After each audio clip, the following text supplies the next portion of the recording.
Chapter 710. Moongate Castle. Boo-hoo-hoo, it's over, it's all over, the fake Queen Sansa cried as she wiped her tears. Stannis has spread the news. The people of the Seven Kingdoms know. They know Aegon's identity. The vassals of the Valley are discussing removing my position as the Valley Guardian and taking away Robert's guardianship. They are no longer loyal to Aegon.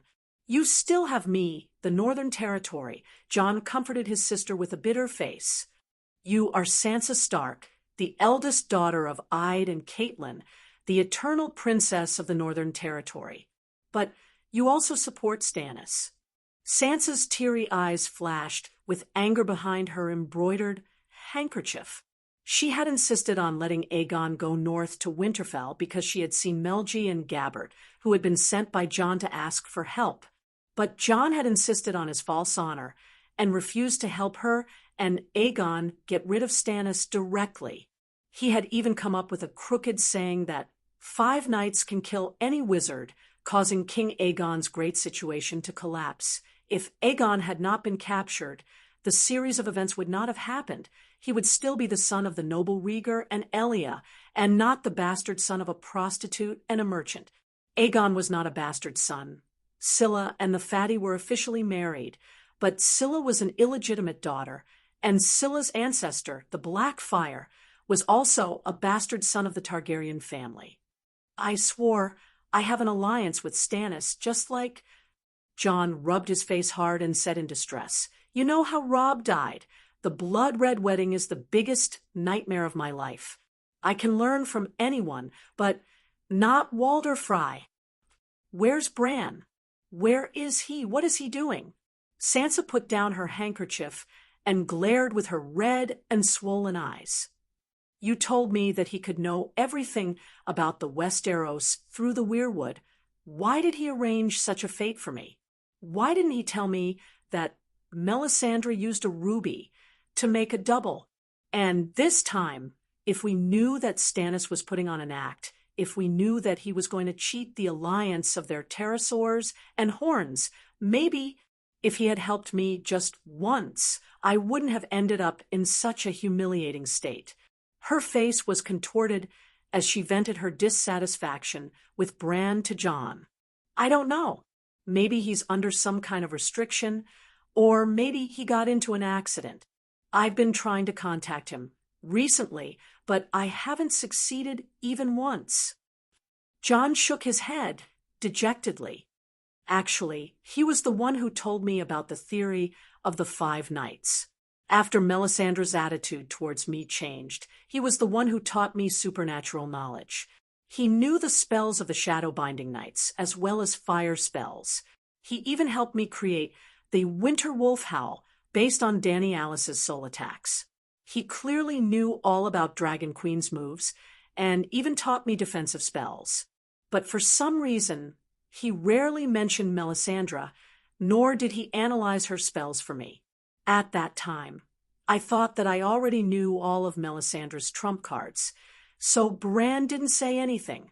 Maybe the Green Prophet's power has its limits.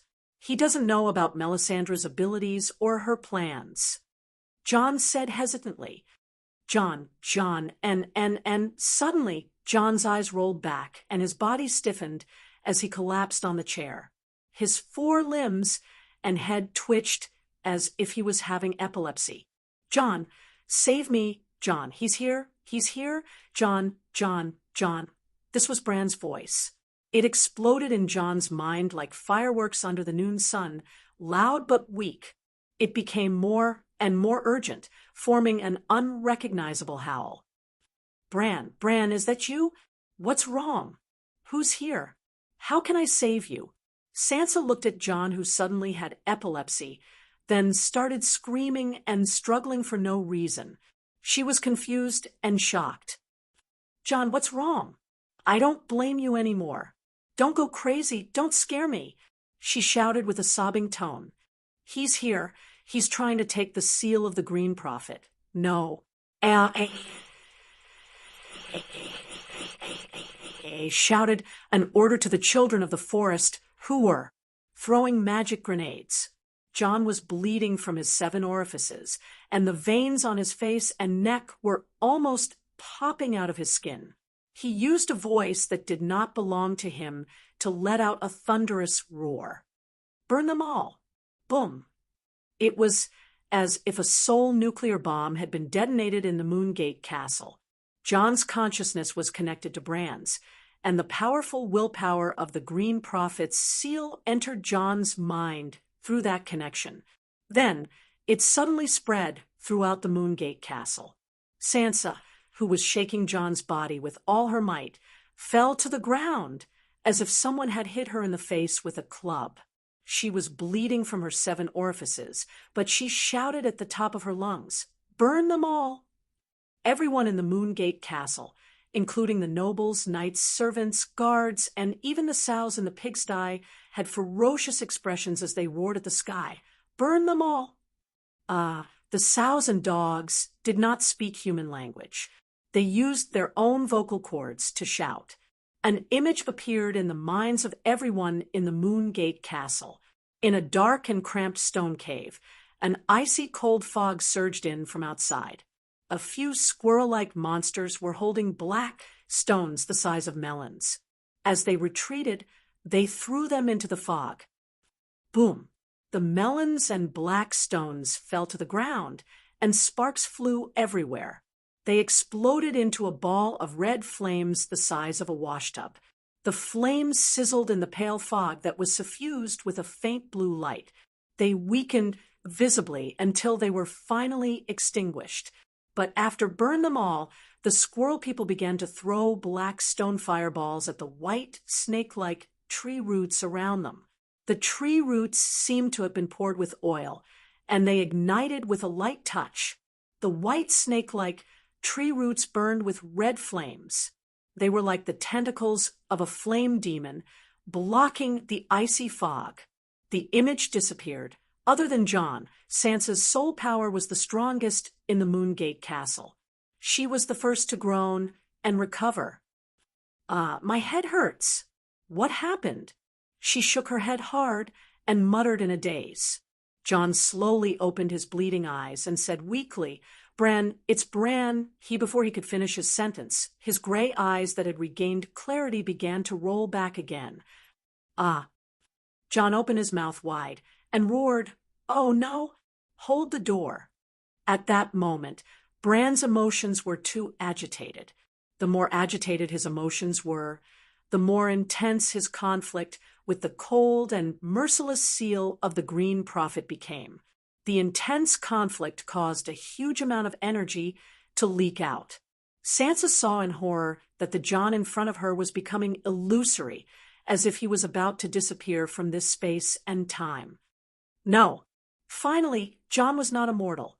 He began to resist and counterattack. His left eye was covered by a thick shadow, and his right eye was burning with a bright red light. Bran, hold on. John let out a subconscious shout. It was not to save Bran, who was being threatened by the ice creatures, but to save his underling who was being crushed by the seal of the Green Prophet. If he was conscious, John would only be at a loss and would not know what to do. But in his instinctive state, he made the most correct and most effective counterattack. The soul of Whitey, the dire wolf, entered his body. The winter wolf's howl was activated. The soul attack that landed on the seal of the Green Prophet was like a wave crashing onto a reef. Water splashed everywhere, and there was no effect. Not enough, far from enough. John roared ferociously. Sansa, Rickon, help me. What? Sansa asked in a daze. Her body tilted, and she collapsed on the ground. At this moment, Wu was not fighting alone. His gray eyes had the reflection of his charming sky-blue pupils and bright, youthful eyes. Finally, it was not a wave crashing onto a reef this time, but a wooden boat. Wooden chips flew everywhere. The boat was destroyed, and the people died. The reef was still there. Not enough, still not enough. Sister, where are you, Arya? Arya was much stronger than Sansa. She hugged her head with a ferocious expression, resisting the pull from Bran's soul power. That's right, it was Bran. On the surface, it looked like Jon was fighting with his underlings, but he was powerless. On the other hand, Bran had both the will and the power. Ah, Jon! Tears streamed down Arya's face. She gave up resisting. A cold soul entered the Stark family bucket. An armored ship crashed into a rugged reef. The reef shook, and the armored ship turned into Titanic. It's still not enough, Jon despaired. But in the next moment, another will that was 100 times colder and 100 times stronger than Arya's came without warning. It followed Arya's soul thread and forcefully entered the Stark family bucket. No, Bran screamed in fear. He wanted to struggle and break apart the Stark family bucket, but it was too late. Boom! Kacha, the million-year-old green prophet's seal shattered like a glass window that was hit by a hammer. Ah, the Stark family bucket returned to their original bodies. What happened? Sansa and Jon, who were panting, asked at the same time. Then they looked at each other in confusion. I think I saw Bran, Rickon, and Arya, Jon muttered. Sister changed. She became so cold, like the icicles hanging under the eaves of Winterfell's tower. Cold and sharp. There's another one even colder, like... Sansa's face paled. Colder than winter, like the long night. Jon's pupils constricted. He said in shock, King of the Deviant Ghosts. That's the King of the Deviant Ghosts. It's chasing after Bran, and wants to steal that. But it followed Arya in. Why? Is it a coincidence, or is it Arya? He didn't dare to think about it anymore. The City of Knowledge didn't go back on its word. After killing Sir Ace, it sent the collected information about the demi-human deviant ghosts to the various lords. The other nobles were still suspicious, but Jon combined the information about the Night King in the Night Watchman's library and immediately confirmed that the King of the Deviant Ghosts was real. If that's really the King of the Deviant Ghosts, we're in big trouble. Jon covered his face and sighed. Illusion! It can't fool me. It's all an illusion. Sansa shook her head vigorously and comforted her brother. Jon, don't be afraid. It's all an illusion. It must be Melisandre. She's cursing us with blood witchcraft. What did the Stark family bucket do? Aunt May, who was blamed by Sansa, also sensed the change from beyond the Great Wall. When she stood by the fireplace and stared at the fire to find the answer, a pair of icy blue eyes looked at her. Her hair stood on end, and she took 3 steps back in shock. The long night is here. Chapter 7:11. Aunt May gave up on her usual elegant and sexy swaying. She almost sprinted at the speed of 100 meters and hurriedly found Erlu outside the courtyard. Your Majesty, I've received a revelation. There's a big change in the north. The long night is coming. She panted. Erlu was excited to experience the pleasure of riding a dragon, but Aunt May's rare expression shocked him. He quickly climbed down from a 17-meter-long shadow dragon and asked anxiously, Is the sea around the East Sea Watch and the Shadow Tower starting to freeze? Aunt May shook her head and explained, The sea in the north won't freeze. At least the bay near the Great Wall won't freeze until the magic circle inside the Great Wall is destroyed. The Great Wall is not only 500 kilometers long on the ground, but also 50 kilometers long on both sides of the sea. It's impossible for the other ghosts to dive in or wait for the sea to freeze. Erlu breathed a sigh of relief. He took off his helmet and handed it to the servant. He asked in confusion, Then why did you say the long night is coming? The king of the other ghosts has appeared, Aunt May said solemnly. The kind spirit that the scholar said was haunted by the sin of extreme evil. I always thought the king of the other ghosts was the servant of the frost god. Erlu frowned. That's him. He is indeed the servant of the frost god. The scholar said it was just a human. Humans believe in the frost god, and are the servants of the frost god. Erlu looked back at his pterosaur and pressed his right hand on the hot handle of the red sword. He gritted his teeth and said, "Where is he? I'm willing to follow fate and end the long night. After killing the king of the other ghosts, I'll come back to punish the rebels." This tone was like Guan Yu saying to Cao Cao, "After I kill Hua Xiong, I'll come back to drink this wine." It wasn't that Erlu had become arrogant after having the pterosaur. It was mainly because Aunt May kept telling him that he was the child of prophecy and was destined to end the long night and bring light to the world. Erlu felt that with the pterosaur and the magic sword, he had reached the peak of personal strength. "If I can't kill the king of the other ghosts, tell me, how can I improve myself?" Then Aunt May began to tell him how to improve himself. "Your Majesty, you are indeed the reincarnation of Yasuer Ahai in the prophecy. Fate has destined you to end the long night and bring light and summer to the world. This is also true. However, the servants of the frost god are far more powerful than mortals can imagine. Your current strength is far from enough to fulfill your mission." But Yeser and Yahai ended the long night with just this sword. Erlu unsheathed the long sword at his waist. The courtyard was immediately enveloped in a strange red light. Waves of heat spread out from the sword, blowing Erlu and Aunt May's hair. However, Erlu's hair was curled and charred, while Aunt May's face was like a spring breeze. Aunt May glanced at Red Sword and shook her head regretfully. "Your sword is not in its best condition, and you need strength to break through the defense of the deviant Ghost King's servants." Just like that day under the Great Wall, more than 10 deviant ghosts and thousands of ghouls were sent out in a probing attack.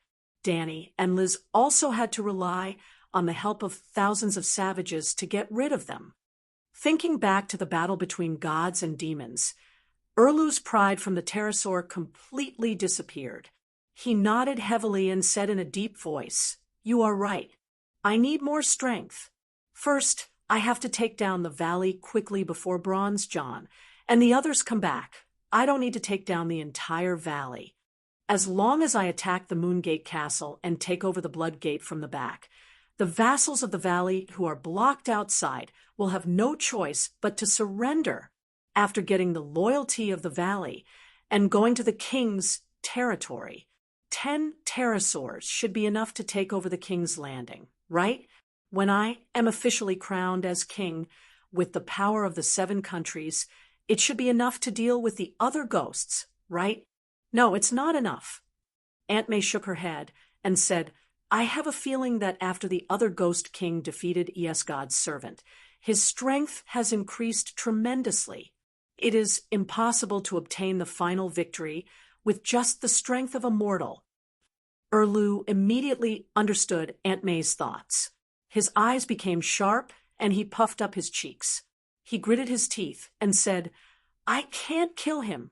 Even if his father mixed up the Targaryen red dragon bloodline, even if he wants to usurp the Iron Throne, he is still a Targaryen, a descendant of a noble illegitimate child.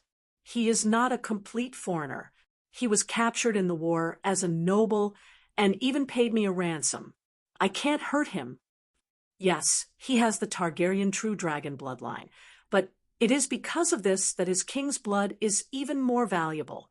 Your Majesty, use his blood as a sacrifice to the great Lalo, and you can hatch the demonic dragon from a stone. Only the Megalosaurus is a true dragon, and only the Megalosaurus can deal with the deviant ghosts." Aunt May tried to persuade him for the umpteenth time. Well, this was not the first time. After Aegon's identity as the fake crown prince was confirmed, Aunt May began to encourage Erlu to sacrifice the demonic dragon he hatched from the stone. She had never suggested this before, not because she didn't want to. In fact, she wanted it so much that she even dreamed about it. He was the Dragon Queen's nephew. Could the extremely rich king's blood pull Lalo's divine kingdom into the material world? But she didn't dare. Aunt May was not afraid of anything, She burned the statues of the 7 gods, burned the forest of God, burned anyone who dared to blaspheme the red god, burned the nobles, burned the king's descendants.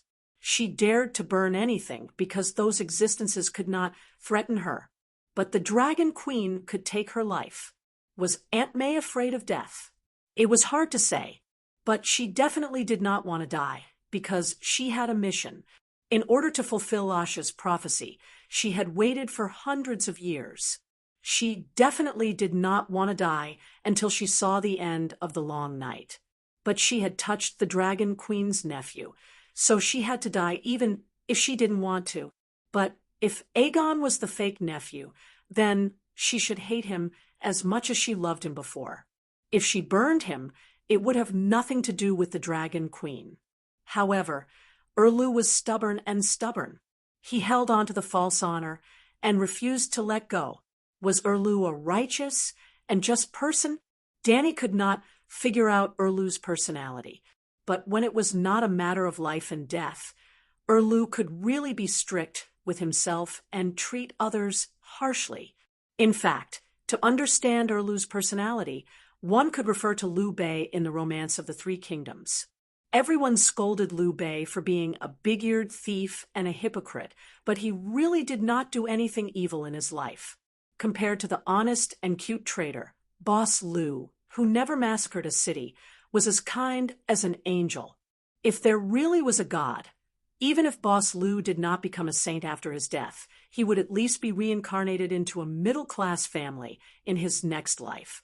Old Chow would probably be rolled in a pot of oil and cut into pieces on a mountain of knives. Considering that he had contributed greatly to the war against the other races, the 18 levels of hell would be a little harsh. But at least he would be reincarnated as a woman in his next life and meet a perverted old man who liked his wife. Erlu was Liu Bei in the Song of Ice and Fire world, but Liu Bei was a benevolent persona while Erlu was a just persona. Boss Liu was luckier. Zhang Fei, Guan Yu, Zhao Yun, and Zhuge Liang were all loyal and righteous people. The key was morality. Even if the people around Boss Liu were not capable, they were all moral role models. As long as it was not a matter of life and death, even if Liu Bei did not want to disappoint his friends and leave, he would still be benevolent. Erlu was unlucky. He was born in the 7 kingdoms. In the beginning, he was surrounded by rotten people like Robert, Renly, Littlefinger, Jaime, Cersei, and others. Later on, he met a shadow-binding knight who was bewitching and had no moral restraints. He was influenced by the company. Actually, if Erlu followed his nature and chose people like Davos to be his close friend and never met Melisandre, he would definitely be like Liu Bei. He would be a good person with no flaws his whole life. As for the matter of life and death, Liu Bei's most moral decision in his life was whether to take Liu Zhang's Sichuan.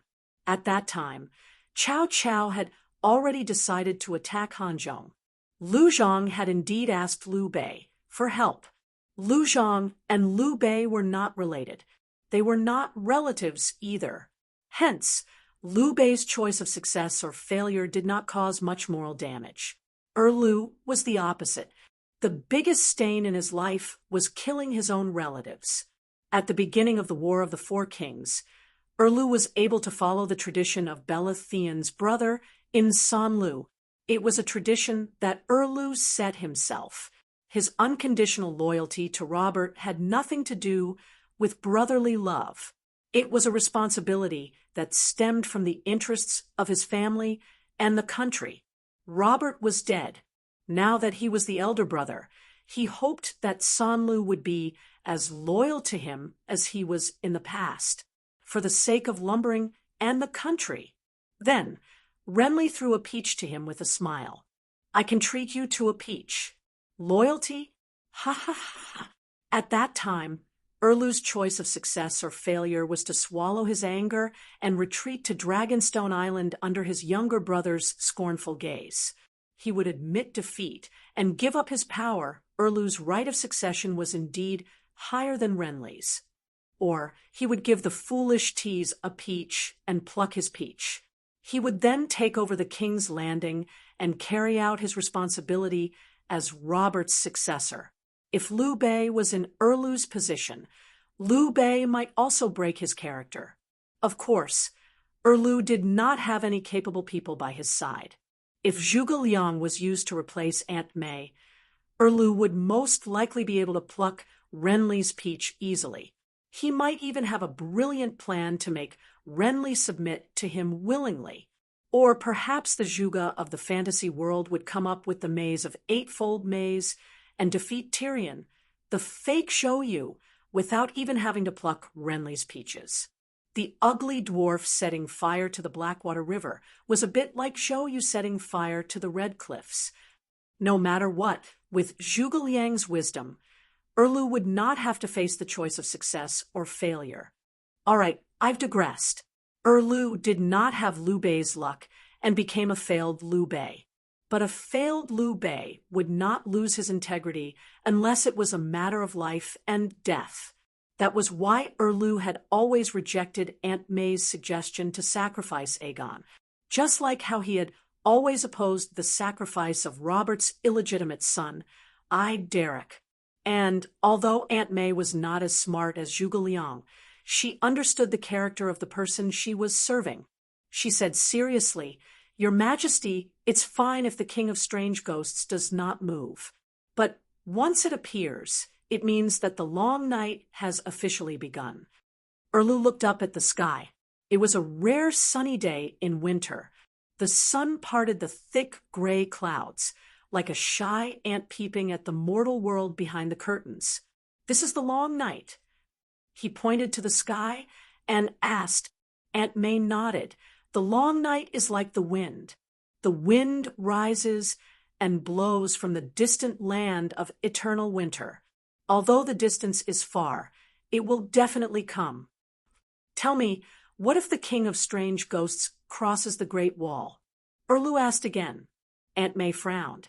"In theory, the King of Strange Ghosts cannot cross the Great Wall, no matter what." Erlu stared at her. "But I really have a premonition that danger is coming. If you don't hatch the dragon in the stone, it will be too late," Aunt May said with a serious expression. "Can it really hatch?" Erlu asked softly. "I swear, I received a revelation from the King of Light in the fire. The dragon broke the stone egg and came out." Erlu's expression was conflicted. The failed Liu Bei faced the choice of life or death again. Chapter 7:12. Must it be the king's blood? Perhaps we can capture a lot of rebels in the process of conquering the valley, Erlu said. Aunt May's red eyes shone. "It must be the king's blood. Quantity can't replace quality. The ragged prince seems to call himself Prince Pentos, and he's a descendant of Valeglia. Does he have the king's blood in him?" Erlu gritted his teeth. Aunt May's red eyes dimmed. She nodded and sighed. "He has the king's blood, but it's too little in his body to hatch a stone egg. Aegon's true dragon bloodline is also very thin. He's a bit far from the main Targaryen bloodline, but it doesn't mean that his blood is thin. Besides, he was officially crowned as the king of the Seven Kingdoms." She seemed to be worried that Erlu wouldn't understand, so she said more directly, "Aegon's blood is 10 times that of Aide's." 10 times. Erlu glared at Aunt May and ground his teeth. A branch of the Targaryen illegitimate son, who had only been a fake king for a few months, had more destiny than the son of ancestor Theon Bera. 10 times. How much blood did he, Stannis, draw out in the past? It was a bit more than Aide's, but it was still far from 10 times. Aunt May knew that her truth hurt the king's soft heart of steel. She sighed and said, "Maybe Aegon's blood is mutated, or maybe he took some destiny from Dany Rise." Erlu's face looked better when he heard this. He stopped grinding his teeth and asked curiously, "Can he get destiny by being that woman's fake nephew?" "It should be," Aunt May said with uncertainty. "Tomon isn't Robert's son, but Robert treats him as his son." When Joffrey was king, Tommen also had the king's blood in his body. It was even thicker than Ides. Erlu looked away and asked awkwardly, "Strictly speaking, Dany Alice and I are still cousins. Can I get some of her destiny?" Dany's grandfather and Erlu's grandmother were biological siblings. They were much closer to each other than Aegon and Dany. Erlu was not interested in this kinship, but if he could gain more Heaven's will, why not? "I'm just asking. I don't have any other intentions." He turned around and hurriedly explained. Aunt May said with a wooden face, "Perhaps there is, but it's almost negligible, almost negligible. Two opposing kings cannot share the mandate of heaven." Then, Aegon. Although Aegon's blood is distant, they are close. He calls her his aunt. If I also call her Aunt Dany, can I? Oh, no, I should call her Cousin Dany. Can I get closer to her and borrow some fate from her? She looks like she's going to become the world empress. How rich is her destiny? If she becomes the world empress, and I become the king of the seven kingdoms, there's no conflict, no conflict. The above ridiculous thoughts only appeared for a moment before they were immediately chased away by Erlu's stubbornness and pride. I'm the only legal heir to the Iron Throne. I don't need anyone's destiny. It belongs to me. Erlu pursed his thin lips and said, "Let's go and meet the Ragged Prince." Compared to the uncertain Megalosaurus, it's more practical to find the other 20 pterosaurs. Also, we can ask him about the dragon hatching. The whole world knows that the allies are hatching dragons. Despicable, shameless, untrustworthy, no honor. I should have known. You're even willing to kill your own brother for the Iron Throne. What honor is there to speak of? At the top of Snakewood City's tower, in a small room with bright windows, the Ragged Prince, who had removed his armor and put on his shackles, did not curse out loud. He only had a mocking smile on his face as he mocked softly. The old man's tall and sturdy body was straight. He was not defeated by this failure at all. Erlu sat across from him. The thin sunlight shone through the window onto his skinny face that did not show any shame. The treatment of the captive was not bad, but the atmosphere when the two met again was not too good. What do you think caused this situation? Erlu's gaze was cold. He did not look away as he met the old man's sharp and mocking gaze. An untrustworthy schemer and an evil witch. It's all because of this. The Ragged Prince's huge eye bags were pulled up. His eyes were wide open as if he wanted to vent all his anger on the two people across from him through the window of his soul. "Do you still remember the situation of our first negotiation?" Erlu reminded him with a cold smile. "At the time, I sternly rejected you. From the beginning to the end, I never showed any disrespect. Even if I didn't prepare any salt or bread for you, I still treated you as a guest, even if you vaguely threatened me after I rejected you." The Ragged Prince's ferocious aura suddenly froze, and the anger in his eyes gradually disappeared. Erlu was still going on. "You were completely defenseless at the time, and you were also on my ship. If I really wanted to go back on my word, I could easily take you down. But I didn't. I let you go, and the thought of killing you for your treasures never crossed my mind. But how did you treat me afterward?" The Ragged Prince rubbed his nose and said, "I didn't have the horn with me at the time, nor did I bring the group of winged dragons with me. I've never seen the horn before. How would I know how big it is? And how would I know if it was on you? If you had left with the dragons after I rejected you, how would this situation have occurred?" Erlu retorted with a series of questions. The Ragged Prince sighed and said, "I already said at the time that the Alliance army was determined to get Aegon. Now that things have come to this, I won't hide it from you anymore. The Alliance army had already arrived at Meereen City, and they were bombarded by the Dragon Queen's dragons every day. They lost hundreds of people every day. Not only did this damage their strength, but it also damaged their morale. But we still waited there for Aegon. You couldn't obtain victory in a direct battle, so you used Aegon to set up a trap for her? As expected, this is the style of a trading city. But even if you're used to being shameless, what does it have to do with me? Erlu's eyes were scornful as he mocked him lightly. The ragged prince was angered by his attitude. He said coldly, using schemes and not morals is a normal way of war. No matter what happened before, your betrayal during the second negotiation is a fact that can't be washed away. Ever since you brought the winged dragons to burn 15 of my ships, we've been enemies. You said that the way of war doesn't care about methods. If I don't trick you into coming down, how am I supposed to deal with the endless bombardment of 30 winged dragons? Erlu growled. The ragged prince sighed. You Westeros are really shameless. I attacked you, so we're enemies. That's right. But when you asked the Bravosi to be your mediator, when you sent a messenger crow and invited me to negotiate, it meant that the hostility between us had temporarily come to an end. Could it be that you Westeros can imprison the enemy at the negotiating table when negotiating? Your Majesty, I have to remind you that the long night has arrived and the deviant Ghost King is about to attack. We don't have much time left. Aunt May didn't hide the annoyance and boredom on her face. Both of them had done shameless things, but neither of them wanted to be shameless.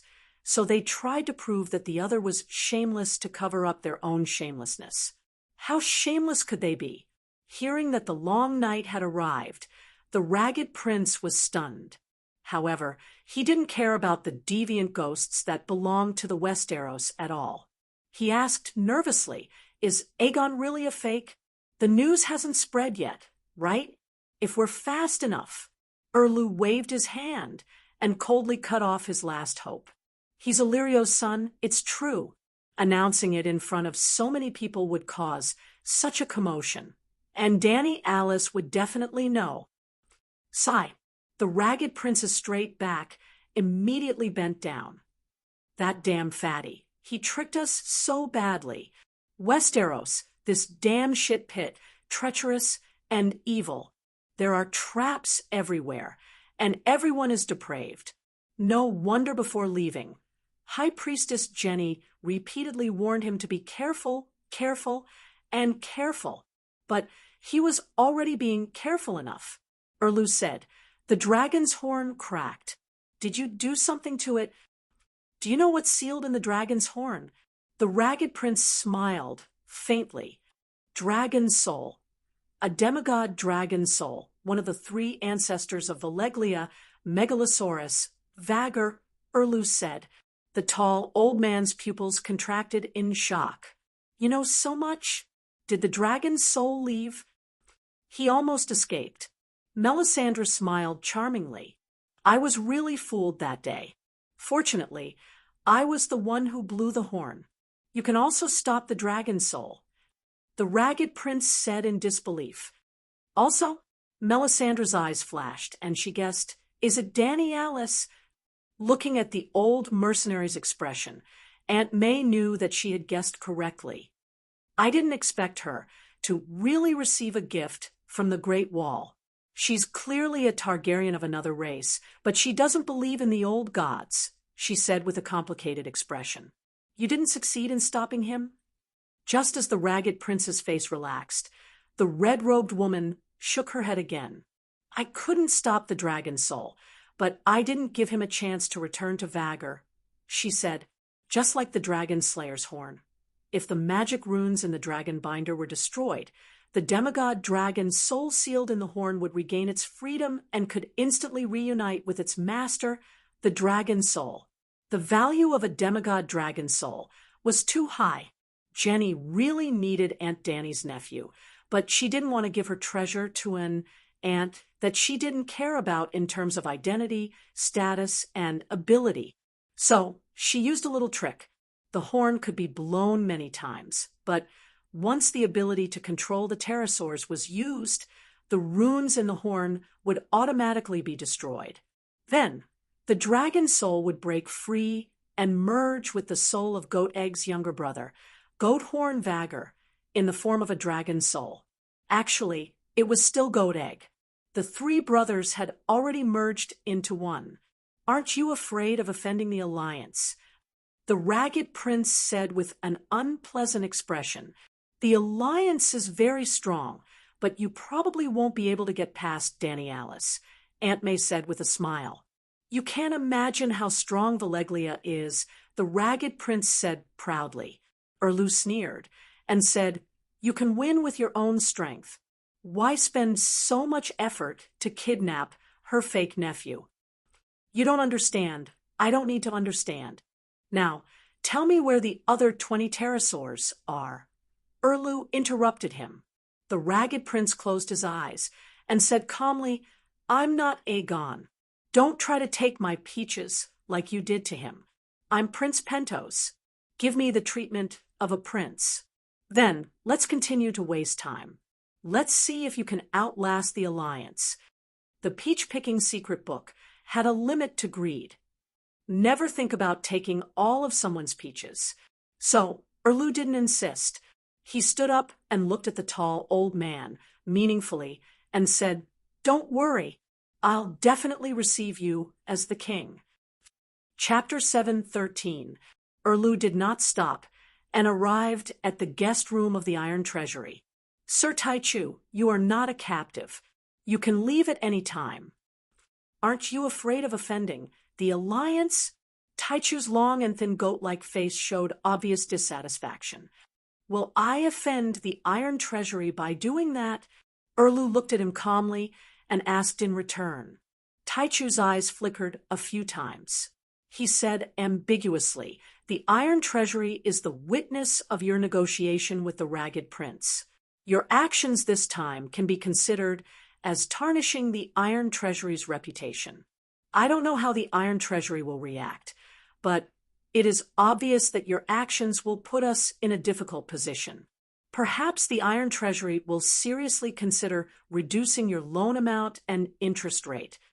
Erlu's deep eyes flashed with a mocking glint. Yes, you will have to seriously consider reducing my interest rate by at least 50%. Are you crazy? Taichu's goat-like eyes widened. It was as if he had seen a coquettish Erlu in women's clothing.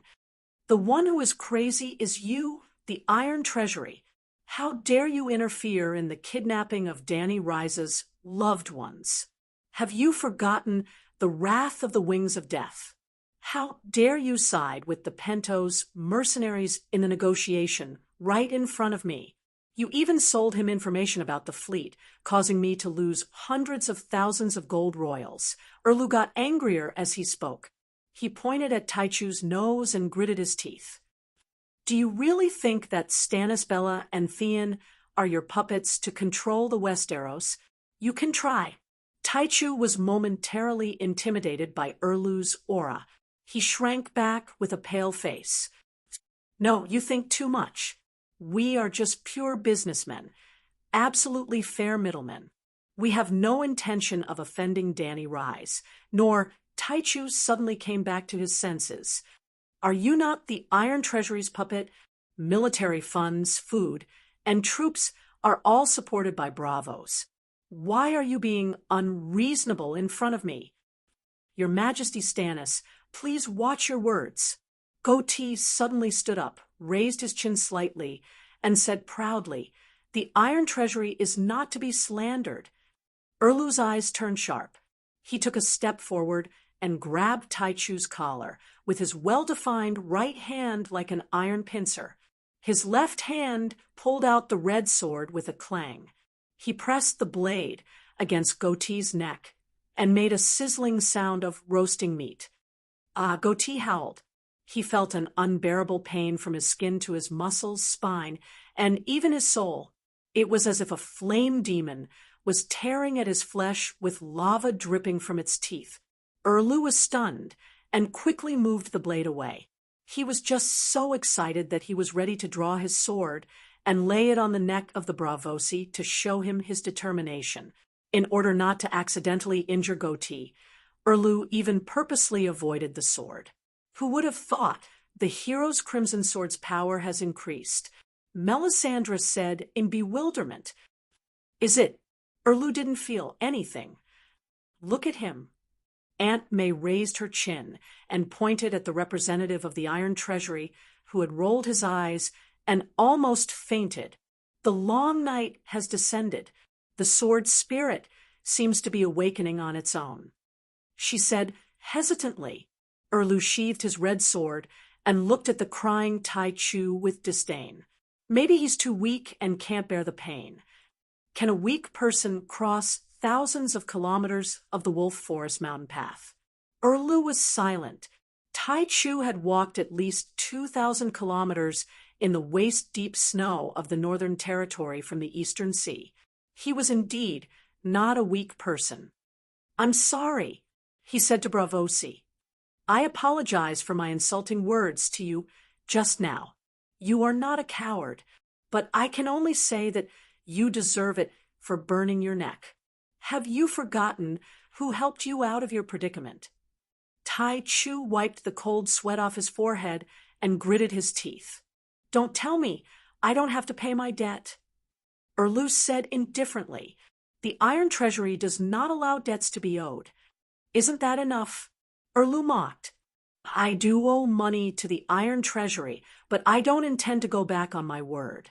I borrow money to pay my debts, and the Iron Treasury provides loans to collect interest. You and I have normal economic dealings. What makes you think I'm inferior? Tai Chu was stunned. He smiled bitterly and touched his neck. He said sensibly, I'm sorry. I apologize for my arrogant words. I deserve it, but aren't you and Dany Rye's mortal enemies? The Alliance is also her mortal enemy. Even if the enemy of your enemy isn't your friend, you shouldn't fight. You must know that the Iron Treasury firmly supports your ascension to the Iron Throne. I also don't deny that Braavosi doesn't like Dany Rye's. However, did I introduce the Ragged Prince to you because I had ill intentions towards you? 1 Aegon in exchange for a dragon's horn, a dragon egg, and 30 pterosaurs. It's worth it no matter how you look at it. This is a matter of principle. The defeated Liu Bei said stiffly, worth my ass. If the Alliance kills Dany Rye's, it's fine. But if she wins and comes back to settle the score with me, will the Iron Treasury be so easy to talk to then? You just want me to stand at the front and charge through the enemy lines for you. Erlu wasn't stupid either. Tai Chu sighed helplessly. Since it's already like this, there's nothing more to say. Just hope that the Alliance won't find a chance to pursue this matter. The long night has arrived. If the Alliance wants to take revenge, they have to survive until next summer, Melisandre said. The long night. Tai Chu curled his lips. He wanted to mock her, but when he saw the red sword at Erlu's waist, he was shocked and fearful. The words on the tip of his tongue changed. This is the demon sword forged by Yasur Yahai after sacrificing his wife Nisa. It's indeed evil. He pointed at the sword and asked. Melisandre frowned and said unhappily, this is the holy sword that ends the long night and saves the world. Holy sword? But I'm not a deviant ghost. Why can't it differentiate between right and wrong? Tai Chu said with a bitter smile. Erlu didn't answer this question. He only said in a low voice, do you know where Pento's mercenary hid the remaining 20 pterosaurs? Tai Chu's eyes flashed. He understood his thoughts and asked tentatively, how much can we get from the Iron Treasury? Erlu glared and gritted his teeth. It was night. The crescent moon was like a sickle cutting through the layers of dark clouds. It draped an almost invisible silver veil over the quiet and dark divine forest. 4 blazing flame, red heart knights in full armor walked silently through the forest path. The old Pento's mercenary was in the middle of the knights. The chains on the old man's hands and feet made crisp, clinking sounds. It's so late. Where are you taking me? The ragged prince's throat was dry. Sensing the fanaticism hidden under the knight's solemn expression, his huge eye bags kept twitching. "I'm Prince Pentos." The old mercenary had been calm and quiet before, but now his voice was trembling. "According to the laws of the Seven Kingdoms, I should at least be treated as a duke. It's a pity you're not from the Seven Kingdoms." A frivolous male voice came from the end of the forest. "However, we Westeros are hospitable. We'll definitely treat you as a king." The stone path turned at a 120-degree angle, and the red light of hundreds of torches was reflected in the ragged prince's eyes. Seeing the scene in front of him, even the old mercenary, who had been trained to be calm for a long time, couldn't help but be shocked. 200 blazing flame, red heart knights densely occupied the small space around the heart tree, and right under the weirwood heart tree, there was a pile of firewood as tall as a man. The red-robed woman stood in front of the pile of firewood with a small wooden box in her hands. "Stannis, did you invite me to attend the evening prayer of the Red God?" The ragged prince forced himself to be calm. Erlu ignored him and only stood there, facing the weirwood on the white-bone tree trunk. He clenched his teeth, and his square chin slightly bulged. No one knew what he was thinking. "Yes, we're in the middle of the evening prayer. You're the only one left." Gordy Farland's eyes were excited, and his tone was strange. The old mercenary sighed. He was more or less certain of his tragic fate. His fear and panic dissipated, and he regained his calm demeanor.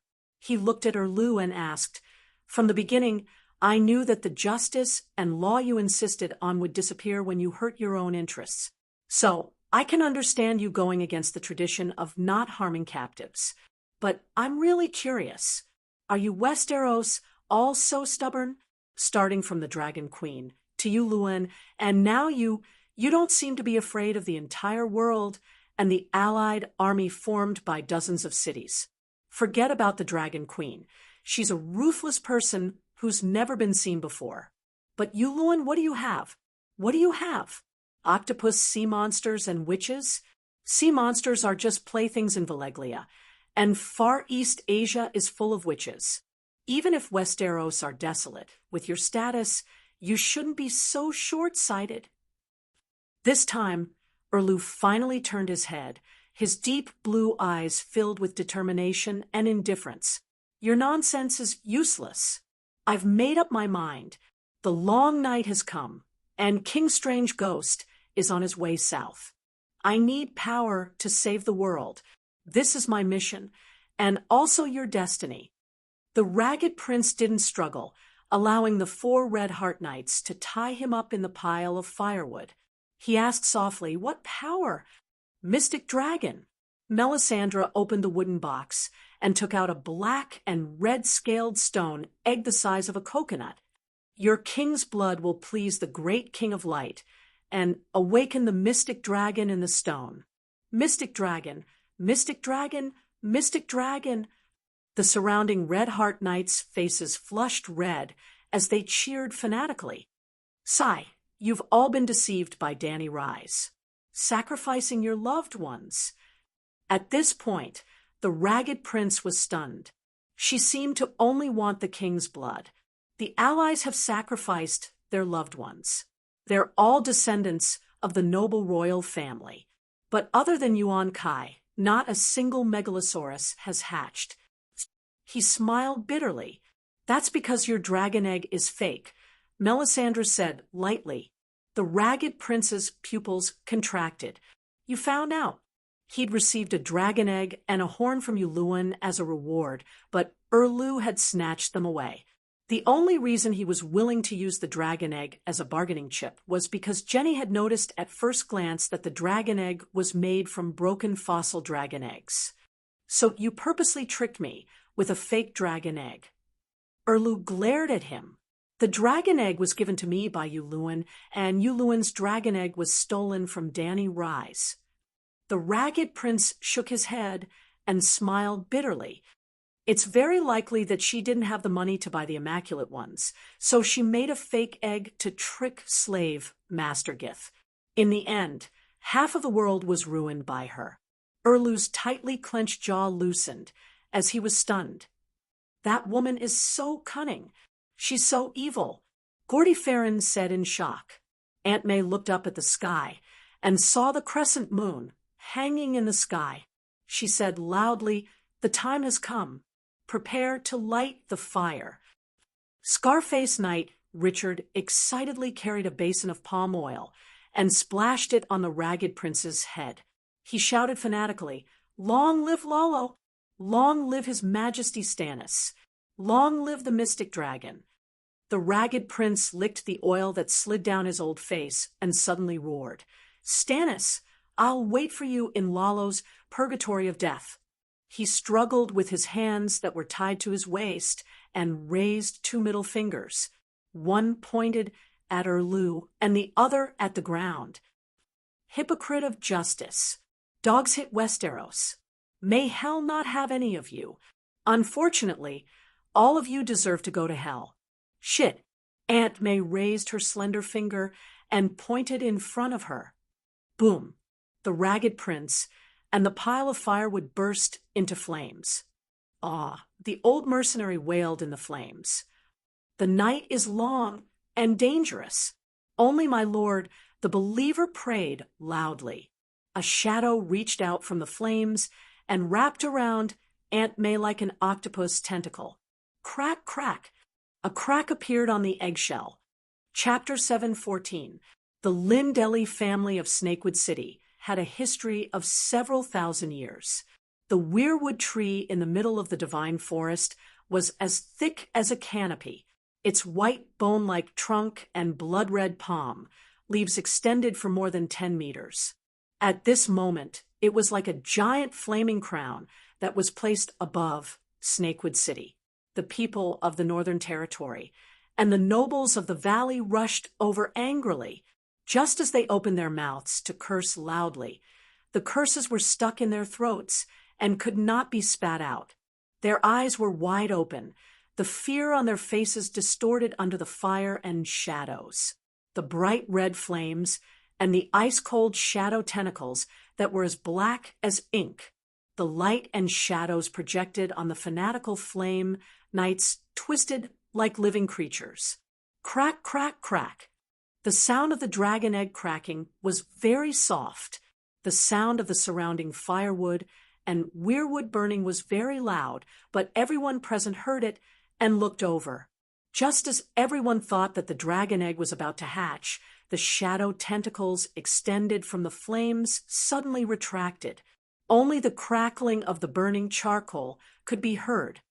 "Did we fail?" Erlu asked softly. "We failed." Aunt May nodded, but her heart-shaped face was so red that it glowed. Her red eyes flickered with an excited red light, and her waist-long, copper-colored hair danced a fire dance in the heat of the bonfire. "My senses were not wrong. The long night has come, and the world has changed again. The great Light King has truly descended upon the world. His kingdom is closer to us than ever before." Melisandre's face was covered in tears. She was so excited that her whole body trembled. Originally, the Pentos people were far from enough to attract the Light King's attention, but he heard our prayers and answered us eagerly. Erlu frowned. Indeed, the Light King's miracle during this fire sacrifice was more intense than any of the previous ones. He could even feel the red sword at his waist throbbing slightly. However, Lalo had tried so hard, but he still could not hatch the dragon. "But we failed." He sighed. "I told you that the king's blood in the Pentos people is very thin." Erlu's thin face was conflicted. He said helplessly, "I thought, unfortunately, we only had one dragon egg. It's too late to regret now." He had always felt that it was unreliable to hatch a dragon through sacrifice. The reason was simple. This world Esper stone dragon egg was rare, but not impossible. Lalo's priests were all over Ursos. As for the king's blood, it was much easier than obtaining the stone eggs. Why hadn't the Red God Temple kept Megalosaurus in the past few thousand years? Even though Melisandre had told him that times had changed. The Red Comet had made miracles possible, and Dany Lilith had brought miracles back to the human world. But the problem was, before the arrival of the Red Comet, Aunt May had already advised him to hatch a dragon. Was he slapping himself in the face? Furthermore, several years had passed since the arrival of the Red Comet. Why hadn't the Red God Temple hatched a dragon yet? It was as unreasonable as a starving beggar desperately trying to sell his miraculous skill of turning stone into gold. But now, looking at the cracked stone egg, Erlu really regretted it. Melisandre might not be right every time, but she was right most of the time and rarely made mistakes. There's still time. Just as he was annoyed, he heard Aunt May whisper, "The fire is still burning, and the ceremony is not over yet. Quickly bring Aegon over." Erlu's pupils contracted, and he asked in surprise, "Are you sure we can continue?" Aunt May nodded confidently. "We have to be quick, or this dragon egg will really be wasted." The expression on Erlu's face was like a pair of love-struck men and women fighting. One moment he was on top, the next he was on top. "King Ygwe is heading south, right?" he asked softly. Aunt May looked at Erlu with firm eyes, and then turned her head. Her red eyes flashed with a bewitching red light, and an inexplicable pressure shrouded everyone who looked at her. The people of the northern region, the people of the valley, and the angry Lyn Deli clansman, the owner of Snakewood City. Ysia's prophecy is coming true. The long night has come, and you will soon receive news from the Night Watchers about the changes beyond the Great Wall. The servant of the god of frost, the king of Ygwe, is leading countless monsters to attack. Only the reincarnation of Yasuo and Yahai can save the world, she announced loudly. Her voice seemed to carry a kind of magic power. Everyone who heard her speak, everyone who saw her flashing red eyes, saw the big shining ruby on her neck, could see a kind of great horror. The horror came from the Red Witch, but it did not originate from her. "What do you mean?" the great John shouted, suppressing the wild panic that was growing inside him. Erlu did not hide behind the woman. He stepped out from the crowd and stood in front of the people of the northern region and the valley. He said in a deep voice, "I am the savior mentioned in Ysia's prophecy. Of course, it is also possible that I am not.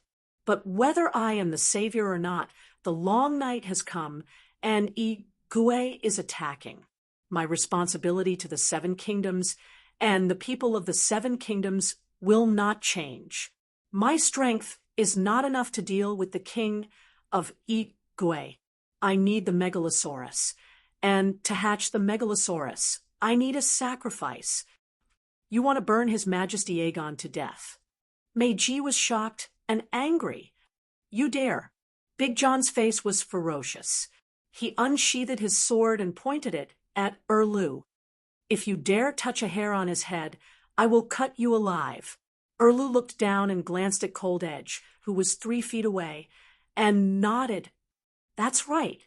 I declare Aegon Mopatis, the Pentosian, to be executed at the stake for the crime of mixing up the royal bloodline and conspiring to usurp the throne of the Seven Kingdoms." Mopatis was Illyrio's surname. Syra was the illegitimate daughter of Blackfyre, but she was officially married to Illyrio. Thus, Aegon's real surname was Mopatis, not Blackfyre, and not Targaryen. Just like Erlu, his grandmother was a proper Targaryen princess, but he was just Theon of Bella. No one would call him Targaryen.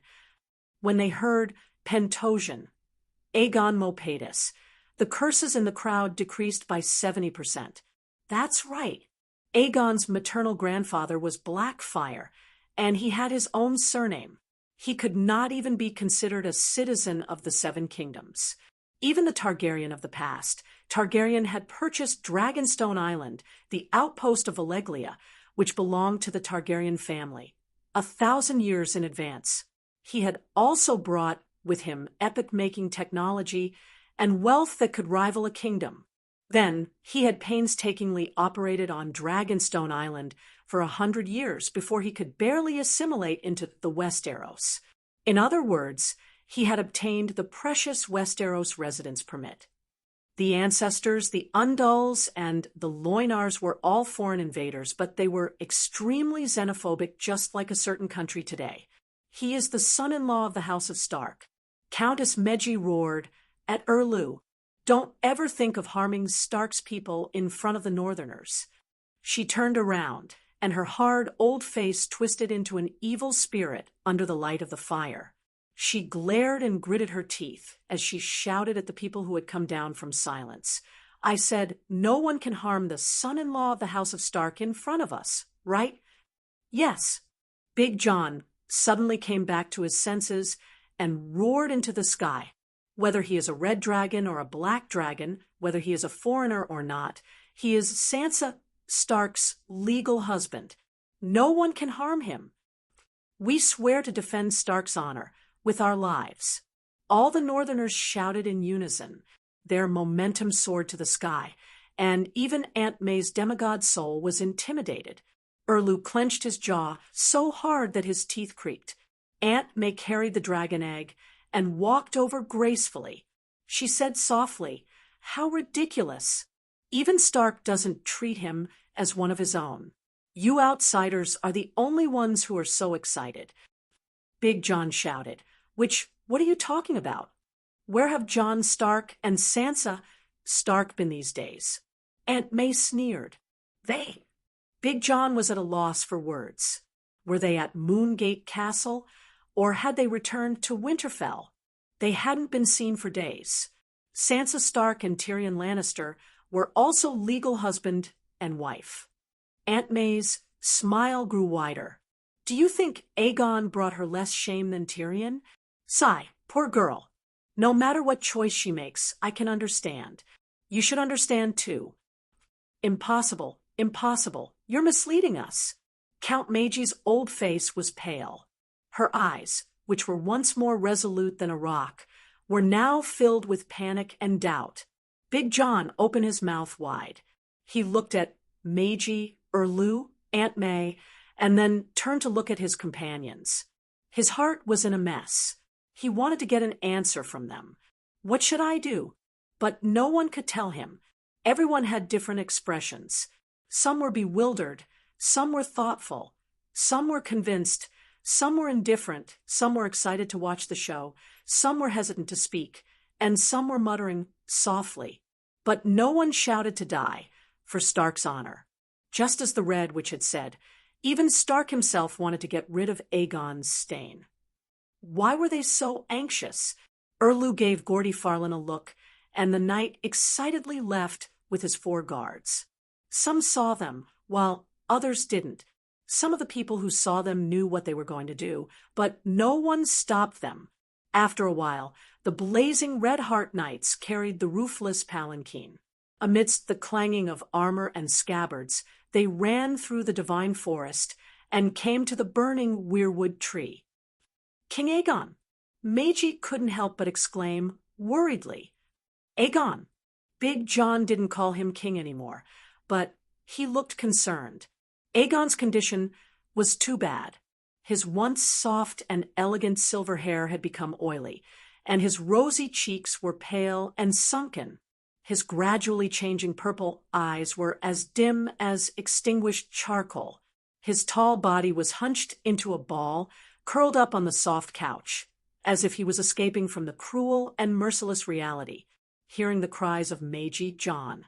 And the others, Aegon finally had some semblance of a living person.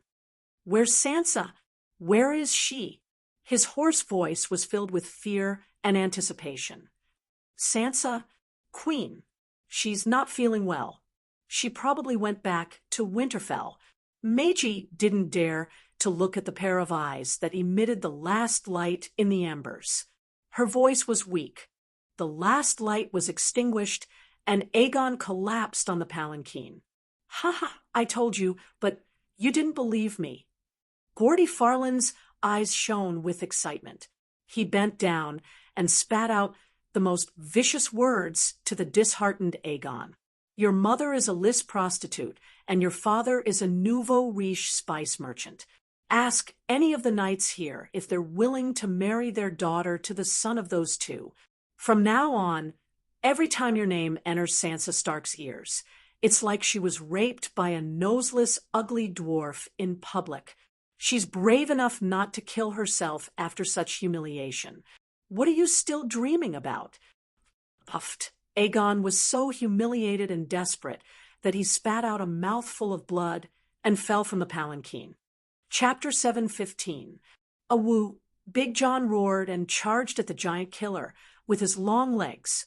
He was nearly 1 meter tall, and his body was full of solid muscles. His movements were very sudden, like a tank moving at the speed of a jeep. With a powerful impact, he knocked away 3 unprepared knights of red heart of flames in just a few steps. Before he got close to the sedan, he swung the iron sword in his right hand, which was as wide as a seesaw. Under the light of the giant weirwood tree burning, everyone felt a gust of wind in the sky. Then, with a smack, the giant killer's head retracted into his chest. Yes, Aegon was so stimulated that he vomited blood, and it happened to spray on Gordy Farland's face. Big John was too fast, and his outburst was too sudden. Gordy was swearing and wiping his face, so he didn't notice the door plank coming at his head. Originally, with Big John's strength and the weight of the greatsword, the giant killer's head should have exploded like a watermelon. But he was wearing an iron helmet, and the quality of the iron helmet was good, at least harder than his shoulder blades and sternum, so he became a coward. Plop! Gordy Farland's limbs twitched unconsciously as he fell to the ground. Only then did everyone recover from the shock. Bah! The great John spat on the corpse of the Red Heart Knight as if nothing had happened. He bent down and helped Aegon up from the ground, his face as pale as a sheet of paper. "Aegon, you chi!" Big John had just shouted twice when a spear stabbed at him like lightning. It hit the left side of his waist with a ding. The chain mail cushioned the impact of the sharp tip of the spear, and it only pierced 2 inches into his abdomen. "Ah, be careful!" It was only then that Meiji's warning came from behind. Awoo! Big John felt the coldness at his waist. He threw Aegon King back to the sedan like a rag doll, and swung the greatsword in his hand in the direction of the spear Richard, the knight with a face full of hatred. Richard's martial arts were not bad either. He let go of the spear and drew his sword to meet the attack. The 2 swords clashed. Crack! A scratching sound rang out. "Stop! Big John, be careful!" Meiji shouted again. This time, her warning was faster than the Knights of Flames, but the triggers of the 20 crossbows were still pulled. Chi, chi, chi. In an instant, Big John's body was full of arrows. He wailed and rolled on the ground like a bloody gourd. Less than half a minute had passed since Big John had launched his attack and turned him into a hornet's nest. The Knights of Blazing Flame and Red Heart were all seasoned warriors. They had followed Erlu to the north and south for many years. Not to mention how skilled they were in martial arts, they would never stand there and watch their general be cut down. After seeing Big John kill Gordy Farland, they almost subconsciously raised the crossbows hanging from their waists. Roar, seeing Big John fall to the ground, Meiji, Gilbert, and the rest of the Northerners went crazy. They drew their swords and were about to charge over. Aunt May frowned. The ruby at her throat flashed red. She did not seem to make any other movements, but the red flames mixed with a large amount of black smoke separated from the burning weirwood and turned into a black and red smoke python. It charged brazenly into the middle of the rioting Northerners. Meiji and the 20 or so northerners were burned by the smoke and fire. They screamed and ran away like rats. The red-robed woman did not want to kill anyone. She only covered their heads and faces in black smoke and ash before she stopped controlling the fire. In just a short while, hundreds of mercenaries with the blazing flame and red heart emblem on their chests charged into the forest of God's trees. They used spears, shields, and bows to surround the rioting northerners. Yes, there were 2,000 northerners in Snakewood City, but they mostly set up camp outside the city. Only people with status like Meiji could live in the stone castle. As for the people of the valley, King Aegon was not the son-in-law of the valley. Without the disguise of Lei Jiazi, the nobles of the valley would not be loyal to him at all. Erlu glared at the bound northerners and said angrily, "Are you rebelling? You call protecting your own monarch rebellion?" Big John groaned. The chainmail and the inner layer of leather armor were, of course, not immune to the crossbow fire at close range. However, Big John had strong bones and muscles all over his body. The arrows pierced through the armor and got stuck in his flesh. He looked bloody and miserable, but there was no fatal wound. "Is he your monarch?" Erlu was furious. "Didn't I make myself clear? He may have a thin Targaryen bastard bloodline, but he is a standard foreign outsider. He may not be the king of the Seven Kingdoms, but he saved me in River Delta City. I don't care about the others, but I must save him today." John Amber's son was also called John Amber. Both John and Big John had participated in the bloody wedding. Little John was killed, but Big John was thick-skinned and did not die. It was only when Aegon and Sansa took River Delta City that he regained his freedom. Not only that, Aegon even helped him take revenge by hanging dozens of Freys. The great John roared angrily and began to struggle. The chains around his arms, legs, and neck rattled as he was dragged. 7 or 8 mercenaries swarmed over. Some grabbed his hands, some pressed his shoulders, and some even used their butts to sit on his face. Ow! Big John was pressed against the ground, unable to struggle at all. He could only let out a loud but powerless howl. "Sai, you should understand that what you are doing is futile."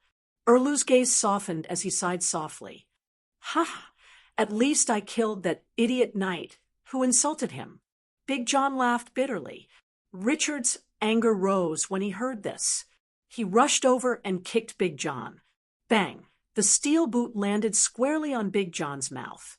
His lips and tongue were torn, and his front teeth were broken. "Stop!" Before the pockmarked knight could kick Big John a second time, Erlu snapped out of his daze and stopped him. Erlu frowned as he looked at his knight. Words of reprimand flowed into his throat from his heart, but he swallowed them back into his anus. "Sai, you may have broken the king's laws, but you are still a brave and loyal man." Erlu sighed with a complicated expression. He pointed at Big John and said to the Knights of Red Heart, "Take him away and lock him in the dungeon. We will deal with him when Jon Stark returns. We will continue." "No, no, don't burn my son." A fat man in embroidered clothes staggered through the crowd, wailing in grief. Illyrio had arrived. Although he was the mastermind behind the exchange of princes, and Erlu had always wanted to take him down for trial, Jon's crime of impersonating Lei Jiazi had little to do with him. It really had nothing to do with Stark. Of course, he did not like him, but he was still Sansa's father-in-law. These days, the fat man had been staying in the northern camp outside the city. He had limited freedom of movement. He could move about in Snakewood City, but he had to be under the protection of the northern guards. The heart tree of the Godwood Forest was 1,000-year-old weirwood. It was over 20 meters tall, and when it burned, it looked like a candle stuck on a birthday cake. Snakewood City was that birthday cake. Anyone outside the city who was not blind would notice it. We have already paid the ransom. Why are you going back on your word? The Pentos trade prince's fat face twisted, his eyes spitting fire as he roared at Erlu. Erlu looked at him in disgust and turned to ask Aunt May, "Does he have the king's blood?" Aunt May shook her head. The trade prince is an honorary title. His political power is equivalent to that of a senator. Even if he has the king's blood, it must be extremely thin.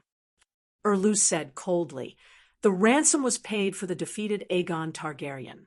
It has nothing to do with the war now. Your son impersonated Lei Jiazi and conspired to seize the Iron Throne. His crime is unforgivable. Aren't red dragons and black dragons all dragons?"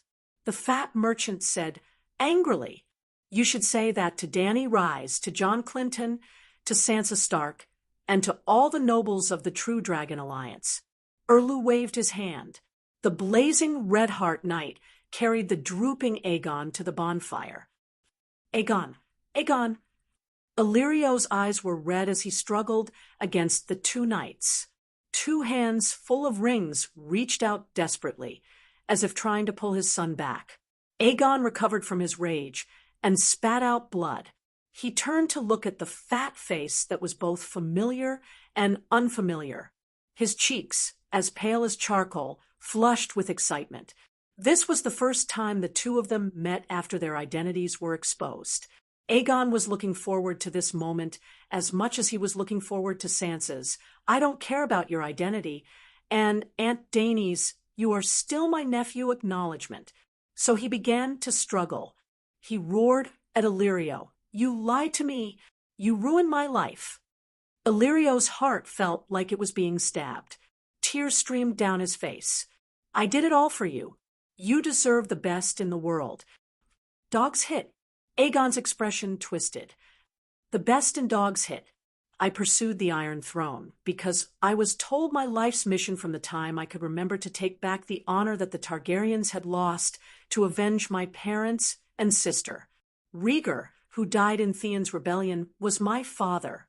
Elia, who was raped and killed by Lannister, was my mother. Rhaenys, who was chopped into pieces, was my sister. The Iron Throne that was usurped belonged to me. These are the reasons why I have always wanted to return to the Westeros. From the moment I was born, you draped me in the guise of a ghost.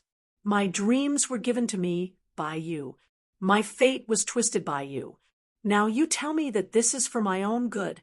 I would rather be a fisherman by the Rhone River for the rest of my life. At least I can truly live with my own identity." Illyrio seemed to have been hit by an oncoming truck. His body swayed as he clutched his chest. "You are the grandson of Demon Blackfire. You have the noble bloodline of Aegon IV and Diana Targaryen. You should inherit the legacy of your ancestors. Your mother once told me that you should become a noble prince." He. Aegon looked up and laughed maniacally. "Retribution, retribution. You and Varys' plan drove Viserys crazy and caused Dany and Rise to suffer. The turmoil in the Seven Kingdoms over the years was most likely caused by you, right? Thousands of innocent people have died. Now retribution has come. Burn me, burn me. Even the seven hells are not enough for me. Only the evil Ysgod, Arg. Aegon."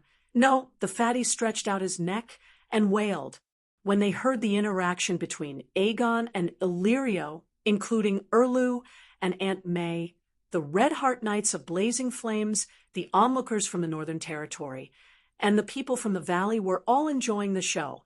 However, how could the believers of the Red God tolerate someone insulting Lawler? Without waiting for King Aegon to finish his last sentence, the two knights who were holding him down pushed him into the sea of fire with all their might. A holy mother of mercy. Aegon was bathed in flames as he rolled back and forth on the burning firewood.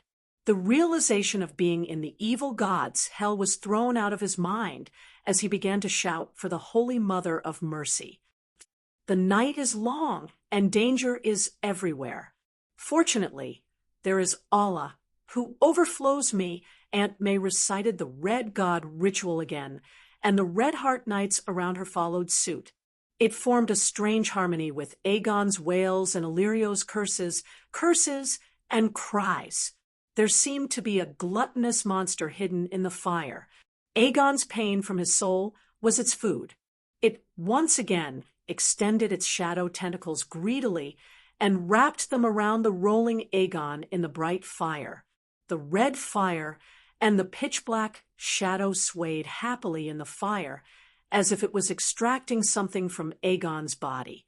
The fire was clearly soaring into the sky, but the onlookers felt a chill run down their spines. It was as if their souls were being tightly grasped by the shadow. Gods, what kind of monster is that? Maid G, who was forced to kneel on the ground by the mercenaries, was pale as if she had fallen into an icy abyss. The red god-believer beside her said proudly, "This is Lalo's majesty. Roar, majestic heavenly dragon." Suddenly, a roar came from the sky. It was majestic, holy, and grand. Chapter 7:16. Dragon Queen wasn't in a good state of mind recently. Nephew Gu falling into the enemy's hands was one thing. After all, Nephew Gu existed to lie in the mines. She had tried her best to save him. Erlu wouldn't dare to take his life, at least she thought. But the loss of contact with the dwarf outside Meereen was very troublesome. She was waiting for news from him to adjust her battle plan. Before she could come up with a plan, something happened at the King's Landing again. Big Sparrow died, tragically under the wildfire bomb. This was really unexpected. When she saw Big Sparrow again, she was dumbfounded. How did this guy die again? Big Sparrow was the holy son with 250 piety. His soul broke free from the pull of the death domain and entered the seven gods' paradise, the seven gods' faith pool, the seat of the seven gods' divine kingdom. After that, Aegon's eldest nephew was completely gone. His identity was exposed. Naturally, he was no longer the Dragon Queen's nephew. Dragon Queen missed the dwarf even more. Although he was small, his survival ability was very strong. He would definitely be a stronger and sturdier shield than Aegon. In the end, a bolt from the blue, and the long night really came. Like Aunt May, she also sensed the change from beyond the Great Wall. She wasn't sure how Aunt May felt. In Dany's spiritual sense, at that moment, the sun seemed to have been shot by an arrow or slashed by a knife, hitting a vital point. Or maybe it was poisoned by time and suddenly became old and decayed. In short, no matter what the reason was, the sun in the sky didn't have long to live and was about to die completely. This was the sign of the long night. As for King Strange Ghost, maybe it was too far away. Maybe she didn't have any prophecy skills. She didn't know at all and didn't feel anything. Let's put it this way.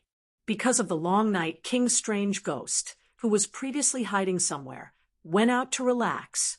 Instead of King Strange Ghost going out, the long night appeared with it. Even when Bran was being hunted down by King Strange Ghost, Stark and his siblings fused into the Vajragord brothers, and then fought against the Green Prophet's imprint to grind down Bran's willpower.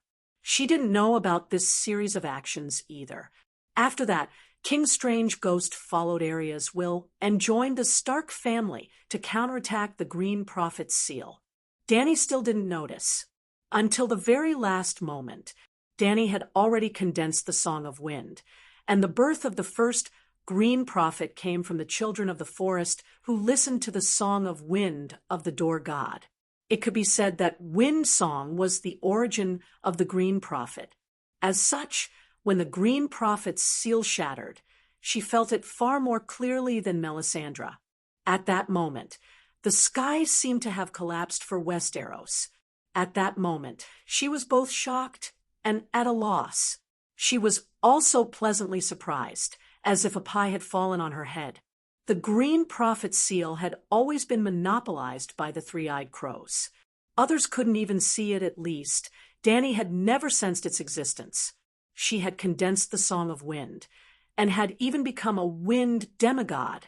But now, not only was it touched by the enemy, it was even shattered. How could she not be shocked and at a loss? However, after the Green Prophet's seal shattered, a few shards traveled thousands of miles and landed in her backyard, on the weirwood tree trunk in her backyard. That tree trunk came from the Green Prophet's shelter. In the stone room where the weirwood seeds grew, Dani chanted a sacrificial song, and the tree trunk automatically fell off from its roots. The roots that bore the weirwood seeds belonged to the former weirwood god, who was also the door god. The fire elemental spirit, Little Mist, revived it, and the tree trunk became a tree. Melisandre Mormont treated it as a tree and prayed devoutly. The tree was connected to Westeros. Every weirwood was like a signal tower, listening to information from a certain range from the wind. Countless signal towers were connected to form an information network, which was managed by the Green Prophet, who had received the inheritance. The weirwood tree trunk in Meereen's Pyramid Garden was connected to the Green Prophet's information network, but Dani didn't gain much benefit. She could only observe what happened within 10 meters of the weirwood tree. For example, if Chi sat on the lawn in the afternoon and ate melon seeds, Dani could see her slacking off when she went home at night. If Chi was happy in the swimming pool, Dani couldn't see it because the swimming pool was more than 10 meters away from the weirwood tree trunk. Even if the weirwood tree trunk's signal tower had a weak effect, it was still connected to the tree towers of the Westeros. When the Green Prophet seal was shattered, the shards didn't disappear into the air. In other words, the Green Prophet's information network was another dimension, the tree dimension. The Green Prophet's seal had always existed in it. Now that it was shattered, the shards were scattered in the tree dimension. The weirwood tree trunk that sprouted in Dani's backyard was also part of the Westeros tree dimension. Also, because it came from the root of the door god, Dani's weirwood cane inherited a rich inheritance, which was close to 1% of the total number of seal shards. At that moment, the persimmon trees, apple trees, mango trees, as well as the flowers and grass in the garden swayed together and sang a cheerful song in the wind. The song was sung by the fire spirit Little Fog. If other people came into contact with the seals of the Green Prophets, well, no matter how strong their will was, they would have a 99% chance of being assimilated. But Dani was different. She was an expert in dealing with the will of the evil god. After losing the control of the three-eyed crow and coming to Meereen, which was thousands of miles away from the Westeros, how could the steel seal-like will in the shards resist? They were crushed, burned, bestowed with a spirit. They were all turned into resources and entered Dani's wind song subsoul. When Dani became a wind demigod, the Green Prophet's second soul turned into a wind belt. The wind song's divinity didn't increase by much, and Dani had to comprehend it herself.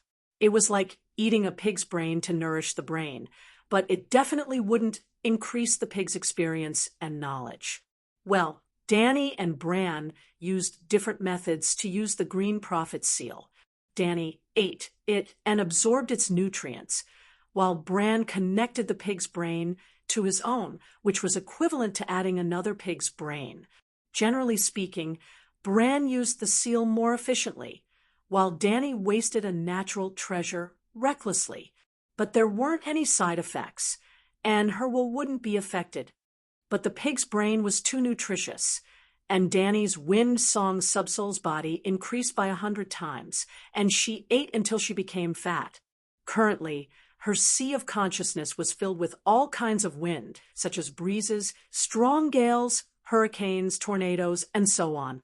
Her wind song subsoul was somewhat similar to Door God's divine domain, filled with storms back then, forming the prototype of the divine domain of wind. The increase in her divine power was one thing, but the other benefit was even greater. the Westeros loved her even more. Don't think that the Westeros were a cesspool, but they were the door of the world and had a special meaning. Otherwise, why would the long night start from the Westeros? Why would the old gods gather there? The love of the Westeros, more accurately, was the blessing of the Westeros world consciousness. To be more direct, the seal of the Green Prophet was equivalent to the creation jade disk of the Westeros. Yep, it was a simplified version of the heavenly axiom controller. The love of the Westeros gave Dany two benefits.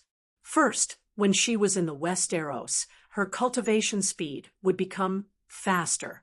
Second, she had a general sense of the Westeros. She couldn't be omniscient about the Westeros like the three-eyed crow, because the shares she received were too little.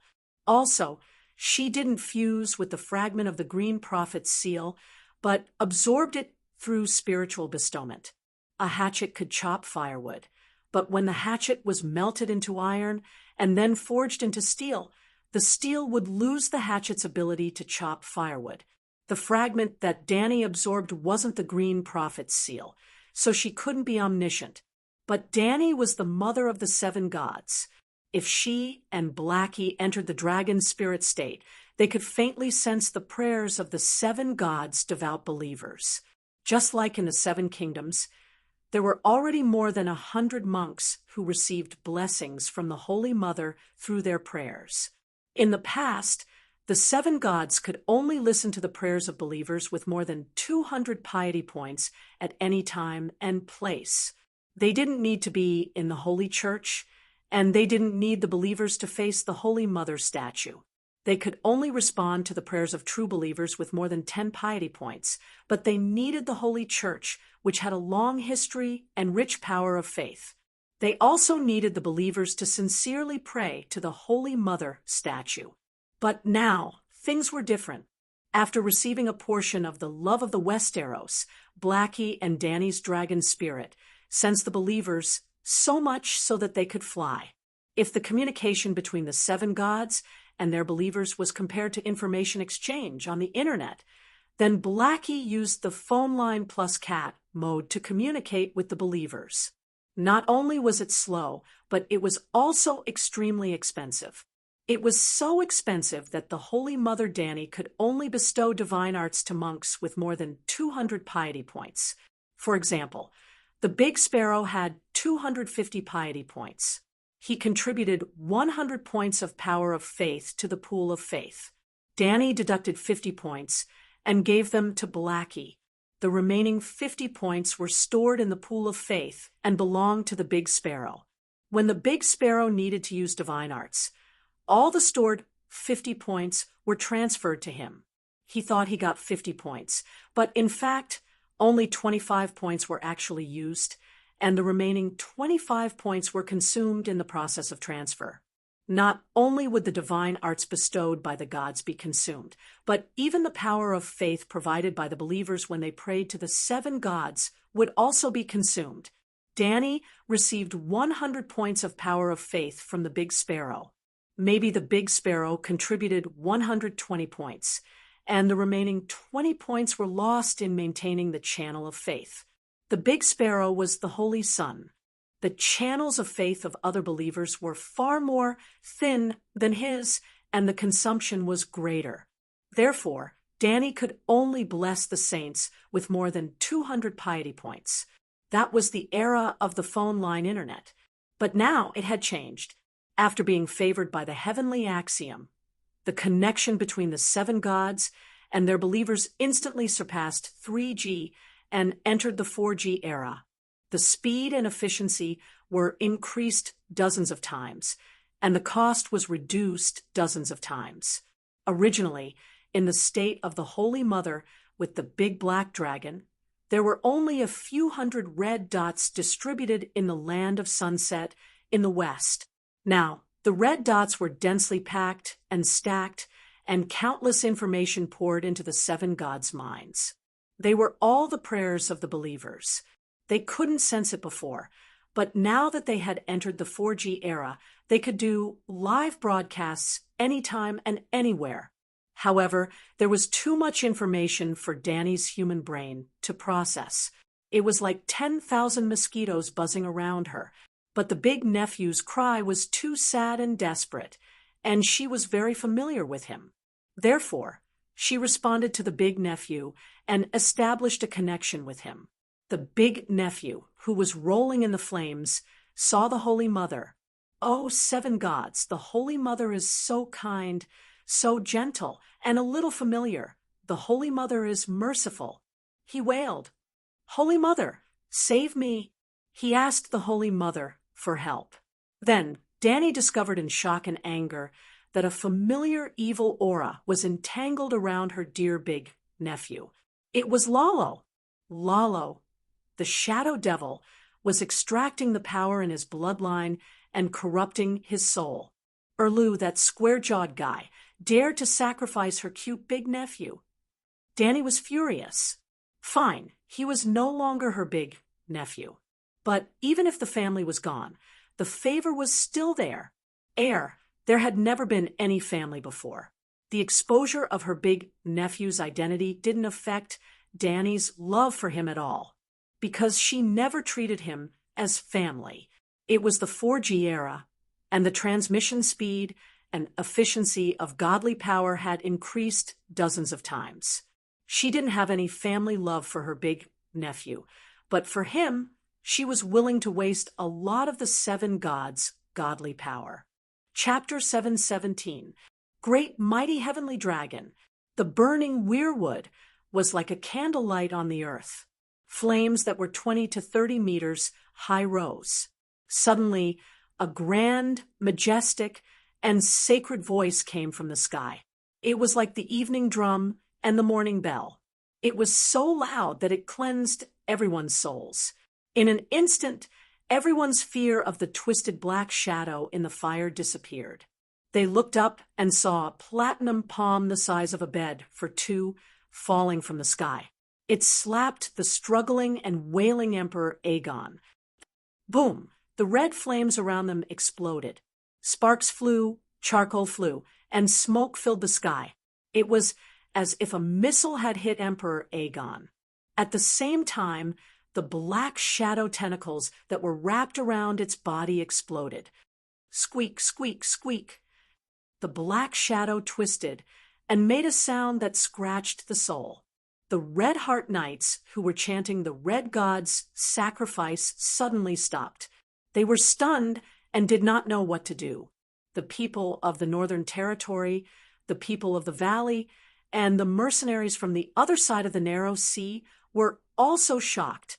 What's going on? Erlu exclaimed.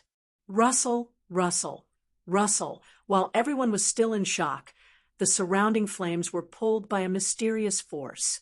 They quickly gathered above Emperor Aegon's twitching, charred corpse. They condensed into a ferocious megalosaurus with its eyes wide open. As a large amount of flames were absorbed into the flaming megalosaurus body, its figure gradually turned from an illusion to a solid form. Aunt May's gaze sharpened. The ruby at her Adam's apple shone with a bright red light. Swoosh, swoosh, swoosh before the megalosaurus, which was a combination of flames and divine power of faith, turned into a solid form. Hundreds of thin and long black shadows stretched out from the flames, like hedgehogs. They pierced into the megalosaurus body like spears. Boom! The megalosaurus exploded into countless small fireballs and fell from the sky. Danny made a perfect entrance with her voice. However, when she showed her face, she failed to show off. The flaming megalosaurus exploded, leaving behind a milky white ball of light that emitted a holy radiance. A thought from the 7 gods.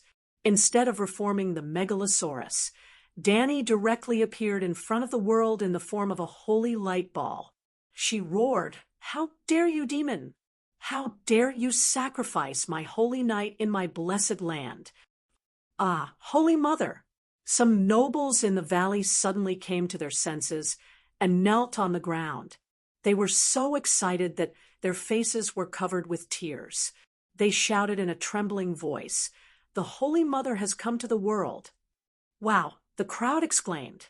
"Gods! The 7 gods have descended. The evil god has lured the Holy Mother here. Aegon is a holy knight blessed by the 7 gods. He is a disciple of the 7 gods." Some of the nobles who knew about the Holy Knight's seal suddenly realized, "Mother of Mercy, save my son." Ignoring the fact that he had never believed in the 7 gods before, Illyrio was like a drowning man grasping at straws, crying out with unprecedented devotion. There was no need for him to make a fuss. Since the Dragon Queen had come, of course she would not let nephew Gu end up in such a miserable state. Buzz buzz, the night sky where the crescent moon was hidden suddenly scattered a misty silver light that almost covered the entire forest of divine trees. Then, the silver light condensed into a milky white, holy pillar of light that landed on the body of the moaning, charred figure in the fire pit. At the same time, a golden 7-pointed star, rune, lit up between Aegon's eyebrows. The Holy Knight's seal appeared. Spirituality poured into his sea of consciousness, helping to repair his broken soul. There was healing on the outside and soul repair on the inside. It seemed that Aegon was really going to be reborn. 7 gods. Erlu, who had always been expressionless, looked at the red-robed woman with a panicked expression. "The 7 gods are fake. Throw a dagger at her." Aunt May laughed coldly. "What?" Erlu was puzzled. Aunt May turned around and pointed at the dragon bone tile dagger at Erlu's waist. "Danny Lilith is playing tricks. Throw a dagger at her." "Danny Lilith." The fear on Erlu's face disappeared. He ground his teeth, his eyes full of shame and anger. He felt that he had been deceived and humiliated. He pulled out the ransom Danny had given to Asha Greyjoy, rushed to the fire, and threw the dagger as hard as he could. Whoosh! It hit the ball of light. It was clearly an illusory ball of light, but it seemed to pass through a ball of cotton candy. The dagger passed through the ball of light, taking a handful of milky white light with it. Then it lost its momentum and fell into the fire pit, not far away. The tile weapon was indeed the best anti-magic weapon in the world. Even the Holy Mother of Divine Light, Danny, was fatally wounded. "Ah, heretic of the evil god, how dare you blaspheme against the 7 gods?" The ball of light expanded and contracted. The majestic and angry voice directly entered everyone's ears. It was like a series of thunderbolts in their minds, shaking their minds and causing them to be in a state of panic. "I will curse you deeply. Heretic will never be able to ascend the Iron Throne." Boom! St. Danny's thoughts suddenly exploded. The milky white ball of light exploded, turning into countless specks of white light and disappearing into the night. Well, this was the reason why there were very few gods in the Song of Ice and Fire world who showed up in public. Danny was now in her true god state. The descent of a god was supposed to be a scene of divine light, but the laws of this world were too unfriendly to supernatural powers. A tile dagger could easily kill a god. What was even more frustrating was that the tile dagger with a dragon bone handle originally belonged to Danny. No wonder the people of Valeglia would rather use tile to forge sphinx statues than let tile weapons out on a large scale. The ball of light exploded, and the pillar of light enveloping King Aegon disappeared. The flames and shadows were like living monsters, once again spreading toward Aegon, igniting him and entangling him. The terrifying demonic shadow once again enveloped everyone's minds. Suddenly, a knight of the valley seemed to wake up from a dream. His face twisted as he shouted in horror, "Stannis is attacking the Holy Mother! Blasphemy! Blasphemy!" The priest of Snakewood City's small sanctuary was heartbroken as he cried and cursed. Heretics will never be able to ascend the Iron Throne. When Erlu burned the Godwood, the people of the valley were indifferent. When Aegon was burned, they were also indifferent. But the 7 gods were their mainstream religion. How big of a miracle was the descent of the Holy Mother? But it was blasphemed by the heretics and the shadow evil god.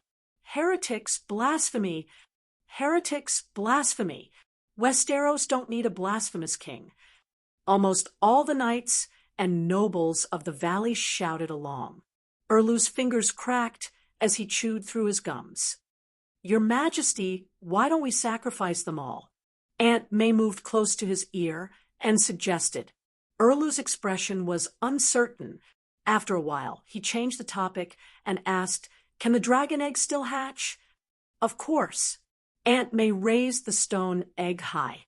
A black shadow hung down from the stone egg like roots. The eggshell shattered at a visible rate, revealing a slowly wriggling creature with black and red scales inside. The mystic dragon has been born. Erlu was overjoyed. Mystic dragon, mystic dragon, mystic dragon. The blazing red heart knight, who had been silent for a long time, shouted fanatically again. At this moment, another change occurred. An inexplicable pressure suddenly enveloped the godwood. It was as if there was an invisible but substantial mountain floating above their heads. Hum! Above Aegon King Jiaosu's corpse, 30 meters from the ground, a golden light outlined dotted lines as if it was a 3D projection. Then it filled in the details along the dotted lines and finally constructed a lifelike, huge stone gate. The gate was in the style of a Chinese archway. The pillars on both sides were carved with the pattern of a heptagram. At the top, there was a plaque with the words Mountain Paradise written in Westeros. Ah, ah, ah, ah, ah, ah. An ethereal and tender female voice came from behind the gate. A faint sadness instantly filled everyone's heart. Little Fog had spiritualized and was pulled into the space of the 7 gods by Dragon Queen to act as a singer to set the atmosphere. The Children of the Forest's original name was People Who Sing the Earth. They had no other skills, but their singing was definitely top-notch. Even Dragon Queen couldn't help but be intoxicated by it, let alone ordinary people. A clean and pure city in the sky made the whole world quiet down. Erlu and Aunt May were also intoxicated. They were temporarily immersed in the song and subconsciously didn't want to wake up. Creak, the milky white gate opened. An endless, soft, golden light poured out. The golden light fell on King Aegon's corpse. All the shadows that touched it screamed and fled back into the flames. Finally, Aunt May woke up, and Erlu also came back to his senses. At this time, the golden light had already formed a staircase between the gate of heaven and King Aegon's corpse. Ah! A valley knight suddenly shouted in disbelief. Someone walked out of the gate. No, it wasn't the Holy Mother. A tall and skinny old man with gray hair walked out. The old man's face had deep wrinkles that seemed to have been carved by a knife. His thin cheeks looked somewhat cold and serious, but his eyes were very gentle, like a spring breeze, like the silent gaze of a grandmother. His attire was extremely simple. Apart from a white robe, he didn't wear anything else. A pair of dark and rough feet were exposed. The old man's entire body was covered in a layer of holy white light. It sparkled, but wasn't dazzling. Holy Father! The old Snakewood city cultivator knelt on the ground and shouted excitedly. Holy Father! Everyone was about to follow suit, but the Valley Knight from before interrupted them loudly. He's not the Holy Father. He's the Great Sparrow. So the Great Sparrow ascended to heaven. Gah! The old cultivator's shout stopped abruptly. Isn't the Great Sparrow dead? He said blankly. That's not a living person, but a Holy Spirit. It's because he's dead that we can see him at the gate of Mountain Paradise. Is he guarding the gate of Mountain Paradise? Some northerners were puzzled. What's wrong with guarding the gate? It's also an honor to be guarding the gate of Mountain Paradise. The knight who believed in the seven gods, said indignantly, "No, he's not guarding the gate." The old cultivator shook his head and shouted excitedly, "The great sparrow is heaven's guide, just like the seven stars Bible described. The Holy Mother looks at us with a smile, the sound of heaven rings, the gate of heaven opens, and the Holy Spirit guides the souls of the dead into heaven." Speaking of this, he seemed to have realized something. Aegon is going to ascend to heaven too. Seven gods above. He can ascend to heaven too? Isn't the requirement of ascending to heaven too low? The old cultivator was conflicted. Before he finished, the great sparrow had walked to the bottom of the stairs and reached out his strong hand that was like a withered branch. Like fishing for the moon in the water, he fished up a tall and strong silver-haired young man from the air on King Aegon's burnt face. Ah, it's exactly like the Bible. The great sparrow is going to guide Aegon to heaven. However, Aegon was not in a good state at this moment. His spiritual body was riddled with holes and entangled by dense shadows that looked like blood-sucking leeches. Some of the shadow leeches had already drilled into Aegon's spiritual body, and some of them were still hanging outside. It was a horrifying sight. All the people around, including the Knight of Red Heart, felt that their blood was freezing. They could never imagine that the blood sacrifice of Lalo could be so evil. The great sparrow widened his eyes in fury and slapped the head of Aegon, who had a painful expression on his face, with his other hand. Chapter 7:18. Big Sparrow clamped Aegon's shoulder with his left hand and slapped his head with his right hand. A dazzling white flame spurted out from his palm. The white flame spread from Aegon's head down, burning all the way. His spiritual body twisted in the holy flame, and his face twisted in pain. He opened his mouth and howled, but no one could understand the sound from his soul. However, the effect of the white flames was indeed powerful. Those black tentacles, whether they had drilled into Aegon's body or hung on him, did not escape the burning flames. Crackling, crackling, crackling, they exploded into black mist and dissipated in the white flames. "Damn it!" Erlu cursed and asked the red-robed woman beside him with his hand on the hilt of his sword, "Can only steel weapons attack these illusions?" The red sword was created before steel was invented. It's very effective against deviant ghosts, but, Aunt May said uncertainly, "Why don't you go and try?" Erlu was bold and fearless. He pulled out the light emissary, which was glowing with a strange red light. His eyes were firm as he strode toward Holy Sparrow. Ah! The Knight of Valley was furious. "Blasphemy! Blasphemy! Heathen! Believer of evil God! Protect Holy Disciple Big Sparrow!" The old cultivator of Snake Wood City shouted. Then, he was about to charge at the defense line of the Red Heart Knights when pockmarked face Richard slapped his forehead with the back of his sword, and he fainted.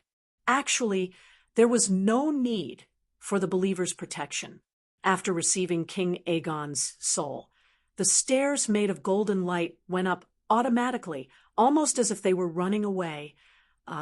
Illusion. It must be an illusion. How could the stairs of heaven run away? However, when Erlu came to the fire with anger, Holy Sparrow had already brought the confused King Aegon into the gate of Mountain Paradise. He couldn't reach them. Moreover, Holy Sparrow and Aegon didn't stay for long. After they disappeared, the milky white gate of Mountain Paradise slowly closed.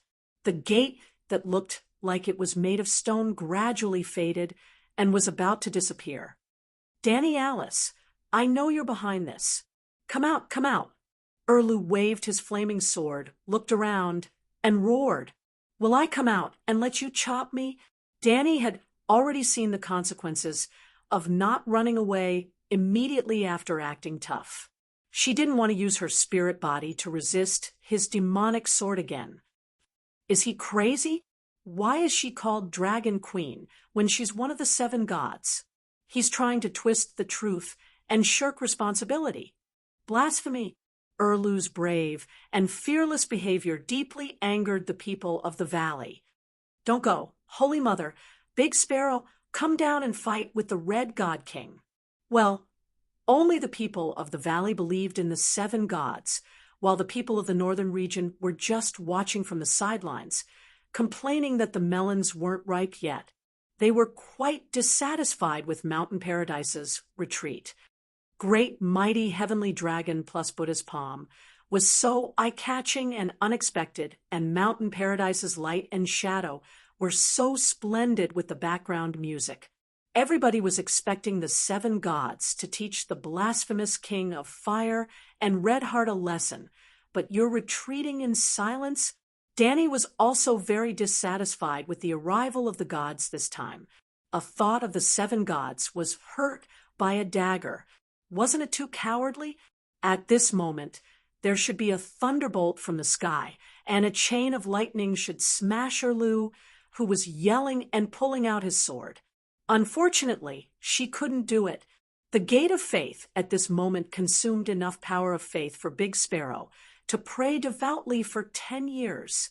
The Holy Father said that faith belongs to the 7 gods, and the fight between the royal power and the secular world belongs to the believers themselves. He will only be the final judge. Fortunately, every castle in Westeros had a forest of divine trees, and every family that believed in the 7 gods also built a sacred hall, and there were monks in every sacred hall. After Holy Mother Danny ran away after acting tough, a follower patched up her behavior and gave a perfect explanation in line with the doctrine. The old monk was knocked out by Richard before, and now he woke up slowly, hearing the blasphemy of the northern region barbarians against the 7 gods. He began to lecture them seriously.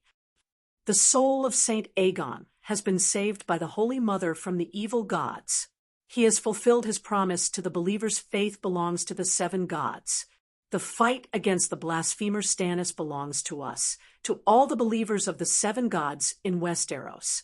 We will form an armed church, call on all the nobles of the 7 kingdoms, launch a holy war, and defend the glory of the 7 gods.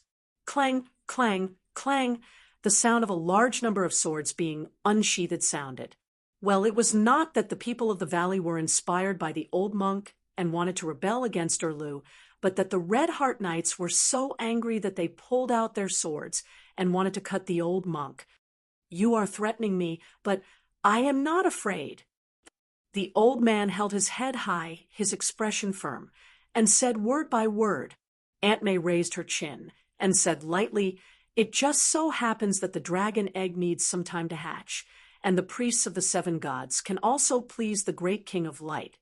Immediately, 2 Red Heart Knights stepped out, dragged the old monk's thin body, and threw him into the raging fire. "Ah, Holy Mother, show us your miracles." The old monk was bathed in fire, but he opened his arms and embraced death, loudly shouting the name of the Holy Mother. Even though the shadow touch slithered over like a snake, wrapped around his body, and extracted his soul, his eyes were still firm and fearless.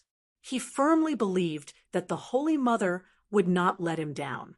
Even the fake Prince Aegon could go to heaven, so he must be more pious than Aegon, and more loved by the Holy Mother. Such a firm soul made Lalo even happier.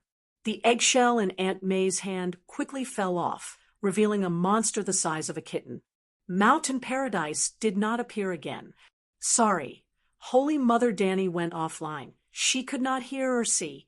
Even if she could hear or see, she would not save him, because his soul was not worth saving. Saving Aegon was not because of how pious Aegon was, but because he was related to the 7 gods, which meant that he got in through the back door. Most of the time, it was so sad to place one's hopes completely on the gods. Therefore, a gentleman must constantly strive for self-improvement. It was better to rely on oneself than on the gods. A demon dragon really hatched. The old cultivator was a nobody with no background. His soul fell into the evil god's hell in despair, but it only shocked and saddened the others for a while.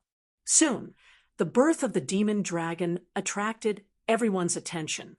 Demon dragon, this is the great Light King's gift to the child of prophecy. Finally, her wish of hatching the demon dragon was fulfilled. Aunt May held the baby dragon up high, in excitement. Demon dragon! Erlu's eyes were filled with passion. He took a few steps forward, reached out his hand, and gently stroked the black dragon's head that did not even open its eyes. Feeling the scalding temperature of the dragon's head, Erlu excitedly announced, "It's the resurrected Black Death God Beleriand." In Westeros, Beleriand was deeply rooted in people's hearts like this. Bang! While he was excited, Erlu felt a hot, wet pain in his palm. When he looked again, he was shocked to see that the newborn demon dragon's head had exploded. It was as if a firecracker had been stuffed into its head. What's going on? Then, something even more terrifying happened. The little dragon with black and red scales decayed visibly. Its scales fell off, its flesh rotted, and maggots as thick as a finger crawled out of its organs. Before they could crawl out completely, the white maggots trembled and died. Under everyone's dumbfounded gaze, the newborn dragon turned into a puddle of stinky black blood. Aunt May held the sticky and cold corpse water. Her expression was blank, and she did not know what to do. Erlu's face was pale. Despair and pain flashed across his eyes. No, it shouldn't be like this. The red-robed woman muttered to herself. Then she brought the stinky black, red, and yellow corpse water to her mouth and drank it in one gulp. Oh, not in one gulp. She held it in her mouth and used her pink tongue to lick and taste it. Gulp. In the end, she swallowed the liquid and smiled bitterly. It died long ago. It died hundreds of years ago. This was a dead egg. It had lost its vitality more than 100 years ago, so it was forgotten by Targaryen in the Dragon Cave. Lalo answered the prayers of the believers and hatched the stone egg. He did it. He brought a corpse that had been dead for 100 years to the human world. It was also because it had been dead for more than 100 years that it rotted so quickly in Melisandre's hands. But Erlu was unwilling to accept this result. You said that a demon dragon can be hatched from a stone, not a rotten dragon corpse that has been dead for 100 years. Aunt May could not give an answer. She could only look for Lalo in the flames for inspiration. Lalo really responded to her. By the fireplace, Aunt May said dejectedly, "Other than Dany and Rise, no one can bring a dead megalosaurus back to the human world." Why? Is the great King of Light inferior to a mere mortal? Erlu's eyes were bloodshot. Dany and Rise are not mortals. She usurped the position of the 7 gods and is a demigod herself. She also has a special talent. It was not an accident that she could hatch a dragon. It was the mission given to her by God to bring a megalosaurus back to the human world. If that is the case, then choose her as the savior. Erlu's voice was full of resentment. You have always said that only with the help of the demon dragon can we end the long night. Now that I am destined to not have a megalosaurus, what kind of child of prophecy am I? 2 days had passed since the day of the sacrifice. Sansa and Jon in the Moongate Castle received the news and rushed back. After learning that Aegon had died tragically, Sansa fainted on the spot. When she woke up, she looked at Erlu's eyes. Erlu, who had always been strong-willed, could not help but feel his heart tremble a few times. He avoided that extremely venomous gaze. Jon's reaction was also unexpectedly fierce. If it was not for the fact that he had confirmed repeatedly that Aegon's soul had returned to the 7 gods' paradise, Jon would have led the Northerners away from Erlu's team. Actually, the two of them were basically in a team now. If it was not for the fact that they had a common enemy in Cersei, they would have gone their separate ways long ago. If he could hatch the demon dragon, the price he paid would have been worth it. However, He had offended Jon and Sansa, and he had come out empty-handed. He only received endless hatred and curses. This made Erlu very frustrated. Aunt May looked hesitant. Actually, there is another way to obtain an adult demigod-level demon dragon. An adult demigod-level demon dragon? Erlu opened his mouth wide and said in disbelief, "Is there such a demon dragon in this world?" "Yes, and it is in your hands," Aunt May said softly. "Speak more clearly," Erlu said with a frown. Aunt May's eyes flashed with an excited red light. Her red lips said softly, "Dragon binder." "Dragon binder?" Erlu frowned. "Isn't that the horn? There is a dragon soul in the horn. Vargol!" Aunt May emphasized excitedly, "Not Vargol of the Targaryen family, but one of the 3 oldest megalosaurus in this era, Vargol. What's the use of just one dragon soul? A soul and a corpse. Your Majesty, what have you thought of?" Aunt May said with a strange smile. "Resurrection. Jon was resurrected in this way." Erlu's eyes were deep. He remembered the Dragon Queen's mocking words to him that day in the Wolfswood. Jon, who was resurrected by Lalo, is the real child of prophecy. You are just cannon fodder in the king's vanguard. Maybe all your efforts will be taken advantage of by him. Is Jon Stark the child of prophecy? Chapter 7:19. Tell me the truth. Is Jon Stark the child of prophecy? What? Erlu's question came too suddenly, and Aunt May was at a loss for a moment. Dany Reese once told me that Jon Stark, who was resurrected from the dead, is the child of prophecy, and I am just like how Illyrio treated Dany Reese and Viserys. They are just the pawns of the fake Aegon, paving the way for the true king. Erlu's gaze was not sharp, and his tone was not strict. However, his pupils were almost imprinted into Melisandre's red eyes, and his words were as direct as a sword, not beating around the bush at all. "I once thought that he was." Aunt May could not hide it. After all, the talkative Dragon Queen had told Erlu everything. "I was wrong." She smiled bitterly. "You know, there are prophecies in the flames, but most of them are illusions to deceive people. The night is long, and there are dangers everywhere. The evilness of the human heart is even greater than the cold geography of the north. The Great Wall is the territory of the ES god, and my divination was disrupted by the servant of the god of frost. He tried to make me give up on the real child of prophecy, which is you, and instead waste my energy and time on a believer of the ES god, so as to avoid the ending of the night by the Savior. Fortunately, the great King of Light guided me out of the wrong path and prevented the world from falling into eternal calamity. Melisandre was not lying. She really thought that her mistake was related to the three-eyed crow. Lalo held the final right to interpret the prophecy. If he said that it was an illusion, then it was an illusion. Only the revelation that he acknowledged was a revelation. It was not that he wanted to deceive Aunt May. If he could, he would directly tell her all the secrets related to Jon, as well as the deviations in the predetermined destiny. Just like Dany, she knew a lot of secrets and often shared them with her underlings. If you did not make things clear, how could your followers accurately understand what you meant and complete the mission perfectly? However, Lalo was too far away from the material world previously, making it difficult for him to communicate directly with his believers. Most of the time, the messages Lalo sent to Aunt May were misinterpreted by her. The prophecy couldn't be wrong, only the interpretation of the prophecy was wrong. Erlu took a deep look at the priestess and reluctantly accepted her explanation.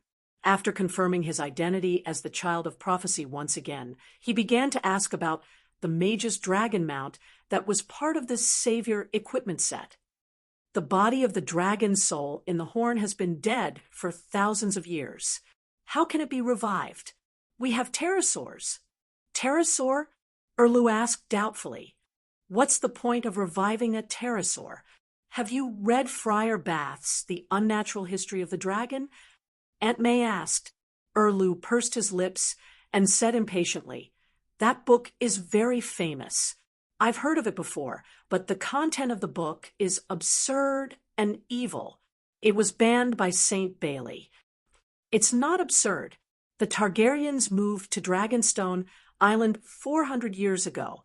When they left Valeglia, of course, they did not forget the family's collection of books that had been accumulated over thousands of years. Many of Valeglia's secrets were recorded in those books. For example, the masonry techniques used to build Dragonstone Island and the magic arcane techniques used to mine volcanoes. For example, the secret of the origin of the mages. Friar Bath was once the manager of the Royal Library and was a close friend of King Rue. He had the opportunity to come into contact with those rare books. Therefore, The Unnatural History of the Dragon has a high reference value. If Friar Bath dared to publish such a book before Valeglia was destroyed, not only would he not be able to survive, even the Targaryens would be implicated. What's the point of saying this now? Those books have been burned by Saint Bailey long ago, Erlu said impatiently. If you had read that book, you wouldn't be asking so many questions now. Aunt May sighed inwardly and said directly, The mages of this era were born from blood witchcraft. The ancestors of Valeglia fused pterosaurs and dragonworms to form the first megalosaurus. After that, the first megalosaurus gave birth to all the megalosaurus in Valeglia, and Vargal in the dragon binder's horn was one of the first megalosaurus. Vargal's soul, body, and bloodline all came from a pterosaur. And when the first Valeglia used blood witchcraft as a sacrifice, it was the former Lord of Fire, the current Lord of Light, the great Lord Lalo. So, do you understand now? Erlu nodded slowly. The red-robed woman had explained it very clearly. How could he not understand? In other words, with a simple sacrifice, Vargal's soul can be fused into the pterosaur's body, and the pterosaur can be revived into a megalosaurus? More or less, but Aunt May's eyes wandered, and she stuttered. The sacrifice isn't simple. It requires the king's blood. I know. It requires your most precious. Facing Erlu's suddenly widened eyes, Aunt May turned her head, unable to continue. What do you mean? Erlu's gaze became dangerous. How did Yesor and Yahai forge the hero's red sword? Aunt May lifted her head slightly, her beautiful eyes looking at Erlu, and said, He failed countless times in forging the sword, until he sacrificed his most cherished wife, Nisa Nisa. The mages are your hero's red sword, and you have to forge your own divine weapon of salvation. Erlu's stern expression suddenly became very strange. I'm going to sacrifice Celis if he could obtain an adult megalosaurus, sacrificing that big-eared, long-bearded, bad-tempered wife of his who was as tall and burly as him was not unacceptable. No. Aunt May's face twitched a few times. How could there be such a good thing in the world? It's Shireen. Smack! The slap came suddenly and fiercely. Aunt May's head was knocked askew, and she was also dazed. Her ears rang, and her face instantly swelled into a greenish-red bun. She was about to question him, but when she turned her head, she saw Erlu's crimson-red eyes that looked like they were about to swallow someone whole. She sighed softly and silently swallowed her anger. Shireen is my successor. Don't even think about touching her. Erlu left this sentence and angrily left.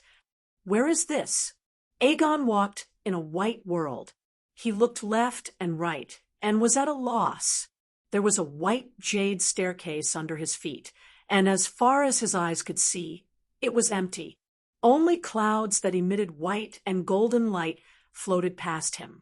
The big sparrow who was leading the way in front did not even turn her head, and said calmly, This is Mountain Paradise, the place where the true souls of the saints of the 7 gods reside.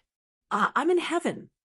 Aegon shouted, and suddenly his expression changed a few times as he recalled what happened before his death. Stannis wanted to sacrifice me to Lalo, but I ended up being a saint, and my soul came to heaven. At this point, Aegon's lips curled into a bitter smile. Well, the human world has become hell for me. It's good that I'm dead. At least I can go to heaven. The big sparrow finally turned her head and frowned. You're not a saint. You just said that heaven is where the saints reside. Aegon was confused. Yes, this is the holy heaven, the final resting place of the saints, but you're not a saint. The big sparrow's cold face was full of disgust, and she looked at Aegon as if she was looking at a stinky poop that tainted a pot of delicious chicken soup. If I'm not a saint, why can I come to heaven? Aegon was very dissatisfied with the old man's reaction. Master Guide, I grew up in a foreign land, but I've always believed in the 7 gods, and I've never done anything wrong in my life. It's not too much to go to heaven, right? You believe in the 7 gods, but you're not devout. You should have entered the world of strangers and never come here. The big sparrow shook her head. Now I'm here, Aegon said with his head held high.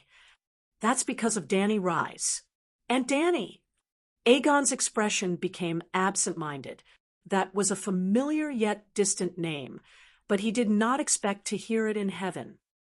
What did she do? He said in disappointment. She's also a saint, and she can go to heaven like me after death and become a manager of heaven. When you were about to be pulled into hell by the evil god, she sensed what happened to you through the seal of the Holy Night. Then she begged the Holy Mother for help, and finally used her qualifications as a saint in exchange for your place in heaven. This answer was too unexpected, and Aegon was stunned. But is this true? Can I lie in heaven? The big sparrow shouted angrily. But I'm not Legiazi, I'm not her nephew. Aegon covered his face, squatted on the ground, and started crying. Sigh, she said that even if you're not related by blood, you're still friends, and she couldn't bear to see you being devoured by the dark devil god. Thinking back to the scene where Dany Rise knelt before the Holy Mother and loudly explained the heart of compassion, the big sparrow could not help but sigh. In terms of kindness and selflessness, I'm not as good as her. No wonder I didn't pass the final test and returned to heaven before completing the mission of ending the long night. Woo-woo. Aegon heard this and cried even harder. The big sparrow was surprised. Just now, in front of him, Aegon's gray linen clothes turned into a white holy monk's robe, and a faint golden light seeped out from between his eyebrows, outlining the 3 corners of the heptagram. Then, the 3 corners overflowed with golden light, and another 2 corners lit up. What happened? Aegon, who was crying, also noticed the changes in himself. Not bad. You have some wisdom. The big sparrow's expression softened a little.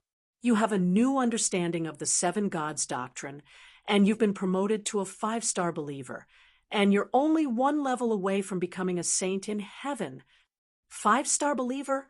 The big sparrow pulled Aegon up from the ground and explained while walking up, according to the believer's understanding of the 7 gods doctrine, there are a total of 7 levels. In fact, according to the power of faith provided, the level of piety was divided. Ordinary people were about 1. 0. Shallow believers were 1 star. 1. 0 to 10. 0 true believers were 2 star. 10 to 50 devout believers were 3 star. 50 to 100 fanatics were 4 star. 100 to 150 petitioners were 5 star. 150 to 200 saints were 6 star. 200 to 250 saints were 7 star. Aegon's piety was relatively low before, but in order to obtain the mark of the paladin, he increased it to more than 10. 0. Recently, his life had been going through ups and downs, and now he had ascended to heaven and was touched by Aunt Dany's lofty heart of compassion. His piety rose from 21 to 110, and he became a 5-star petitioner. After listening to the big sparrow's explanation, Aegon wiped his tears and said excitedly, "If I work hard to become a saint, then Aunt Danny's saint qualification can be returned. Yes, Danny Reese and I are not related by blood, but she is my aunt." His eyes were shining with a determined light, as if he was explaining to the people around him, and as if he was accepting his identity calmly. Chapter 7:20. Danny Alice is not dead yet. She still has a chance to make a contribution. The Big Sparrow said bitterly. She opened new parishes in Slave Bay and Barbarian Land. In the future, the whole world may be under the glory of the seven gods. Her contribution is great, enough to be canonized 10 times. Sigh. Ending the long night was my mission. Danny Alice was responsible for opening parishes in the secular world. I was responsible for saving the world spiritually and physically, but I was trapped in the messy circle of power in King's Landing. I couldn't extricate myself and lost myself. I kept playing games of power and forgot the mission of saving the world from the Holy Mother. I failed to live up to the Holy Mother's expectations. The Big Sparrow burst into tears, crying more fiercely than Aegon. Aegon was surprised. "Excuse me, who are you? You don't know me?" The Big Sparrow just asked, and suddenly realized that he and the fake crown prince had been friends for many days, but they had never met. "I am the Archbishop of King's Landing, the Holy Son of the Seven Gods," the Big Sparrow said reservedly. "So it's you, Big Sparrow." Aegon suddenly realized, and then his attitude changed. The fear he had when facing the manager of heaven was gone, and he became casual and peaceful. "I thought you were a first-generation holy son from thousands of years ago. Turns out we are old acquaintances, old friends." He smiled and put his hand on the Big Sparrow's shoulder. The Big Sparrow frowned and raised his hand to knock Aegon's arm away. He said seriously, "I don't know you well, and this is not the human world. It's useless to pretend to be friends. Behave yourself." Aegon blushed and was very embarrassed. "Sorry, sir, I was just too excited." He was very sensible and immediately bowed to apologize. As the Big Sparrow said, this was heaven, and the other party was the Holy Mother's favorite, but he was just a person who got in through the back door. While talking, the two had already climbed up the stairs. Suddenly, their field of vision became very wide. On a boundless grassland, there stood a huge temple. The temple was carved out of a whole piece of white jade, and it emitted a holy seven-colored light under the sun. But other than the temple, there were no other buildings around, not even a single person. This is heaven. What about the other saints? Are they all praying in the holy hall? Aegon wondered. Big Sparrow shook his head.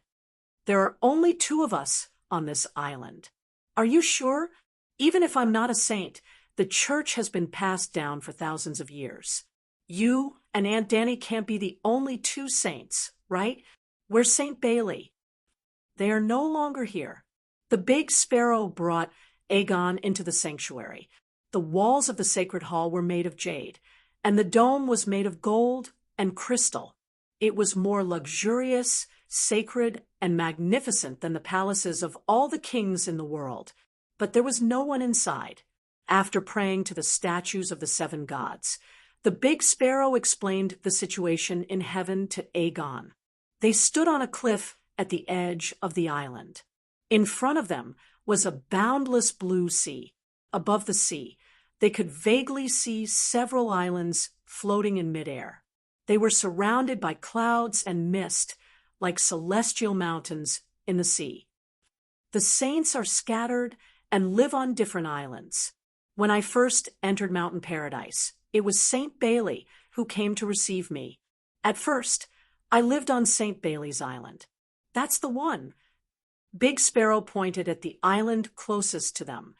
"Why are you here?" "St. Bailey is too weak." "Oh, the Holy Mother is merciful." "I shouldn't have said that." Big Sparrow started praying to the Holy Mother right after he said something bad about St. Bailey. Aegon's heart itched. He wanted to know how cowardly St. Bailey was, but he could only follow Big Sparrow and recite the prayers. Since he had become a monk, there was no harm in reciting more scriptures. Sigh, St. Bailey's understanding of the teachings is different from mine. He criticized my actions of reactivating the church's armed forces. He also scolded me for not following the rules, going against the teachings of the Holy Father, and provoking a conflict between the church and the royal authority, Big Sparrow said bitterly. Thinking back to St. Bailey's deeds, Aegon instantly understood. St. Bailey and Big Sparrow were indeed not on the same side. The Holy Mother didn't mediate the conflict between you two. Aegon asked curiously. The Holy Mother said, "The way that can be said is not the way, and the name that can be named is not the way." What? Aegon's eyes widened. Big Sparrow thought for a while and said what the Holy Mother meant was that the 7 Stars Holy Scripture is not a restriction to the believers, but a ladder to help the believers reach the final state of saint. The teachings themselves have no meaning. The Holy Mother only wanted to use the teachings to elevate the flawed humans into the noble sages. There are thousands of ways to become a sage, and every sage has their own unique characteristics. Therefore, every sage has a different understanding of the 7 Stars Holy Scripture. This is the way that can be said is not the way. So profound, but also reasonable.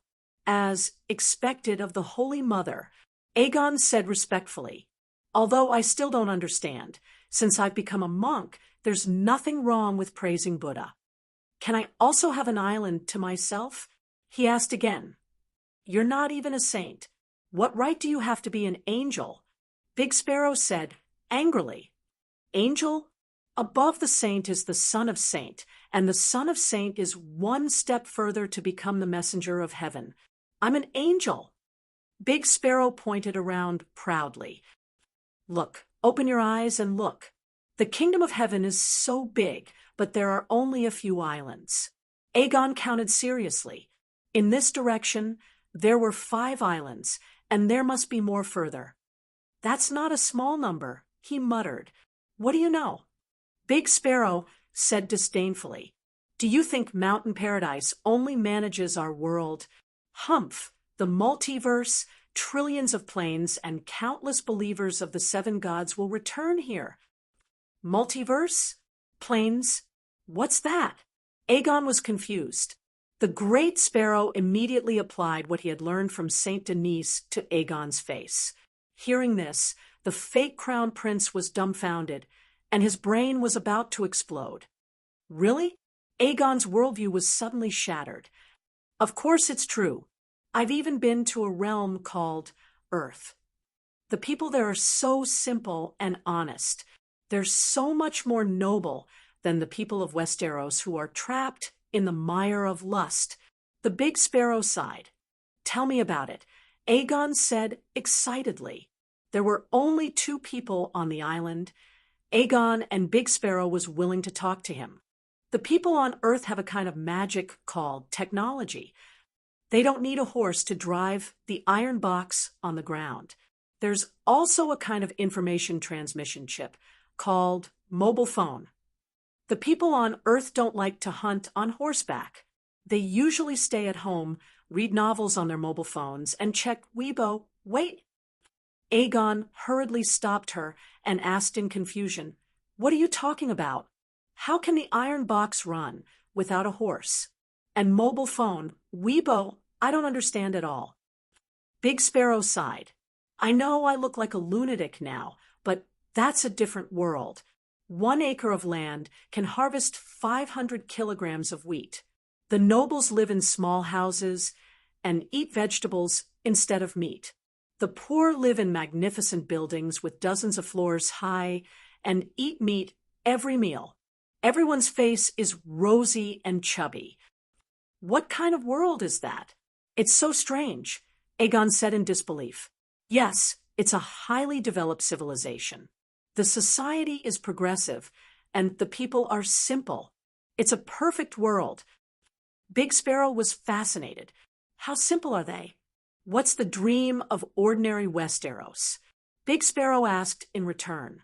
Well, to become a noble, to have a large piece of land, to have a group of servants, to marry a beautiful noble lady, and perhaps to achieve great deeds, and gain the glory of the whole country and become a legendary hero. Aegon said thoughtfully. The fake prince summed it up very well. Big Sparrow agreed and said, That's right. Anyone with a little ambition can't escape from the above few desires. But the people on Earth. Big Sparrow sighed. They're too simple. I've seen a lot of people. They're very interested in God. Oh, the name of the great Virgin Mary on Earth. They only hope that the Virgin Mary can give them a house of 100 square meters. Well, actually it's only 70 square meters. The rest is said to be a public stall. Sigh, I don't understand. It's probably a house with 2 beds, a kitchen, and a living room. That's too simple. Aegon frowned. If they pray to the Virgin Mary, they should at least have a castle, right? That's why I say they're very simple. Big Sparrow sighed again. Most of the men pray to the Virgin Mary, and their biggest wish is to marry a wife. Does he want his wife to be beautiful, talented, and good at singing and dancing? Aegon guessed. No, as long as she's a healthy woman, not promiscuous, able to bear children, a little stupid, a little ugly, a little reckless, anything is fine. This. Aegon was dumbfounded. That's too simple. Can I go live in the heaven of the people on Earth? It takes a lot of divine power to travel between planes. You're not even a saint. What choice do you have? Big Sparrow said, angrily. Even he himself was too curious about the other world. It took him a lot of effort to beg the Virgin Mary to take him out to see it. He would need to pray for 100 years to pay back the divine power of faith that he consumed.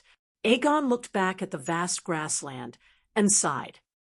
But it's so desolate here. There's not even a place to live. You have to learn from the simple people on Earth. Know your place and have little desire. Build your own house and farm your own land. Big Sparrow said calmly. How do I build a house? There's not even a forest. Pray to the Virgin Mary. Big Sparrow knelt on the ground and demonstrated to Aegon. He chanted the 7 Stars Bible. A white light flashed in his right hand, and a piece of gold the size of a brick appeared. Here, worldly power and wealth are meaningless. Here, as long as you give your devout faith to the Virgin Mary, you can get everything. Big Sparrow spread out her arms and raised them high. Here is heaven. Soon, Aegon also received a big apple through prayer. Crunch. He took a bite. It was crunchy and delicious. The juice was full. It tasted great. Ah, so this is heaven. Aegon was wild with joy. He was really in heaven. After a moment of excitement, he thought of the fetters in the human world. The joy on his face disappeared and was replaced by sadness. He asked Big Sparrow, I want to see my wife. I also want to see Aunt Dany. Can the Virgin Mary arrange it? Slap. Big Sparrow was furious. She slapped Aegon's head hard and scolded. You really got in through the back door. Do you think the Virgin Mary is your nanny? If you don't want to stay in heaven, you can ask the stranger to send you to the 7 levels of hell.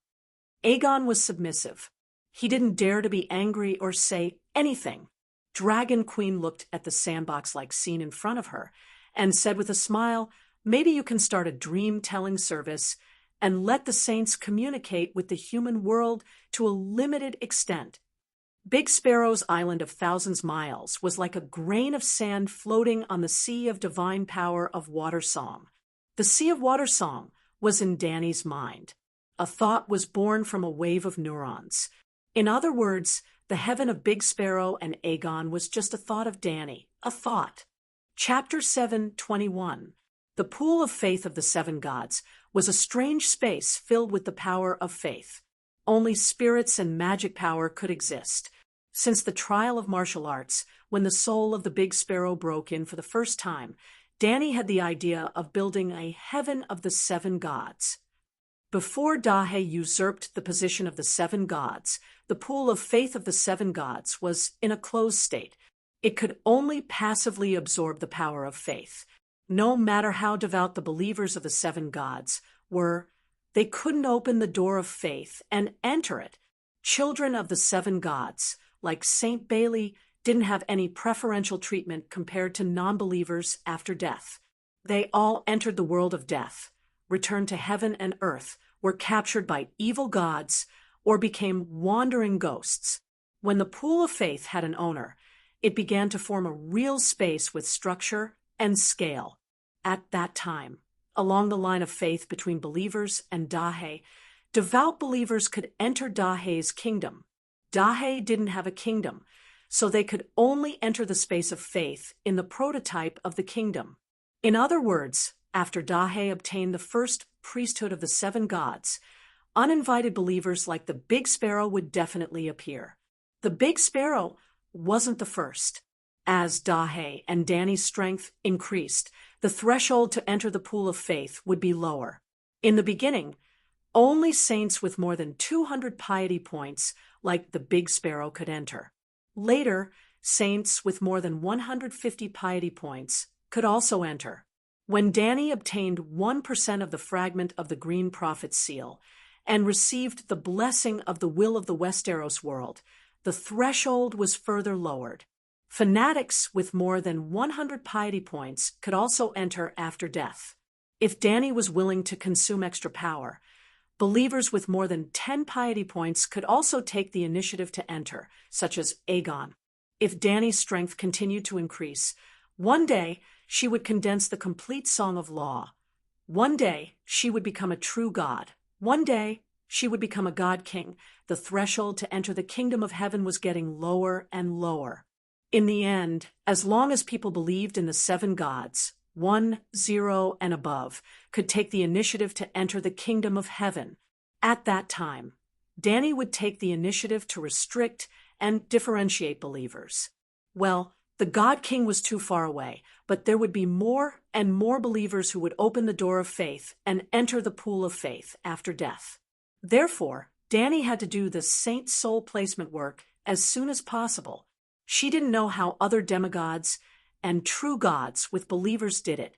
She could only find inspiration from the memories of her previous life. The first thing she thought of was the matrix in the matrix. Afterward, she separated a thought from her main soul and poured the power of the Song of Laws and her innumerable memories into it. She then sent that thought into the faith space.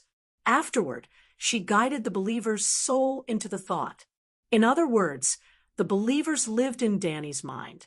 The matrix of the matrix would also make the people inside feel uncoordinated, thus doubting the authenticity of the world, which was the birth of the awakened. However, Danny's mind could interact with the minds of her believers.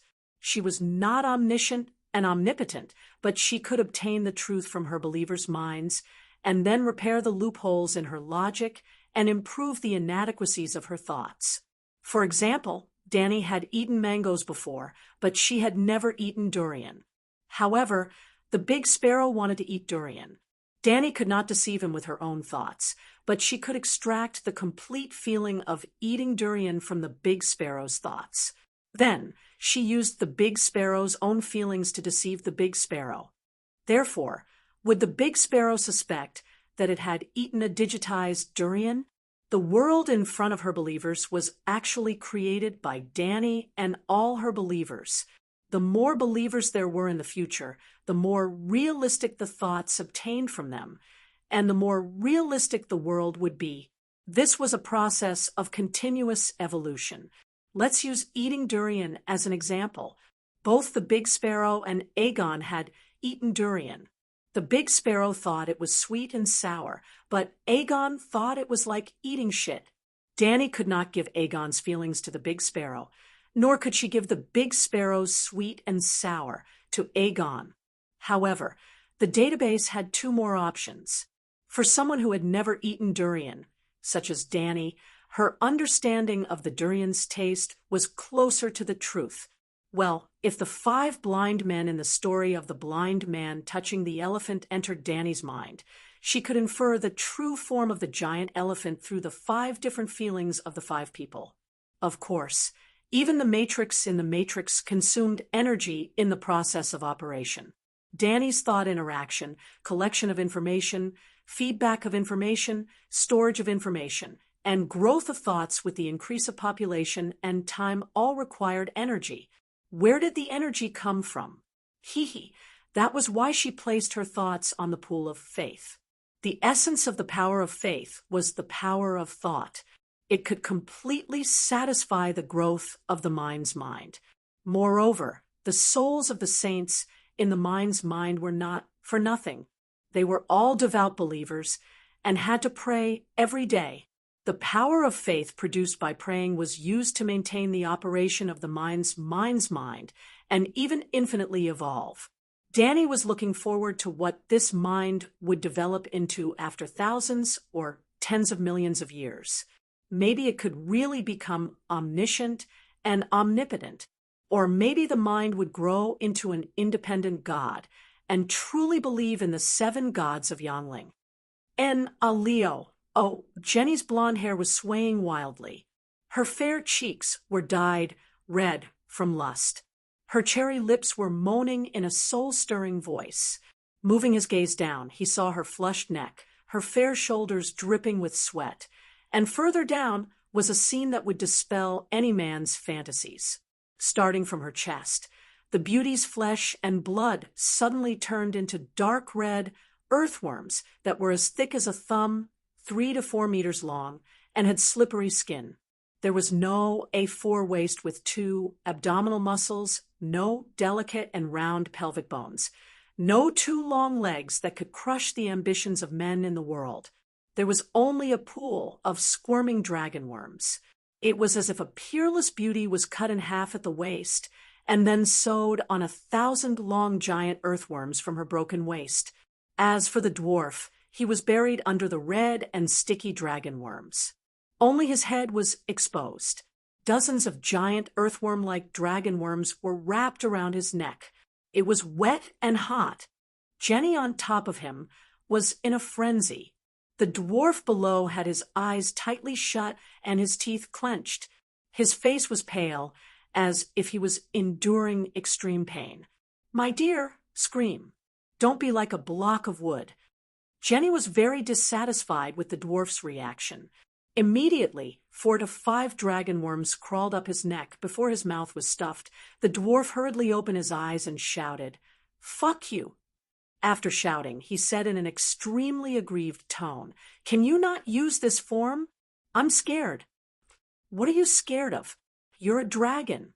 How can you be scared of dragon worms?" Jenny was dissatisfied. "I'm not scared, but it's horrifying." The dwarf shouted with a sobbing tone, "This is my body. My original body was destroyed by Danny Rise and her White Knight. I can only use dragon worms to reassemble into a human form." "Then use your human form." The dwarf begged, "You really don't know what's good for you. I've already accommodated you." Jenny said unhappily. This was the truth. Jenny's face, body, and temperament were all top-notch. The dwarf had always been more focused on his body than his heart. As long as his appearance was good, he never cared about his inner beauty. But the first time with Jenny, it was the biggest nightmare of his life. It was even more terrifying than the experience with Zero's top beauty. It was 10,000 times more terrifying. No matter what, those beauties were still humans. But when Jenny took off her clothes, they immediately turned into a pool of squirming dark red dragon worms that spat out sticky liquid and covered his entire body. It was like a giant with terminal roundworm disease who ate a large basin of pagoda medicine and then poured wisdom on the dwarf's head. The dwarf fainted immediately, but we all know that in the matter between a man and a woman, no matter who fainted, as long as the other party persisted, the matter could still be completed because of the dwarf's strong resistance. Jenny was already reasonable and only turned the lower half of her body into dragon worms. At least by only looking at the upper half of her body, one could still see some beautiful scenery. You should understand that I'm doing this for your own good. Seeing the dwarf close his eyes and pretend to be dead, Jenny couldn't help but soften her tone. A normal person's desire is meaningless to me, but this is the most efficient way to purify the blood. Glancing at the golden white hair at the tip of his eyebrows, the dwarf had mixed feelings. The proportion of silver hair was getting higher and higher. Well, Jenny really didn't have sex with the dwarf out of desire. Even if there was desire, she wouldn't be interested in this frustrated dwarf. But she needed to use blood witchcraft to help the dwarf get rid of the mixed blood. And intercourse was the most common method of blood witchcraft. To put it bluntly, this wasn't love between a man and a woman, but a blood magic ritual. Jenny's dragon worms drilled into every part of the dwarf's body, using the dragon worm blood that contained magic to replace the Valeglia's lowly blood, thus achieving the goal of purifying the blood. Feeling the heat surging in his body, the dwarf sighed and asked, "After Valeglia was destroyed, you invented this kind of witchcraft to continue the bloodline?" "No, before the catastrophe, our 14th Fire Peak family had already mastered this kind of blood magic." The dwarf tried hard to keep his gaze on Jenny's charming cheeks and asked in confusion, "At that time, wasn't it an internal marriage? Why do you still need blood witchcraft to purify the blood?" Jenny's breath was uneven as she said, "As the inheritance continues, the level of the blood will decrease from generation to generation. So internal marriage is useless." "Why is that?" The dwarf was shocked. "There are two criteria to determine the level of the blood, genes, and the compatibility with the laws of heaven and earth. The only thing that doesn't change in the world is that it will always change. Genes will decline, and laws will also change, causing the compatibility between the blood and the laws to decrease. Of course, if one of the descendants has a deep understanding of the laws, for example, comprehending the Song of Laws, and becoming a demigod, the blood will also increase." The secrets of bloodline inheritance were not much in Valeglia, so Jenny explained in detail. The dwarf frowned, as if he had grasped something in his heart, but he couldn't put his finger on it. After a while, he asked, "You said to use the dragon worm's blood to replace the mixed blood in my body? Why don't you use the megalosaurus? The megalosaurus is obviously stronger than the dragon worm." "Then I have to have the megalosaurus," Jenny said unhappily. The dwarf was deep in thought. He somewhat understood that with his ugly appearance and body, as the queen of Valeglia's descendants, Jenny had chosen him as her mate.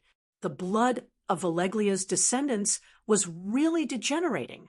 Before the megalosaurus went extinct, they must have used the megalosaurus to perform blood witchcraft, using the dragon's blood to replace the mixed blood in their descendants' bodies.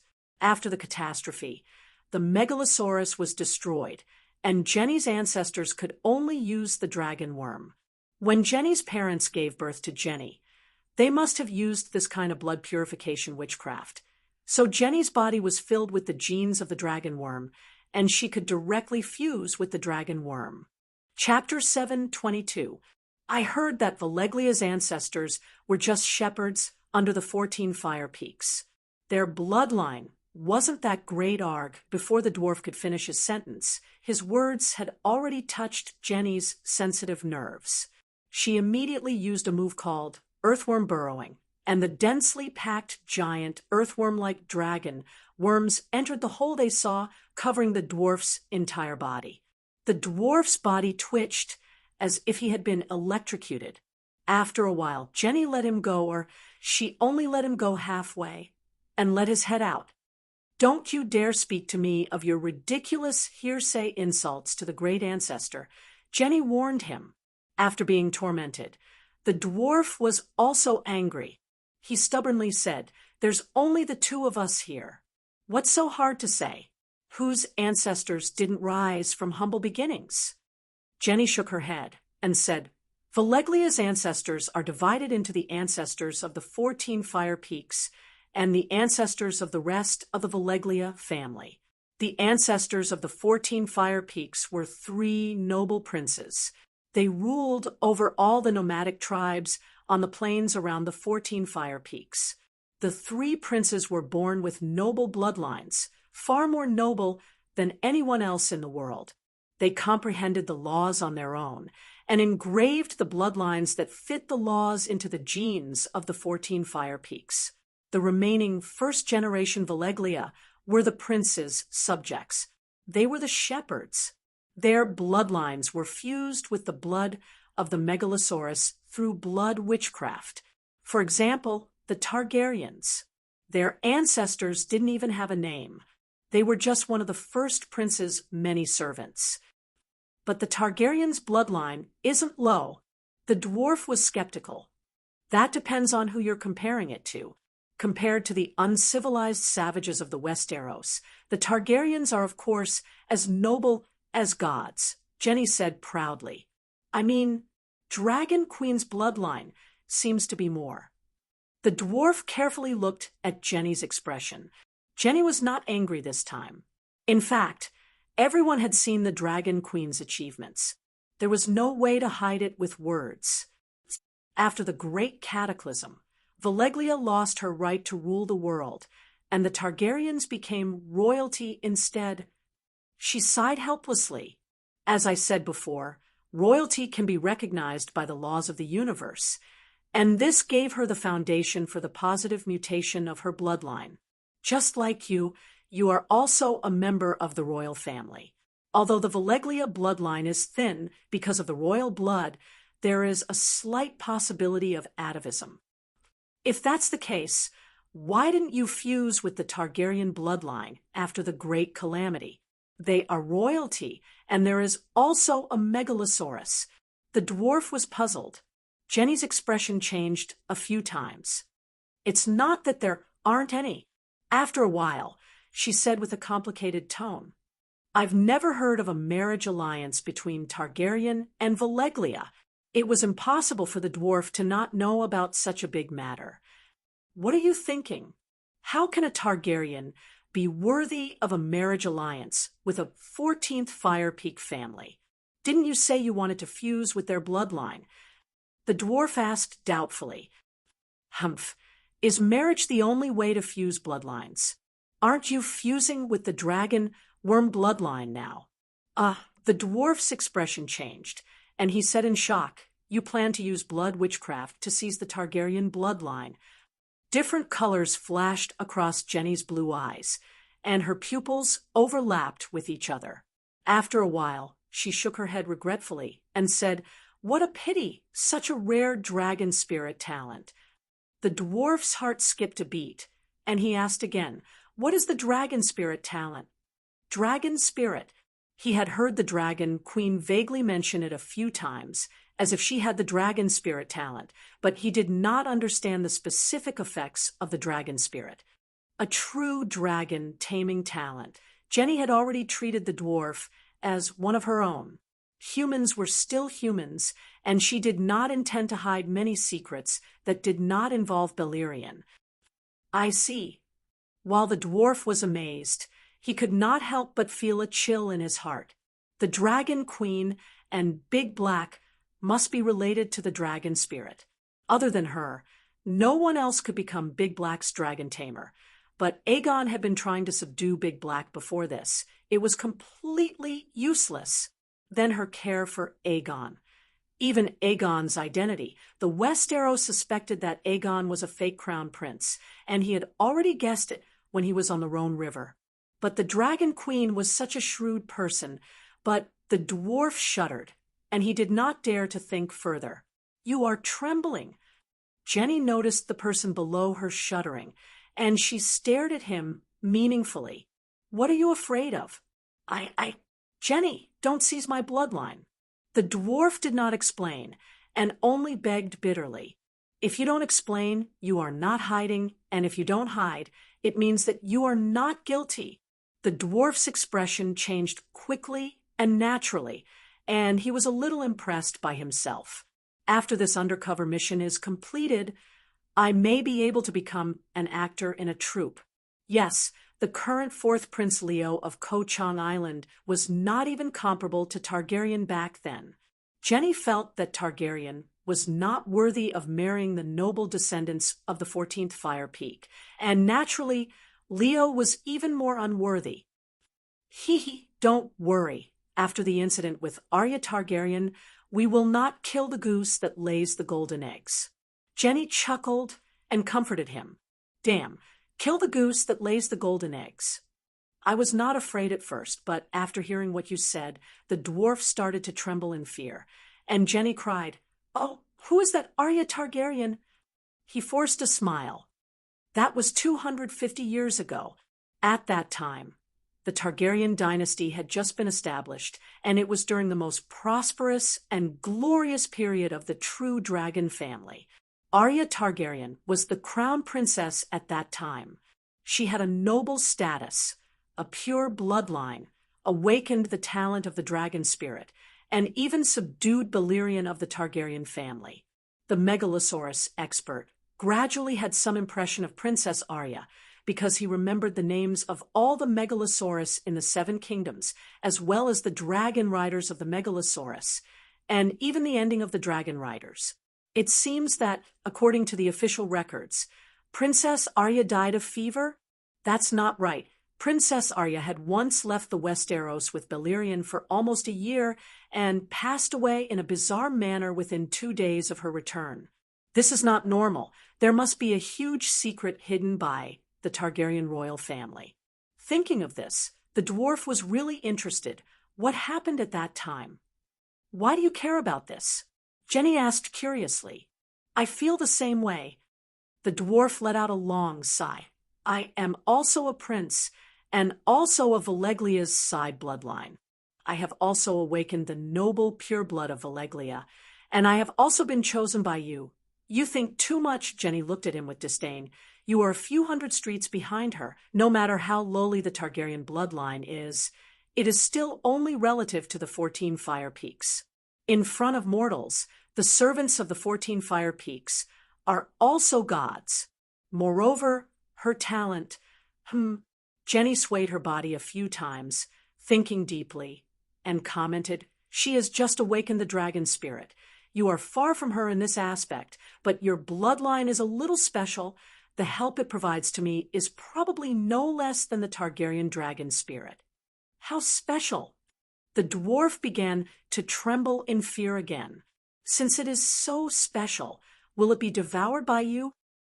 It is special because it is rare. This is the first time in thousands of years that there has been such a magic wave. Actually, your bloodline is not pure, nor is it noble.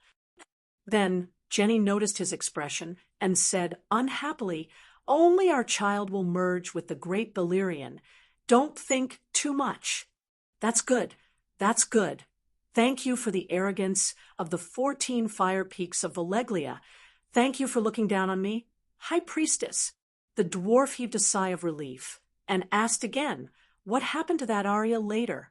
Any Megalosaurus born in Valeglia has a strange spiritual connection with His Majesty Balerion.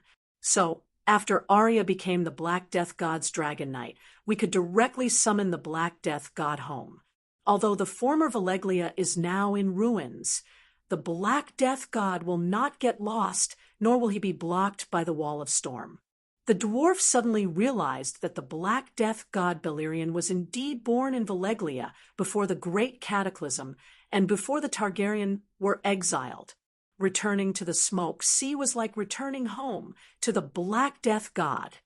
Since we already brought Arya to the ruins of Valeglia, how could it still fail? You're a sheep in a tiger's den, yet you can still run away. Aren't you too weak? The dwarf was puzzled. At first, she was very obedient, and even worked as a priestess in Orlos for half a year. His Majesty Balerion also taught her many great wizard legacy spells. But that little bitch was the same as Dany Rye's, ungrateful and unable to tell good from bad. When she found out that she was going to merge with the spirit of the ancestors, she immediately struggled and resisted. unwilling to give up everything for the great ancestor god Beleriand. Sigh, she has only just awakened her dragon spirit, and the Black Death god Beleriand is an adult megalosaurus. This means that Dany, Rise, and Princess Arya are normal people, other than you bunch of brainless survivors of the 14 Fire Peaks, who would be willing to give up everything for an evil god. The dwarf complained in his heart, and then asked strangely, the Black Death god is so terrifying that he can resist the ancestor god. Hee, do you know when Beleriand died? How many years did he live? Jenny sneered. Of course the dwarf knew, but Leo definitely did not. So he said, I don't know. In order to save Arya, the Black Death god used a forbidden spell. She wasn't even his first night, and the two of them shouldn't have had such deep feelings for each other, Jenny said regretfully. Then she told him about the great wizard legacy and the overclocking fusion in the form of a dragon spirit. The dwarf carefully recalled that after Arya's death, Beleriand lived for almost 40 years, but his condition was very poor. He was the first megalosaurus to live in a dragon's den, and he had been lying in the cave all this time. Later, a Prince Viserys gained his recognition and became his last dragon knight, but the Black Death god could barely fly, and almost never went out on a mission. In less than a year, he died of old age. He barely lived for 200 years. As one of the 3 great dragon ancestors of the Targaryen dynasty, Vargol lived about the same age as Beleriand, 180 years old, but he died in a dragon battle, and there were no signs of his energy declining. And Vargol's death was not because he was weaker than the younger generation. It was mainly because his dragon knight was a one-eyed dragon, and in the dragon battle his only eye was blinded by the afterglow of the setting sun, and the enemy took advantage of his blind spot. Even when a megalosaurus half his size bit him in the throat, Vargol was not afraid, and almost tore the strong megalosaurus apart with his claws. Even in a disadvantageous situation, Vargol won the dragon battle. But the megalosaurus had limited weight, and with his neck bitten and another dying megalosaurus wrapped around him, Vargol could not fly, and fell to his death in the God's Eye Lake. Compared to Vargol's tragic death, Beleriand, as the big brother, died a little cowardly. Chapter 7:23. Jenny had no desire for the dwarf. After the deed was done, she put on a white priestess robe and returned to her priestess appearance. She left the bedroom with a cold expression. Damn it, Stannis ruined my plans. After some time, Jenny's angry roar came from the study. The bedroom and study were temporarily remodeled from the underground cavern. There was no thick wooden door, only a curtain. Thus, the dwarf who was resting on the bed was woken up. In the past, because of Leo's ignorant and incompetent persona, the dwarf tried his best not to interfere with Jenny's work. But the name Stannis was too irritating, and he could not help it. Leaning against the wall, he staggered out of the study. The dwarf asked carefully, "What is it? I've never seen you so angry before." "Something big has indeed happened." Stannis went back on his word and harmed the ragged prince. And then, originally, he thought that Jenny would chase him away, but he didn't expect that she would really answer. Then, he also took advantage of the situation and opened the curtain to enter. "Sigh, so Aegon is Illyrio's son." She smiled bitterly. "What?" This sentence was like a bolt from the blue, stunning the dwarf.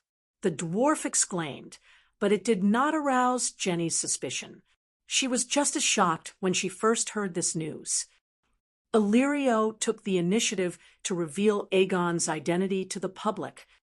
Jenny did not pass the letter to the dwarf, but because she was too upset, she roughly explained the situation. "This is really—" The dwarf's mouth twitched, not knowing what to say. It was too ironic.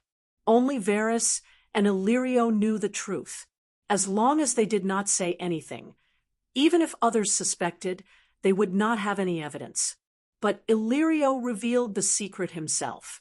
After a while, he asked hesitantly, "That Aegon, how is he now?" Jenny, who was behind the desk, face-bombed and said irritably, I don't care if he dies. After losing his identity as Danny Rise's nephew, he is worthless. Not only was he worthless, his life was in danger. Stannis, the Dragon Queen, Prince Dowling, and the nobles of the valley and the Stormlands would not let him go. And the Northern Territory. I wonder how his little wife Sansa will react. With her pride, I'm afraid. A hint of worry flashed across the dwarf's single eye. However, he did not inquire further about Aegon. Instead, he asked, even if Aegon isn't a fake, what use is he to us? Dany Alice is definitely not stupid. She won't be threatened.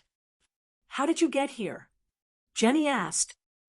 I was on a boat, but in the end, I encountered the evil mother of dragons raiding party in the Straits and was captured. At this point, the dwarf's heart skipped a beat. Suddenly, he understood Jenny's evil intentions. But in the blink of an eye, he naturally showed a confused expression and asked in confusion, after I was captured, it was my uncle who redeemed me. What's wrong? Jenny's eyes were fixed on the documents on the table, and she didn't notice the dwarf's momentary flaw. She sighed and said helplessly, you were redeemed. Then can Aegon be redeemed? With Aegon's identity, Dany Alice will definitely appear personally. The next step will be simple. We will arrange a time and place to redeem him, and wait for Dany Alice's megalosaurus to land on the ground. Humph. As expected, I guessed it. This woman is ruthless. If the Dragon Queen really wasn't prepared, she would have most likely died. Unfortunately, it's impossible for her not to be prepared. How could she let me come here if she wasn't prepared? With that in mind, he asked, the White Knights and the Blood Guards can both represent Dany Alice. She doesn't have to appear personally for a small matter like redeeming a hostage. Hee, you think that's all I have? Jenny laughed coldly. What were we doing before? If Aegon is really her blood relative, and he was once a king, using him as a medium to cast blood witchcraft, even if he can't hurt Dany Alice, he can still make her muddle-headed and make mistakes in her decisions. When she shows a flaw, humph, don't forget, our Valeglia started with blood witchcraft. Really? Muddle-headed? The dwarf's mouth twitched a few times. Isn't that too unreal? Humans are formed by the combination of the physical body and the soul. Since there are curses that target the physical body, why aren't there curses that target the soul and the mind? In fact, curses that target the soul are the mainstream. Jenny said calmly, that makes sense. The dwarf's heart skipped a beat. He asked, I heard that there are Ashaya shadow binding knights who can use leeches that absorb the king's blood to curse another king. However, although the other king died, he died in the hands of the enemy. Is it the effect of the curse or an accident? You believe in fate? Jenny asked instead of answering. I don't. The dwarf shook his head. Jenny sighed sadly. But fate really exists. Without fate, how can there be prophecies?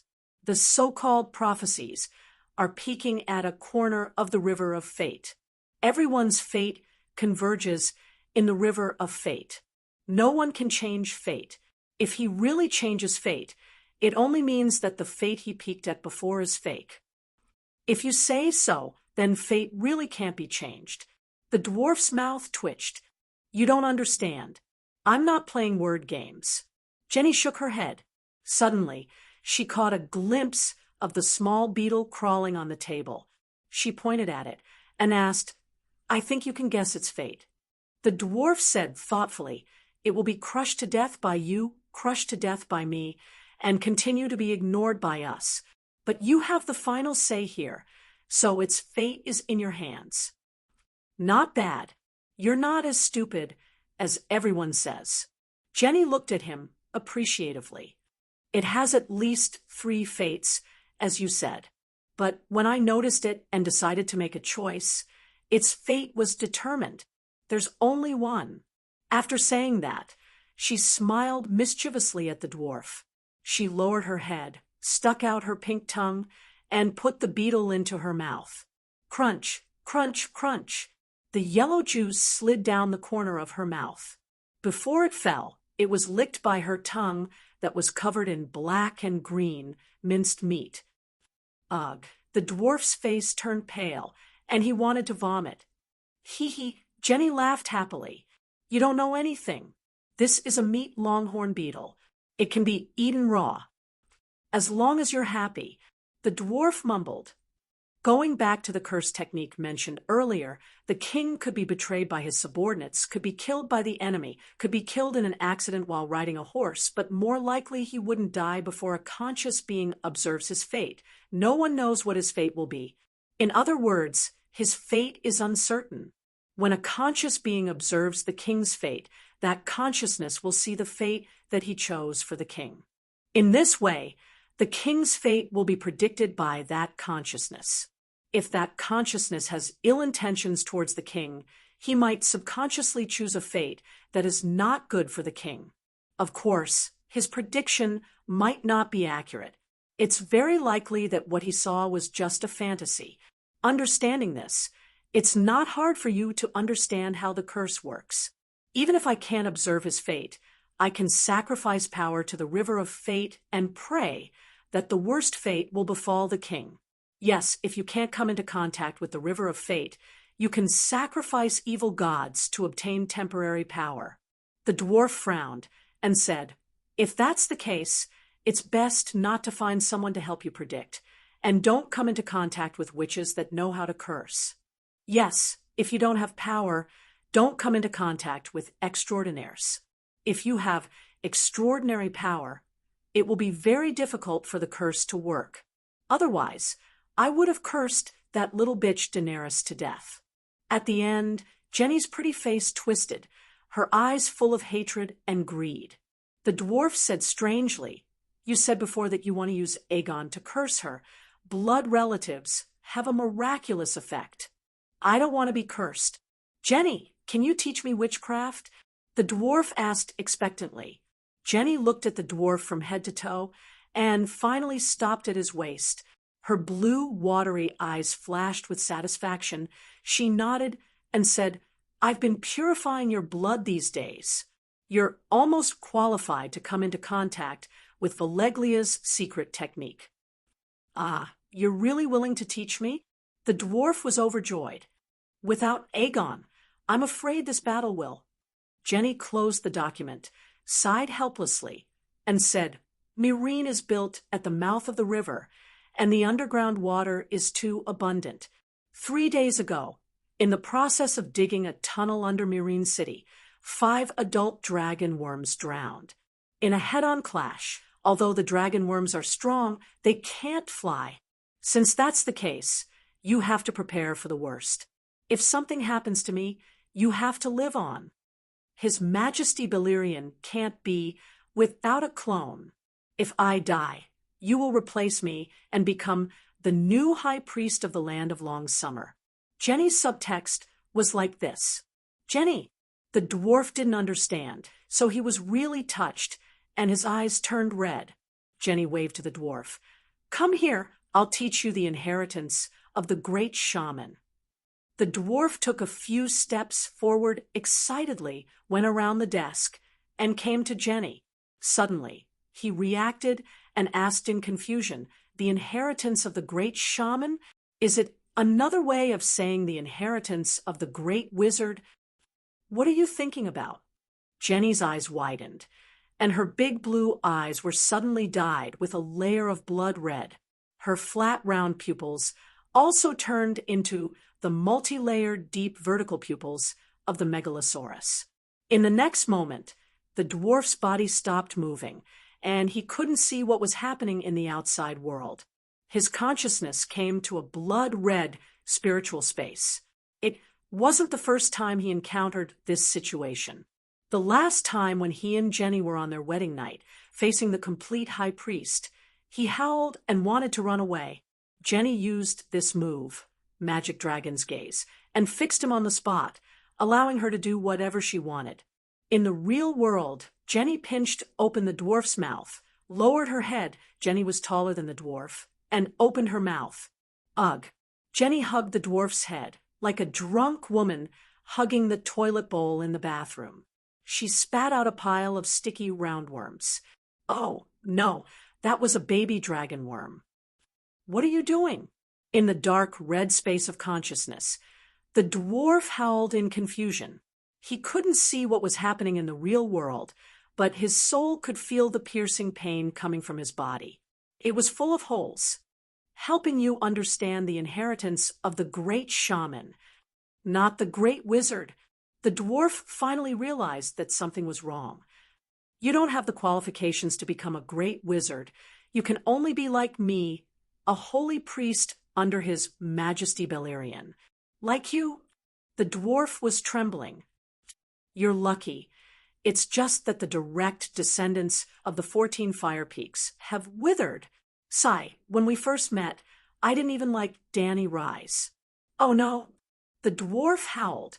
At the same time, a large amount of information turned into a silver stream and rushed into the dwarf's forehead. After understanding the true meaning of the great shaman, he howled even more miserably. Chapter 724. Sob, sob, sob. Feeling the pulsating placenta at the core of his meditation foundation, the dwarf sobbed and wiped his tears. What are you crying for? You're lucky to have condensed a 6-colored vortex. You should be happy, Jenny scolded with a frown. The 9-colored vortex was a perfect inheritance, and the 6-colored vortex was also a top-grade mid-grade. It was indeed something to be happy about. However, Beleriand's consciousness was being nurtured in the center of the vortex. The process of nurturing was the process of the dwarf's soul being assimilated by the consciousness. Once the assimilation was complete, Beleriand would be able to understand the dwarf's thoughts at any time. He could also descend on the dwarf's body without being invited. Even if the dwarf died, his soul would return to the ancestral family and merge into Beleriand's body without any rejection. I don't want to be a priest. I want to be a wizard. The dwarf cried. What a wizard can do, a priest can do. What a wizard can't do, a priest can do. But thinking of Jenny's attitude towards Arya and the Dragon Queen, who were ignorant, ungrateful, normal people, the dwarf's normal words immediately changed. But I don't believe in his Majesty Beleriand without the power of faith. I'm afraid I'll never be able to hatch the divine. Will embryo. You're starting to change your faith now, Jenny said. I don't even understand his Majesty Beleriand's teachings. How can I believe? It's okay. The embryos will slowly change your thoughts. As time passes, you'll become a devout believer of his majesty. The dwarf's face turned pale. He was about to cry again. No, I have to leave this place immediately and find the Dragon Queen for help. I can't let the embryo brainwash me. Perhaps he was quick-witted. The dwarf immediately thought of a way to get out of his current predicament. Jenny, I have a plan that can achieve the same effect as capturing Aegon. Oh, tell me about it. Jenny did not even raise her head. It was obvious that she did not think highly of this person's wisdom. Directly challenge Danny Rise. This is Meereen. It's a tradition to challenge the hero of the city. The dwarf said, City Protector, hero. Jenny thought carefully. She might not follow the traditions of the Gith people, and she has countless generals under her command, so it's not her turn to fight. City Guardian hero was a tradition of the Gith people. Choose the most capable hero from the Great Lord and his children to represent the city and challenge the enemies of the city. To put it bluntly, the Guy's people loved gladiatorial matches. They even turned the duel in the Romance of the Three Kingdoms into a duel. However, the Gith people did abide by the rules. In a formal one-on-one battle, even if their own people were at a disadvantage and even had the possibility of being killed, they would not bring out their own generals to help. In the original plot, Danny Rise came to the city of Meereen and met the city guardian hero, P.S., who was Lord Dawei's nephew. She didn't come out to fight, so they used the most vicious words to humiliate her. And I'm the best at scolding people. Give this mission to me, and I'll go down to the city to challenge you. I guarantee that I'll give you a big surprise. The dwarf said very honestly, "Well, you can try." Jenny nodded. There was no loss even if she failed. What if she succeeded? Just as the dwarf's face showed joy, she shook her head and said, "But you can't go out. It's too dangerous. I'll arrange for someone else to choose her." "I'm not afraid of death." The dwarf said righteously, "I'm afraid that you'll die. If something happens to me, His Majesty Balerians will descend on you, and you'll be the next high priest. You mustn't die, Dash." The dwarf knelt on the ground with a plop, hugging Jenny's legs and wailing. "I can't bear to part with you. Let me die in your place." Jenny looked at the dwarf with a strange expression. His feelings were sincere, and he cried bitterly. It didn't seem like he was faking it, but he was quite afraid of her before, and even more afraid of paying the public grain. Could it be that his mouth said no, but his heart yearned for it, and his body enjoyed it? Alas, she had already given everything to His Majesty Balerian, and could not respond to his feelings. For the sake of his deep affection and sincerity, she would be more unrestrained when collecting public grain in the future. Dang, dang, dang. Just as the two of them were being lovey-dovey, a hurried bell suddenly rang in the cave outside the house. It was an alarm. Dragon Queen is attacking our camp on the surface." The dwarf stood up in surprise. Jenny closed her eyes, and through the faith communication device, she contacted the believers of Balerion on the surface. In just a few seconds, her expression changed.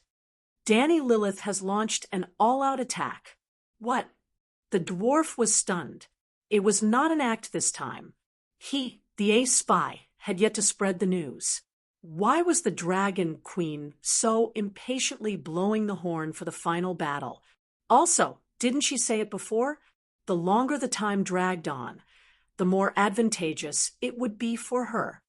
It was around 10 in the morning.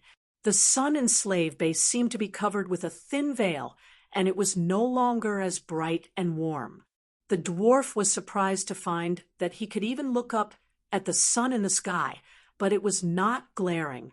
Although the sky was still blue and the air was still fresh, he felt that the sky in Slave Bay was slightly dimmer than before he entered the cave.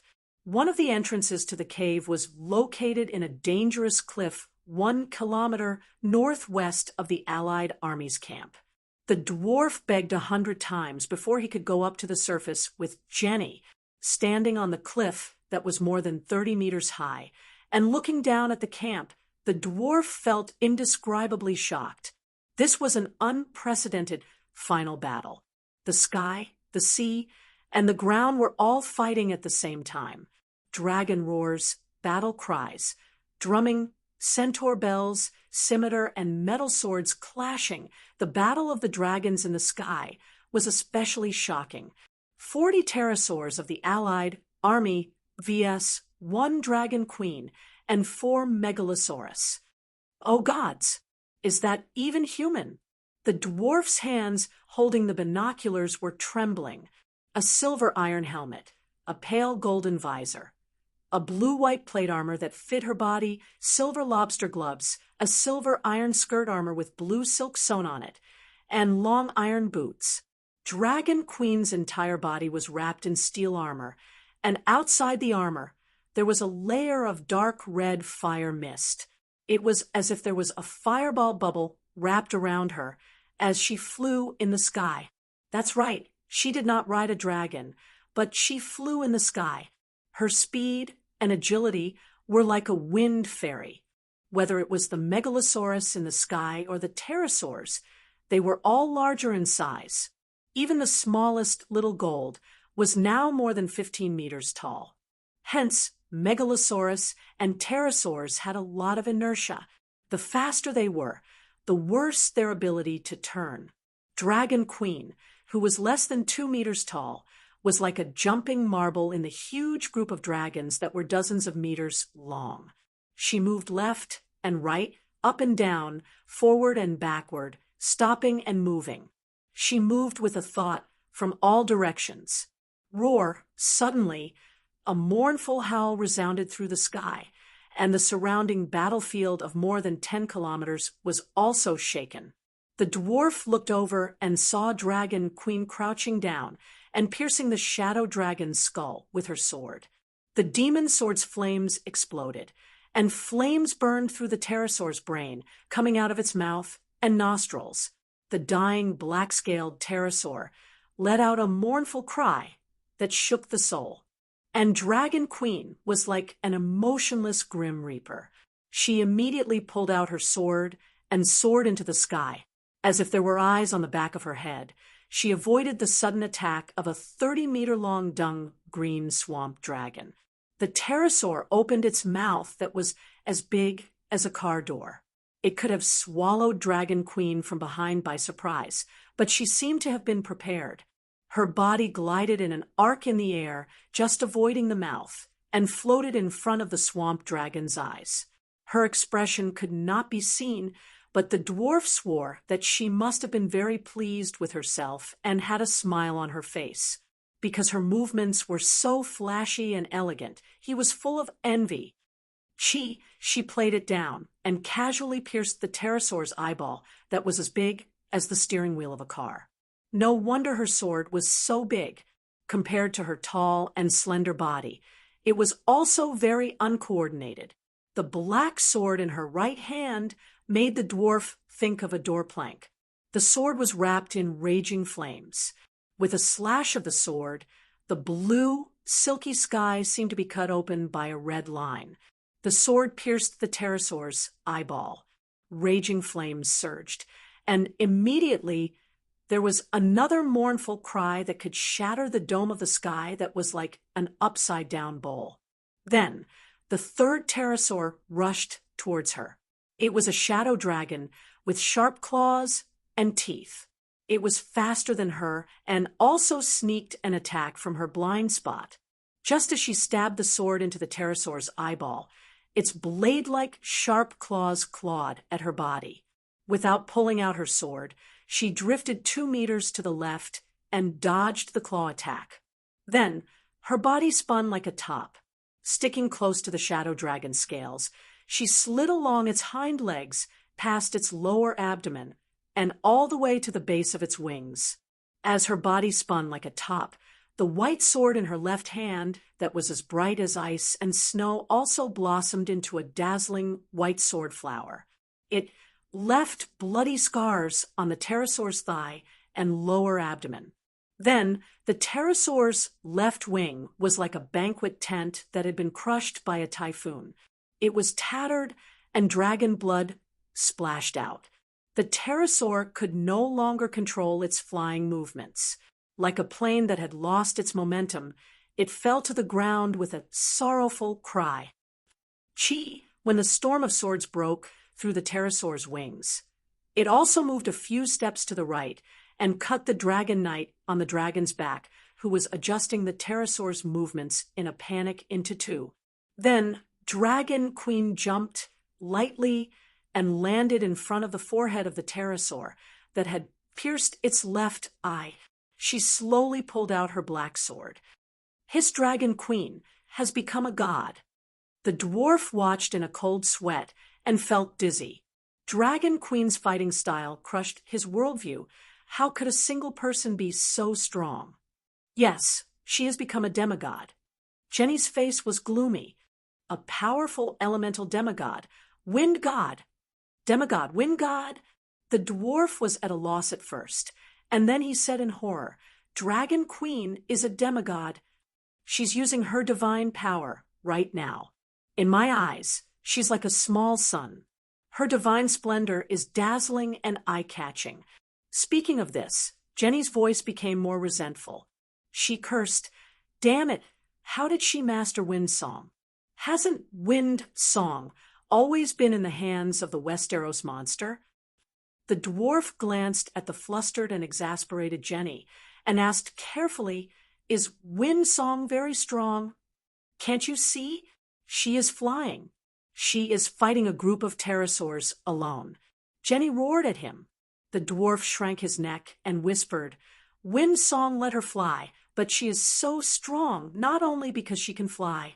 Ravens can also fly, and flying into a group of pterosaurs is a piece of cake. Hearing this, Jenny was not angry. Instead, she calmed down. You are right. Her swordsmanship, her state of being almost omniscient and omnipotent on the battlefield, is very abnormal. Looking at the 4 megalosaurus hovering in the sky, Jenny was thoughtful. Maybe she has surpassed all the great wizards in Valeglia and broken through the limit of only one megalosaurus dragon spirit. These dragons are all her eyes. Chapter 7:25. Big Black, Little White, Little Green, and Little Gold didn't just act as radar machines in the sky. As long as there was a chance, for example, if the opponent's pterosaur was alone, or if the pterosaur flew above 400 meters, they would dive down at high speed and spray out dragon flames. It was mainly for safety. Dong! See, Danny was hit by an arrow. The Megalosaurus radar was very cool to see the full map. In addition, with the magical perception of the surrounding environment in the state of Wind Song, Danny would almost never be surrounded and wouldn't be ambushed. However, the current situation was that she was killing the pterosaurs of the Alliance army. Therefore, the battlefield was chosen by the pterosaurs of the Alliance army within the range of the dragon-slaying crossbows. The scorpion crossbows of the Alliance army were endless. There were many arrows, and they were fast, but the size of the arrows was relatively small.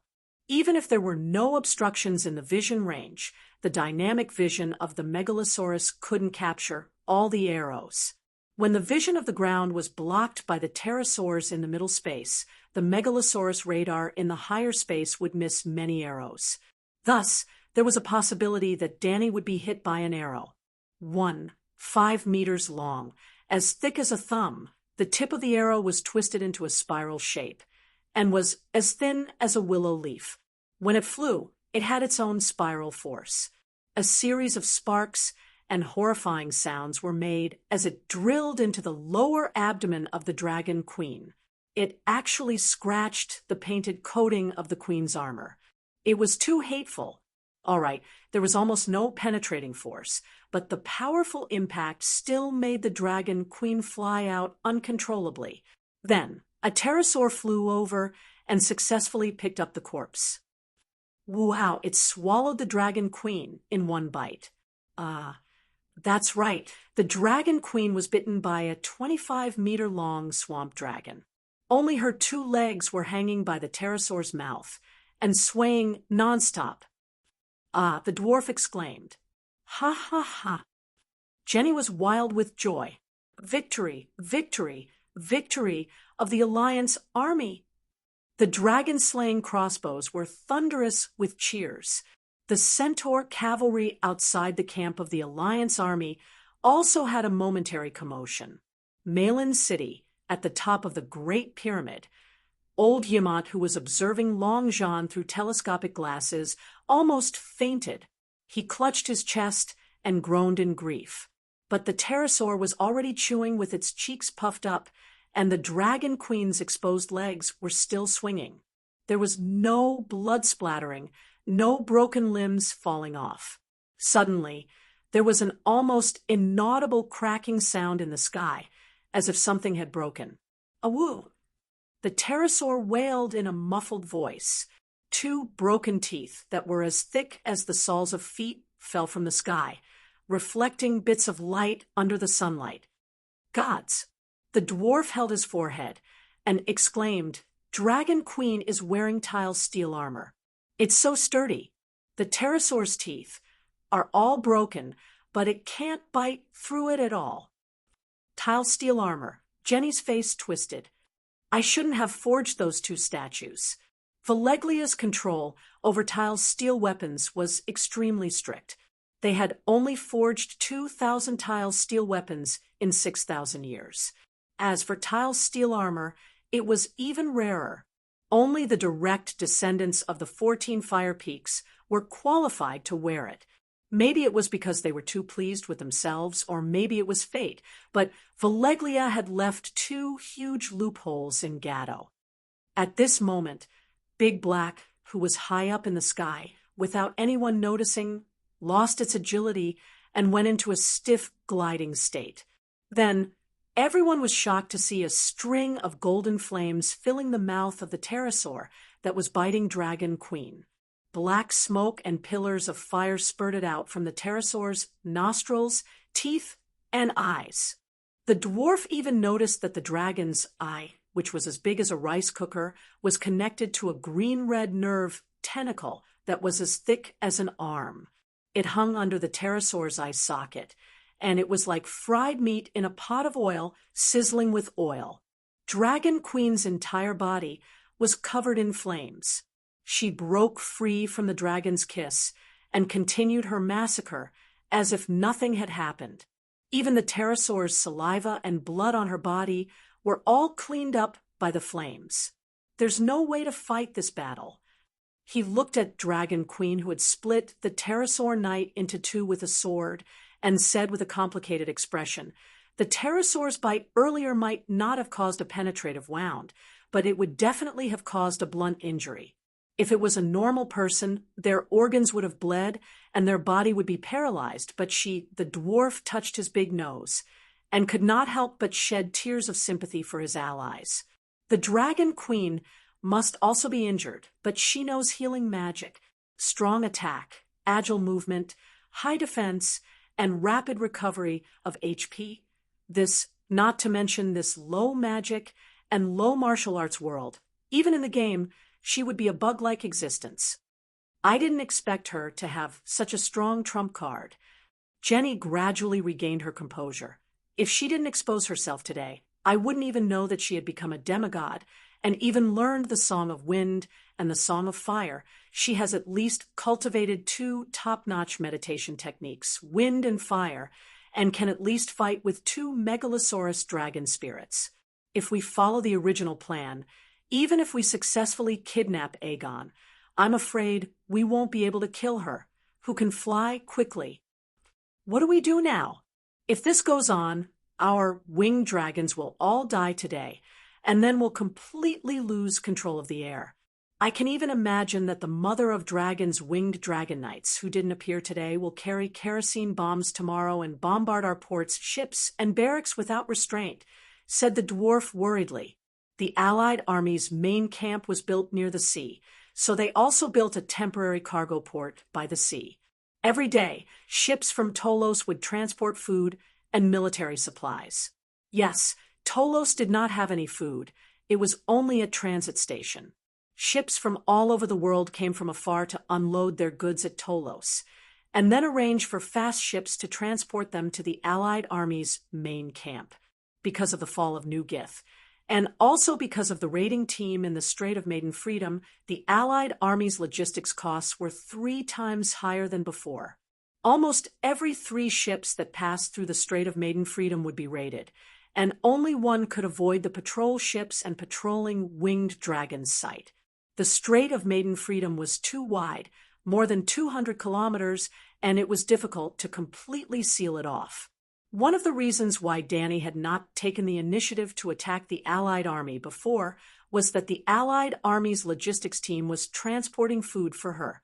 In recent months, New York and Annan towns had seized more than 100,000 tons of food.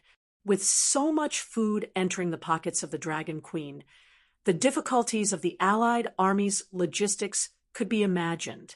If the Dragon Queen obtained complete control of the air and burned the small port of the Allied army's main camp to ashes, then the Allied army would collapse due to hunger without even fighting.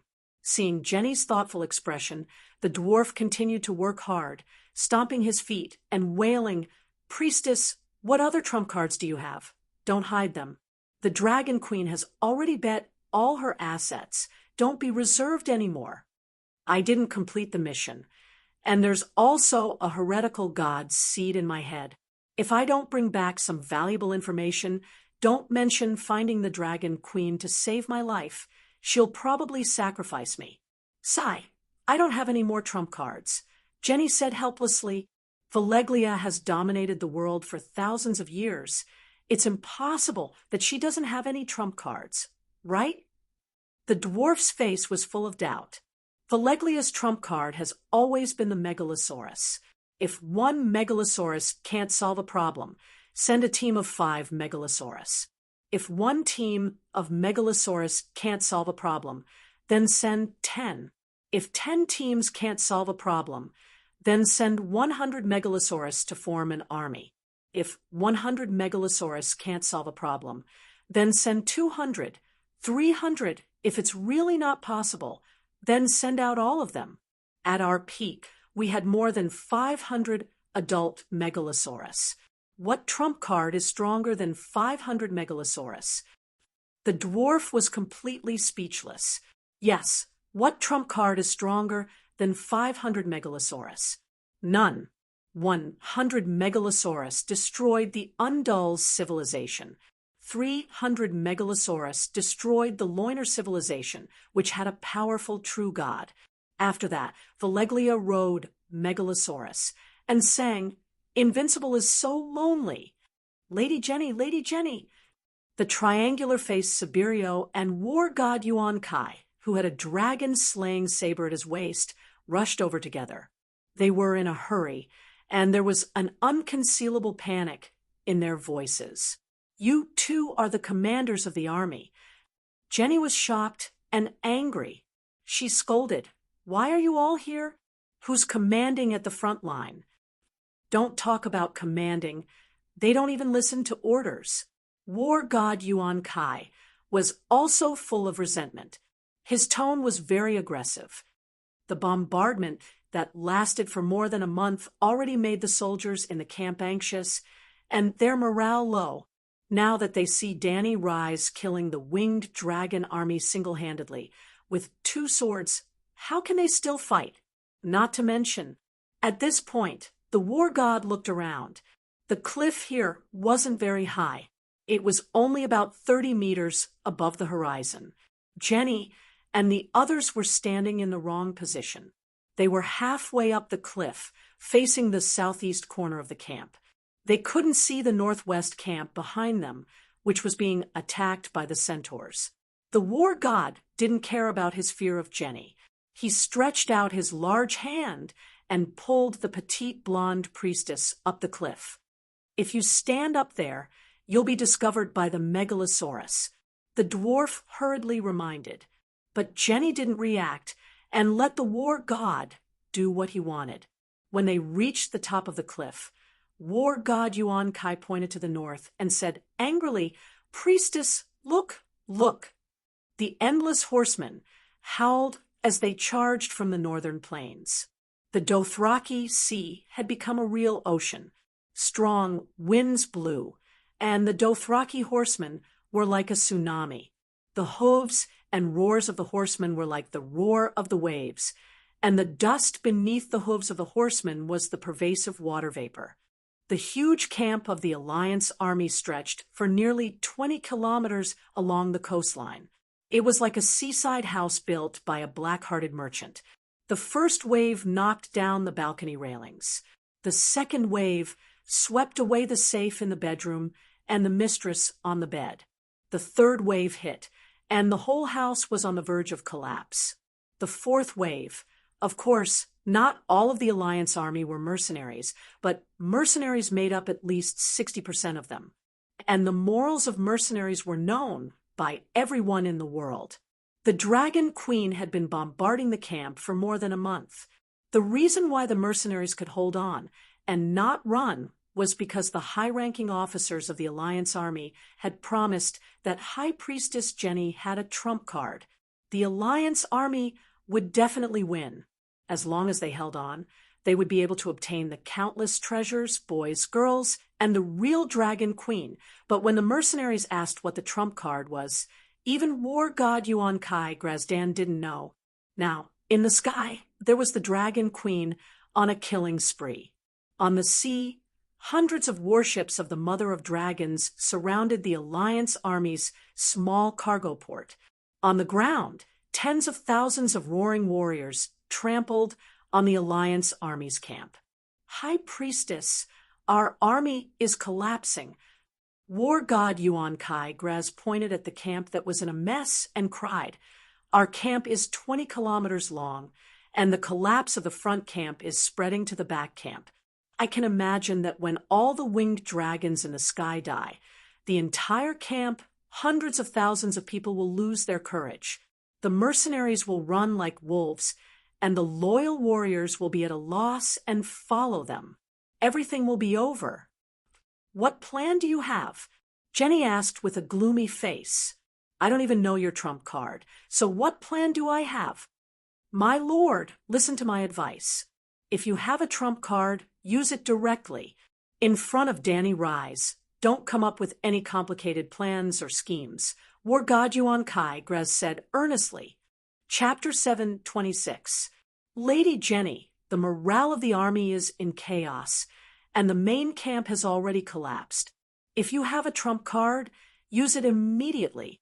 Otherwise, the alliance will cease to exist after today, the Kai Yuan battle god advised. Jenny looked at the collapsing camp in the distance and frowned, hesitating. "If we don't use a plan and fight head-on, I'm afraid we won't be able to kill Danny Rise." She said softly, "Lady Jenny," Grazadon lamented, stomping his feet, "I've said it many times, and I've experienced it many times. When it comes to the Dragon Queen, schemes will only backfire because we are not as smart as her. How can a fool fool a smart person?" Jenny's face instantly darkened. "You're a fool, but that doesn't mean I'm as stupid as you." "Pah!" The Kai Yuan battle god clapped and pointed at Jenny. "Yes, that's the way to think. Many people, and I have similar thoughts, but only those who aren't that smart can think like that. Smart people should learn from the mistakes of their predecessors and face reality bravely." Jenny clenched her fists, and her blue eyes flashed with multiple pupils. Demonic energy surged within her body, and the next moment, seeing this, the triangular-faced Sibirio hurriedly interjected, "High Priestess, the situation is critical. The alliance is finished. Even if you have thousands of plans and methods, you don't have the foundation to use them." "Ah, Lady Jenny, I'm telling the truth. Please don't be angry." The Kai Yuan battle god also realized that his previous words were inappropriate. However, he really had a lot of things to say, and he couldn't help but say them. "You've been hiding your trump card all this time, not even telling a high-ranking officer like me. But the problem is, can you hide it? 5,000 elephant soldiers have disappeared, and large amounts of food have mysteriously disappeared every 3 days. Even if I'm an idiot, I can guess that you dug a tunnel. It's not on the ground, it's not in the sky, and it can't be in the sea. It can only be underground." The Kai Yuan battle god's tone was certain, and Jenny was speechless. "Is the Dragon Queen stupid?" The battle god continued. "Only an idiot would think that she's stupid. So she must have guessed that you have." After a moment of hesitation, Grazadon slowly uttered a word. "Dragon worm." Only the dragon worms unique to Valeglia could dig such a large hole. Jenny lamented in her heart. Too much time has been wasted. Now, even this war god, who had been defeated time and time again, realized that something was wrong and guessed her trump card. Danny Alice, who was investigating the Alliance camp every day, would most likely not be able to hide it either.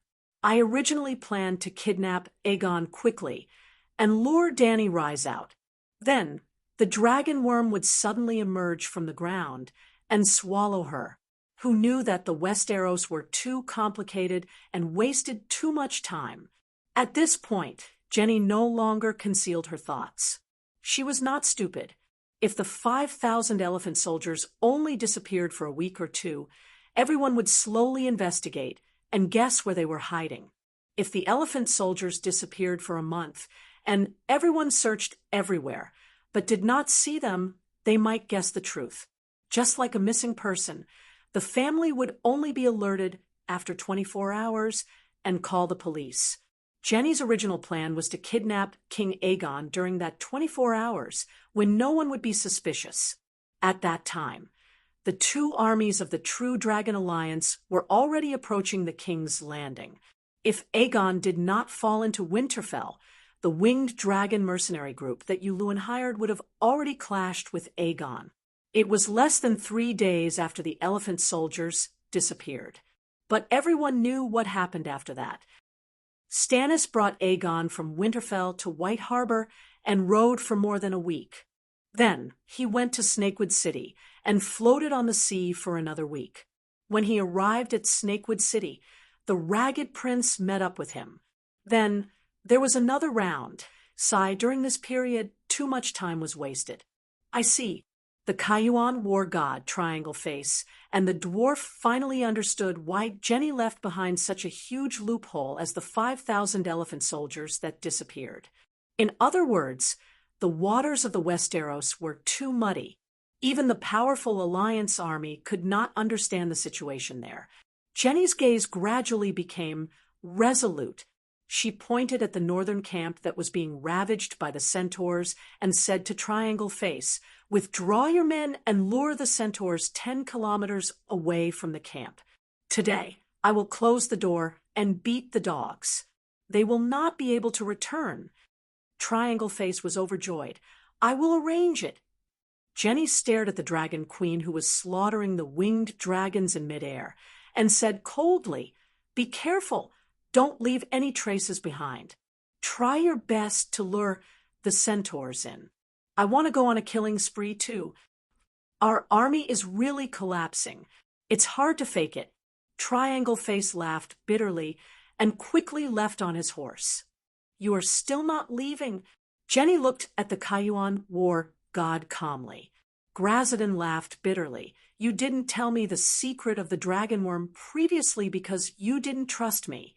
Now that you want to lure the centaurs into the trap before the situation is settled, how can I leave your sight? Furthermore, the main force this time is the dragon worm. It doesn't matter if I am there or not."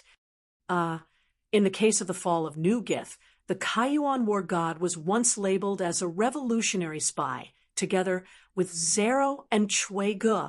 Even after Jenny discovered the secret of the shape-shifting animal companion, the three of them were defeated. However, they were still in an awkward situation. They were not trusted and were even alienated by their former companions. In a fit of anger, Zero and Chue-Gu really betrayed the alliance and became the Dragon Queen's lackeys.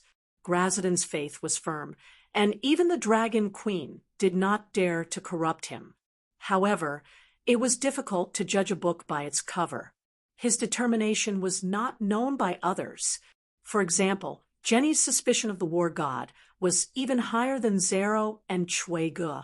That was because Zero and Chue-Gu did not make any mistakes after that. Instead, the Cayuan war god, the entire East Army was wiped out. Even Biasabad was taken down by the Dragon Queen. All of this was because the Dragon Queen knew about the East Army's plan to secretly gather at Meereen City along the Kaisai Mountain Path. The Cayuan war god was the commander-in-chief of the East Army. If he did not take the blame, who would? Jenny looked at the war god and said coldly, "You don't seem to think highly of my plan?" The Cayuan war god shook his head. "Your plan is very good. If we can achieve complete victory this time, no one will take the blame." "What does it mean that you are afraid of taking the blame?" Jenny said calmly. Grazidan smiled helplessly and asked, "If she knew that you had the dragon bug, would Dany Rise not be prepared? I think that she is more likely to beat you at your own game out of habit. Actually, you should have waited for Aegon to arrive before sending the 5,000 elephant soldiers into the tunnel." The dwarf could not help but say. Before Jenny could reply, Grazidan shook his head and said, "You are wrong. The elephant soldiers must disappear before they reach Meereen." The Alliance has hundreds of thousands of troops, and the Dragon Queen cannot monitor every single troop. Therefore, when she discovers that the elephant soldiers have disappeared, she will immediately suspect that they were lost on the way. When we get close to Meereen, the Alliance will always be under the Dragon Queen's surveillance. If we set up camp at Meereen City, then one day, hiss, the fire sword entered the dragon's throat, and dragon blood spurted out. The pterosaur flapped its wings and howled as it fell from the sky. Another swamp dragon was killed by the Dragon Queen. Gazing at the figure in the sky that melted into the wind, Grazadin was silent for a moment before he sighed and continued, "If the elephant soldiers in the camp suddenly disappear, not only will the Dragon Queen be able to guess where they went immediately, the Alliance's spies will also spread the news. Don't be suspicious. Although I am not a spy, there are definitely many people in the Alliance who are secretly in contact with the Dragon Queen. Look, how can such a Dragon Queen not make people fear her?" This is really... The dwarf was completely speechless. He thought that only the Westeros had the rule of always standing on the winner's side in power games, but he did not expect the Alliance's singing warriors to do the same. A dim light flashed in Jenny's eyes, and she said calmly, "Actually, there is another reason. The elephant soldiers must be sent into the tunnel immediately." "What is it?" the dwarf asked curiously. "How many elephant soldiers have you seen underground?" Jenny asked. The dwarf thought for a moment and was shocked. He had seen giant elephants underground, and he had also seen the elephant soldiers who controlled them, but the total number did not exceed 1,000. He had thought that the remaining elephant soldiers were hidden in other tunnels, but the meaning of Jenny's words, as expected, Jenny continued, "Does the megalosaurus want to eat? What about the pterosaur? What about the dragon worm? His Tessa had a big belly and ate at least one sheep a day. What about the dragon worm?" In an instant, a chill rushed from his tailbone to his brain, and the dwarf's face turned pale. "It's all eaten?" He seemed to hear his own trembling voice coming from someone else's throat. The Kai Yuan war god was not stupid, and he immediately understood what Jenny and the dwarf were talking about. He could not help but feel cold all over, and his eyes were filled with fear as he looked at Jenny. "Can't the cows and horses be used?" the Kai Yuan war god asked softly. Jenny shook her head helplessly and said, "I didn't want to use the precious giant elephants to feed the dragon worms, but even the humans are running out of food, so I can only let the biggest eaters be eaten." The Kai Yuan war god could not help but smile bitterly. It was indeed so.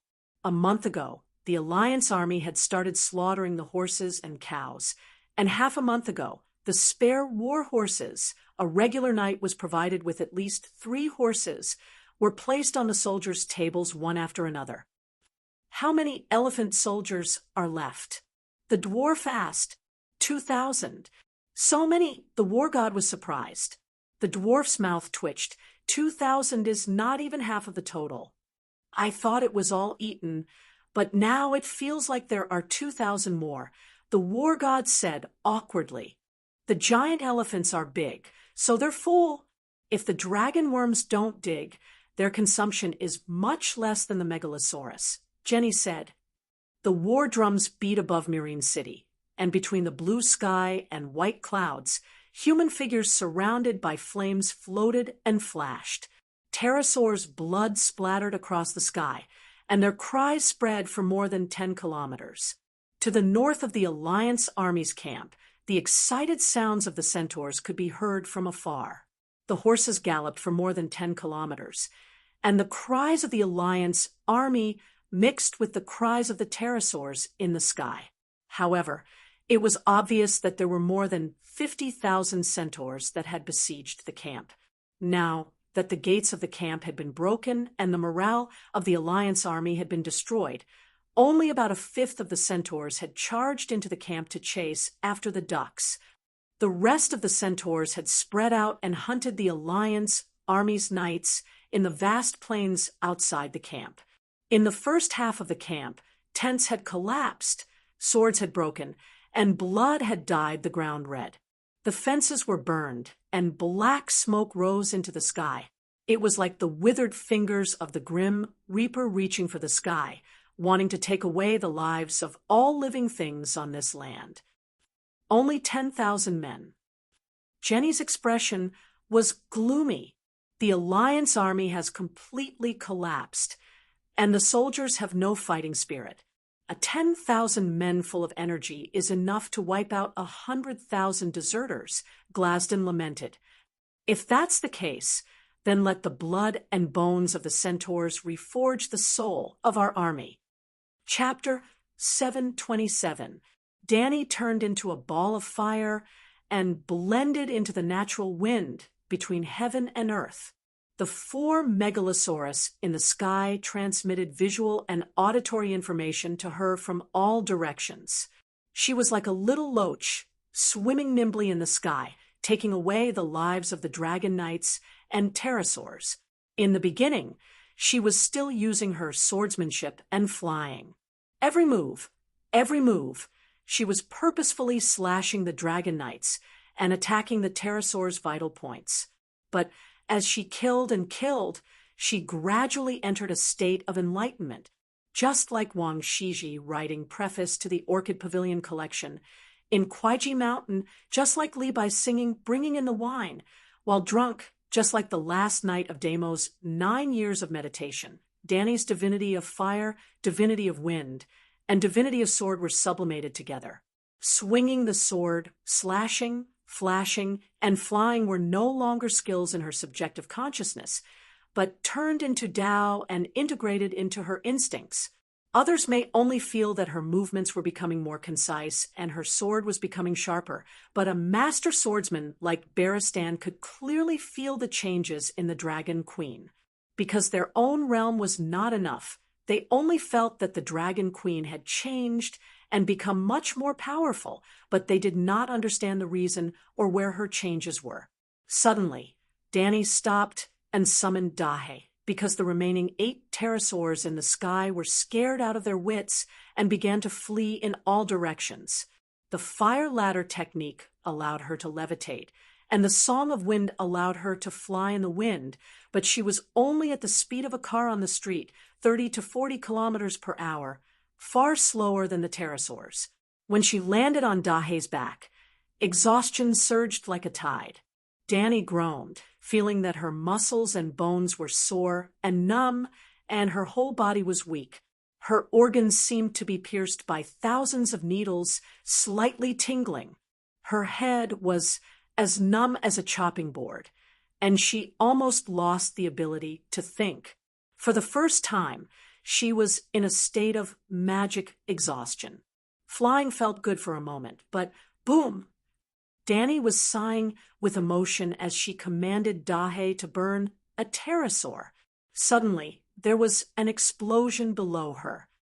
Roar, a soul-tearing beast's roar, resounded in all directions, and a scorching airflow rushed straight into the sky. Dahe's body that spread out its wings tilted. Boom! Along with the air wave, a towering pillar of fire appeared. It was as if Big Black was flying over the ground, and suddenly an underground volcano erupted, spewing out a pillar of magma from the Earth's core. Raging flames raged, and black smoke billowed. The burnt smell of sulfur and the scorching heat of the flames attacked Big Black at the same time. Well, the awkward thing was that only the burnt smell and the heat wave hit Dahe. Although he was only 200 meters tall, he was still far beyond the attack range. Danny didn't need to lower her head. The other 3 megalosaurus, as radar machines, transmitted information from the ground from multiple angles. It was a giant earthworm with red and black scales. It was 50 meters long and as thick as a bus.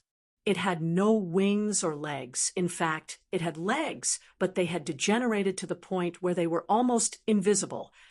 It also had no nose, eyes, ears, or other organs on its head. It only had a big mouth with sharp teeth. When he opened his mouth, One could see that his mouth was filled with densely packed rows of teeth that resembled a forest of swords. The dragon worm was finally revealed to the world. Well, when Danny and old Bart went to explore Orlos, they met Jenny and had a fight with her. At that time, the other party vomited out countless baby dragon worms. It was not the first time that Danny had seen it. It was just that the dragon worm they encountered today was particularly huge. Its size looked like an earthworm, but it was not much smaller than the megalosaurus. Its body surface was not greasy, but very dry. It exuded a scorching aura that evaporated the soil on the ground. It also had dragon scales similar to the pterosaur and megalosaurus. However, compared with the megalosaurus, the dragon worm's scales were finer and thinner. Hiss, grr. The dragon worm was like a sea clam that had been dripped with salt water on the beach. Half of its body stretched out of the ground, opened its mouth full of sharp teeth, and roared angrily at the megalosaurus. Dahe's dragon flames, with the help of Danny's witchcraft, only had a killing radius of 30 to 40 meters. The dragon worm stood on its feet and spat saliva into the sky, but it could only attack flying objects at a height of 40 to 50 meters. It could not reach Dahe at all. Danny smiled coldly and immediately sent an order to Beristan and Garth Hyder through the Faith communication channel.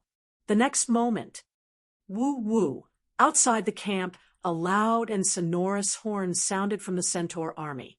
Under Beristan's command, tens of thousands of centaurs began to retreat in an orderly manner. Bang, bang, Other than the dragon worm at the entrance of the Alliance's camp, in a short span of 10 seconds, another 4 dragon worms that were more than 40 meters long emerged from the Centaur army. Black smoke, red flames, the smoke wrapped around the fire.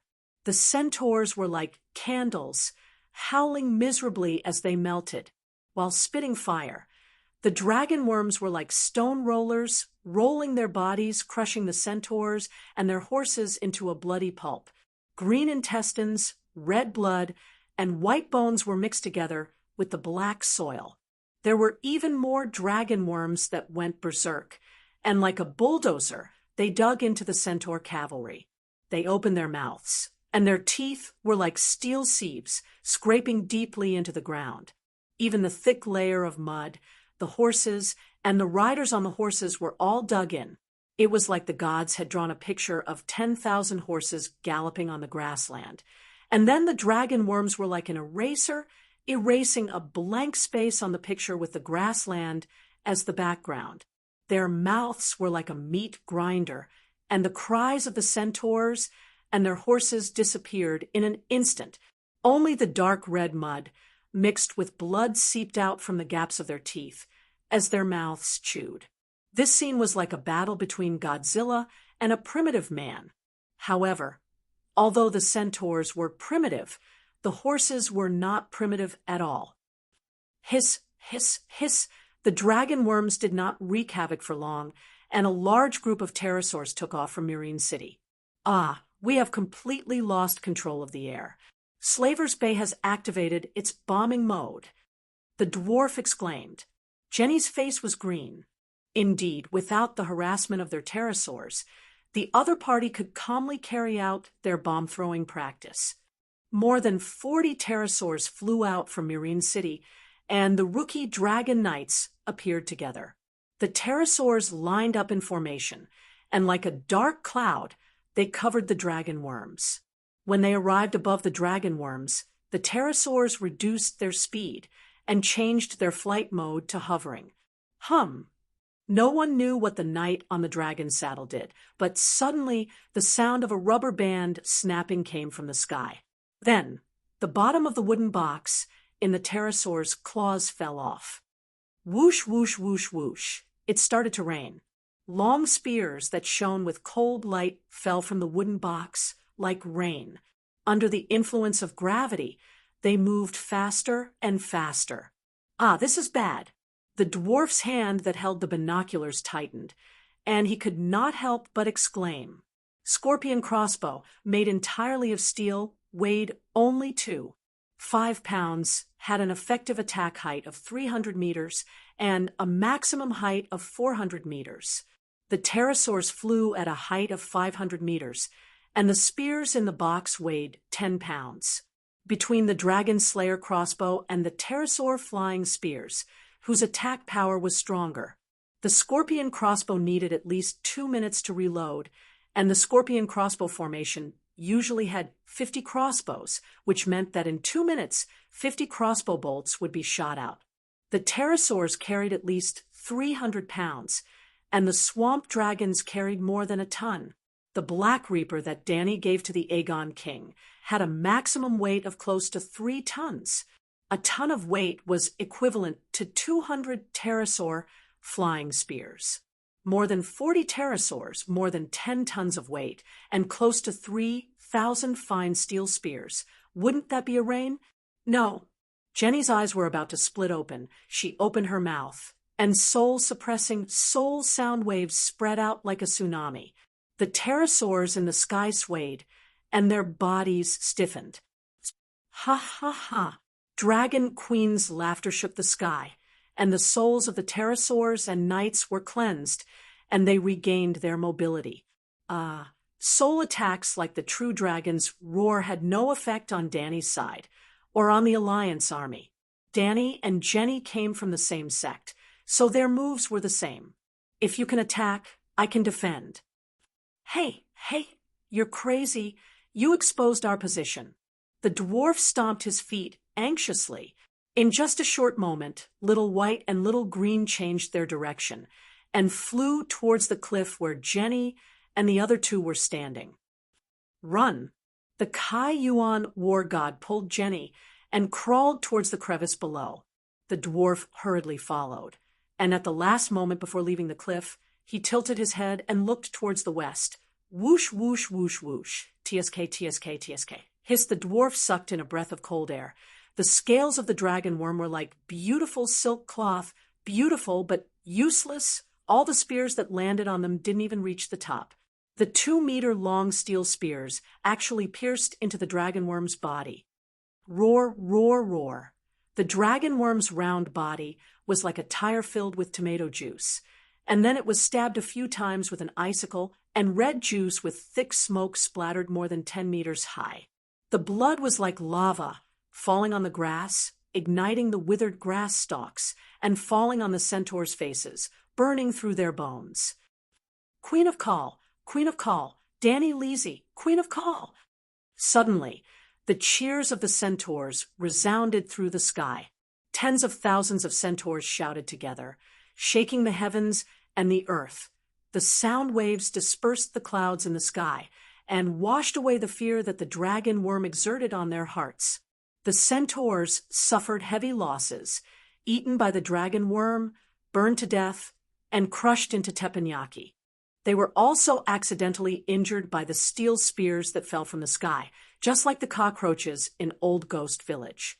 Yet they were even worse than cockroaches. The spears were too powerful, and when they pierced into their backs, they would either break into 2 pieces, and when they pierced into their heads, there would be a boom worse than having a grenade in their mouths.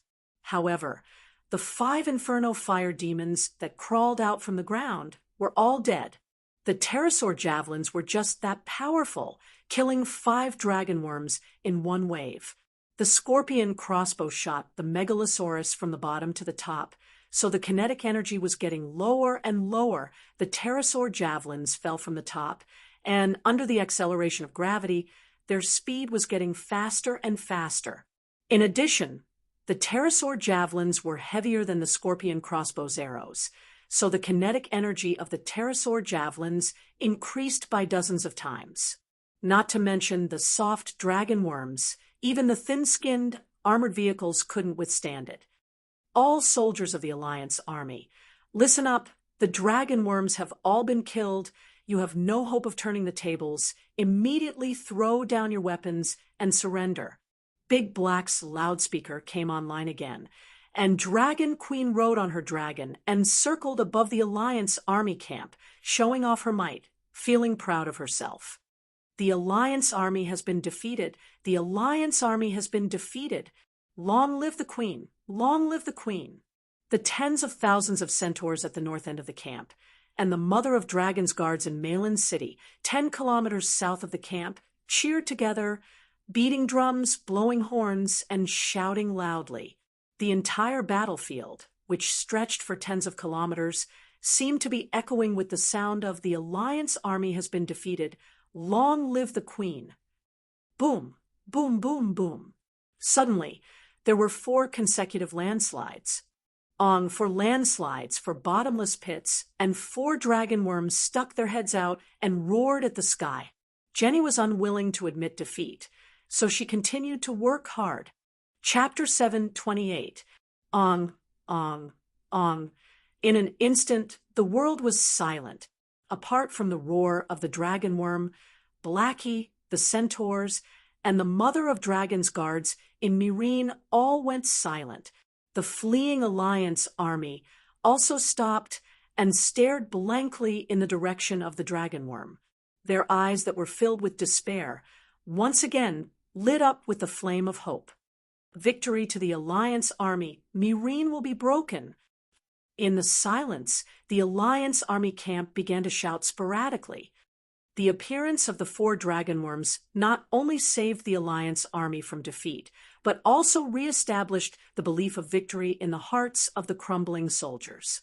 Well, it was not certain how strong this belief was, but the Alliance army finally won half of the battle in the afternoon.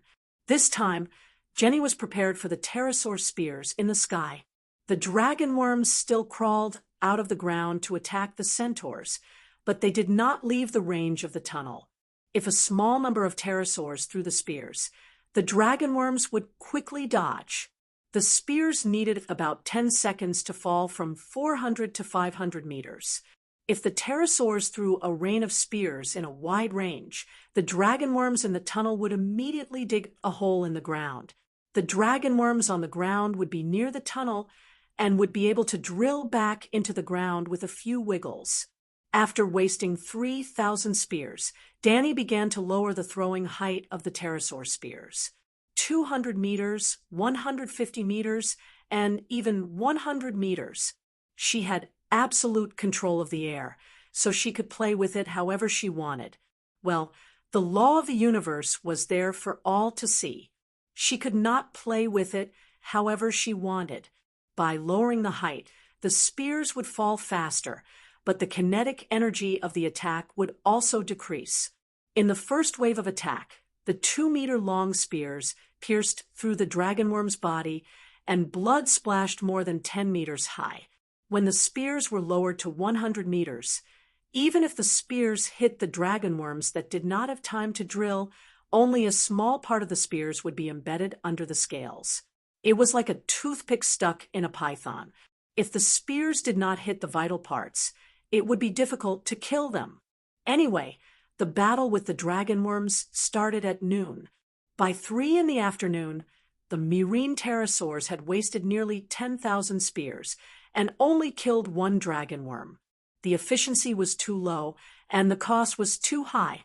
Danny could only beat the gongs and retreat. Dragon Queen's goal of destroying the Alliance army during the day had failed, and the Alliance army had barely managed to defend their base. At night, in the Queen's palace at the top of the Great Pyramid in Myrene, the giant crab was the first to speak. "Your Majesty, we have achieved a great victory in this naval battle. The docks outside the Allied camp have been completely destroyed, and the seas around Myrene have been sealed off by us. If nothing goes wrong, the Alliance will lose control of the sea." Towards the end, his expression was very strange, as if he had encountered something incomprehensible. "That's a good thing. What's the problem?" Danny was puzzled. "Your Majesty, the Allied Navy shouldn't be so weak. The performance of the Allied Third Fleet is too poor, and the Maritime Escort Fleet is slow to react. Could it be a conspiracy?" Eris the giant crab frowned. The Third Fleet that was guarding the Allied Army's port was led by Zero, and the Allied Army's escort fleet was led by Chui Gu. Both generals were my spies, so wasn't it normal for the Allied army to lose control of the seas? Seeing me killing in the sky, how could they not be scared out of their wits? Dany waved her hand, deciding the outcome of today's naval battle. A victory is a victory. What conspiracy is there? Morona. She turned her gaze to the leader of the shapeshifters. How are things on Chui Luo's side? Morona nodded excitedly and smiled. Congratulations, Your Majesty. Tolos is once again in your hands. Well, today's decisive battle didn't just take place in Meereen. Dragon Queen had 200,000 howling warriors and was fully capable of splitting her forces to attack from multiple directions. Chui Luo led a team of 10,000 men to approach Tolos early in the morning and blew the horn to attack almost at the same time as Dany. Very good. Now the Allied army has lost all their ports at Slave Bay. In the end, Dany turned her gaze to Old Boar and said with a heavy expression, "Sir, how many men did we lose today?" More than 5,000 centaurs died, and more than 80% of them died in the first wave of dragon worms. The main reason was that 10,000 centaurs entered the Allied army's camp, and the dragon worms came out from the entrance of the camp, blocking all escape routes. If not for the winged dragon spears you prepared in advance, killing 5 dragon worms in the first wave, the centaurs who entered the camp would have been wiped out. In today's battle, Dragon Queen was the commander-in-chief of the Air Force, and she single-handedly crippled the Allied Army's Air Force, obtaining absolute air supremacy. Barristan commanded 5 teams of 10,000 centaurs and attacked the centaur camp from the front. Garth Hyder was more talented in the dragon battle, so he led the Winged Dragon Legion and was responsible for leading the winged dragon spears to kill the dragon worms. We've crippled an army of 10,000 men. Dany was not feeling good. Sigh, as expected, plans change again and again. I originally planned to eliminate the Allied army without losing a single soldier, Barristan said in a low voice. Your Majesty, in a world war of this scale, the idea of not losing a single soldier is a shackle on one's mind. People die in war. We lost 5,000 light cavalry, but the enemy's casualties were at least 5 times more than ours. We cut through half of the 20-kilometer-long camp and burned countless rations, tents, and supplies. This is a great victory. Sacrificing 5,000 centaurs is completely worth it. Under normal circumstances, we have already won a true victory, and without food, the Allied army will definitely collapse. You said it was normal, but is it normal now? Big Bear retorted sourly. If Big Bear had been at Queen's Horn, the task of leading the centaurs would have been given to him. Before Big Bear came, Dany had already deduced today's tactics. Well, today's battle was a little sudden for the Allied army, but the generals of Meereen had already started preparing. During the drill, Big Bear was the centaur commander, and Dragon Queen's blood guards were the captains.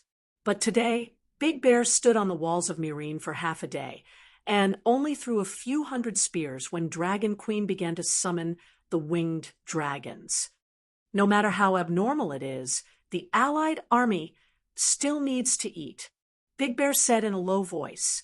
Just as they were talking, an Unsullied came to inform them that the Allied army outside the city was moving. Dany instantly summoned the dragon spirit, and with the eyes of Big Black in the sky, she saw the changes in the Allied army's camp. The Allied army was moving. The camp was crowded with people, war horses neighed, and the vanguard had already begun to move to Meereen City. Sir Barristan is right. The Allied army also needs to eat. Now that most of the camp has been destroyed and they have lost the docks, it will be difficult for ships to bring in food, and they can't hold on for more than a few days. If we can't take down Meereen City quickly, 100 Megalosaurus won't be able to stop the mutiny of the hungry army. At this point, Dany couldn't help but smile coldly. The setting sun was like blood, making the blood-stained land even more desolate and cruel. The north camp of the Allied army was trampled by the centaurs, and there were countless holes drilled out by the dragon worms, making it impossible for people to live in. They only managed to salvage the tents and resources that were not burned, and tens of thousands of troops slowly moved towards Meereen City. The middle and high-ranking officers brought the soldiers to build new barracks 500 meters away from Meereen City, while the Allied army's leaders were in the tunnel below the camp having a meeting with priest Jenny. There weren't many people, just Jenny, Grazdin, Sibirio, and the long-nosed king. If it was a meeting of the Allied army's leaders, there should have been a few Navy generals.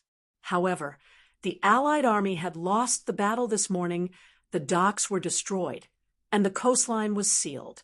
Chue, Gu, and Zero were floating in the open sea with dozens of ships, so they couldn't come even if they wanted to. Oh, and there was also the dwarf. As Jenny's lover, he stood behind her, listening but not speaking. Too tragic. Sibirio's triangular face almost became an oval shape. Including the troops and cooks, we originally had 180,000 people. However, in the battle this morning, we lost nearly 30,000 people and 80,000 deserters. They only slowly returned when Meereen retreated. It was obvious that these deserters couldn't be relied on, so they could only fight battles that went smoothly. Lady Jenny, we can't lose anymore. Not only can we not lose, but we also have to take Meereen as soon as possible. We lack food, and our soldiers have been beaten, so they lack fighting spirit. Meereen City has countless rations for us to eat, and a large amount of treasure to turn the mercenaries into wolves, the Kayuan war god said in a low voice. Can we quickly break through the gates of Meereen City? Triangular Face asked expectantly. Jenny nodded. Breaking through the gates isn't difficult. If the 150,000 soldiers are willing to sacrifice their lives, taking Meereen City will be easy. However, Meereen is only one of the 3 cities in Slave Bay, and it's not even Dany Rise's main camp. If we don't kill her, this war will be far from over. Grazdin heaved a sigh of relief. As long as there is hope of winning, our mercenaries are no different from the Dragon Queen's most loyal guards. Once the gates are broken, they will definitely go and take over Meereen. As for Dany Rise, sigh, let's take it one step at a time. Despair appeared on the Wargid's face. Even the pterosaurs couldn't bite her to death. It's almost impossible to kill her. The long-nosed king rubbed his large nose. The goal of the Alliance isn't to kill Dany Rise and make her take back her oath to free all the slaves in the world. If we can first take over Meereen, then take down Yuan Kai and Astapor and make her lose her ability to free the slaves, we will win. That's the right thing to do. Grazdin nodded. We only want to protect the slavery that is the foundation of our survival. We don't have any special hatred for the Dragon Queen herself. Chasing her away or forcing her to take the oath to free the slaves will be our victory. Jenny frowned and said solemnly, we must kill Dany Rise. That's my goal. She was not interested in freeing the slaves or defending the slavery. Her only goal in joining the Alliance was to take away the Dragon Queen's bloodline and destiny. I'm afraid it will be difficult. The war god shook his head and looked at Jenny expectantly. If the priestess still has a trump card, then it's a different story. Jenny's gaze was cold as she asked, what trump card do you think can take Dany Rise's life? How would I know? Grazdin complained in his heart, but he guessed that Valeglia's descendants were probably at their wits' end. He frowned and thought for a moment before asking, to capture Aegon. Lady Jenny has been delayed for more than half a month. You must have been digging for a long time, right? Where are you now? If you can reach Meereen, or even hollow out the foundation of the Great Pyramid and let it suddenly sink into the ground at night, you might be able to bury the sleeping Dany Rise. Chapter 7:29. After a moment of hesitation, Jenny took out a scroll with a map of Myrene on it and spread it out on the table. Her slender fingers slid along the red line on the map and said, "This is the general direction of the tunnel." Why did it take such a long detour? The Cayuan war god frowned. The Alliance army set up camp at the north gate of Myrene City. The tunnel started at the base of the camp and went east for about 5 kilometers, then south through the bottom of the river, until it reached about 15 kilometers to the northeast of Myrene City.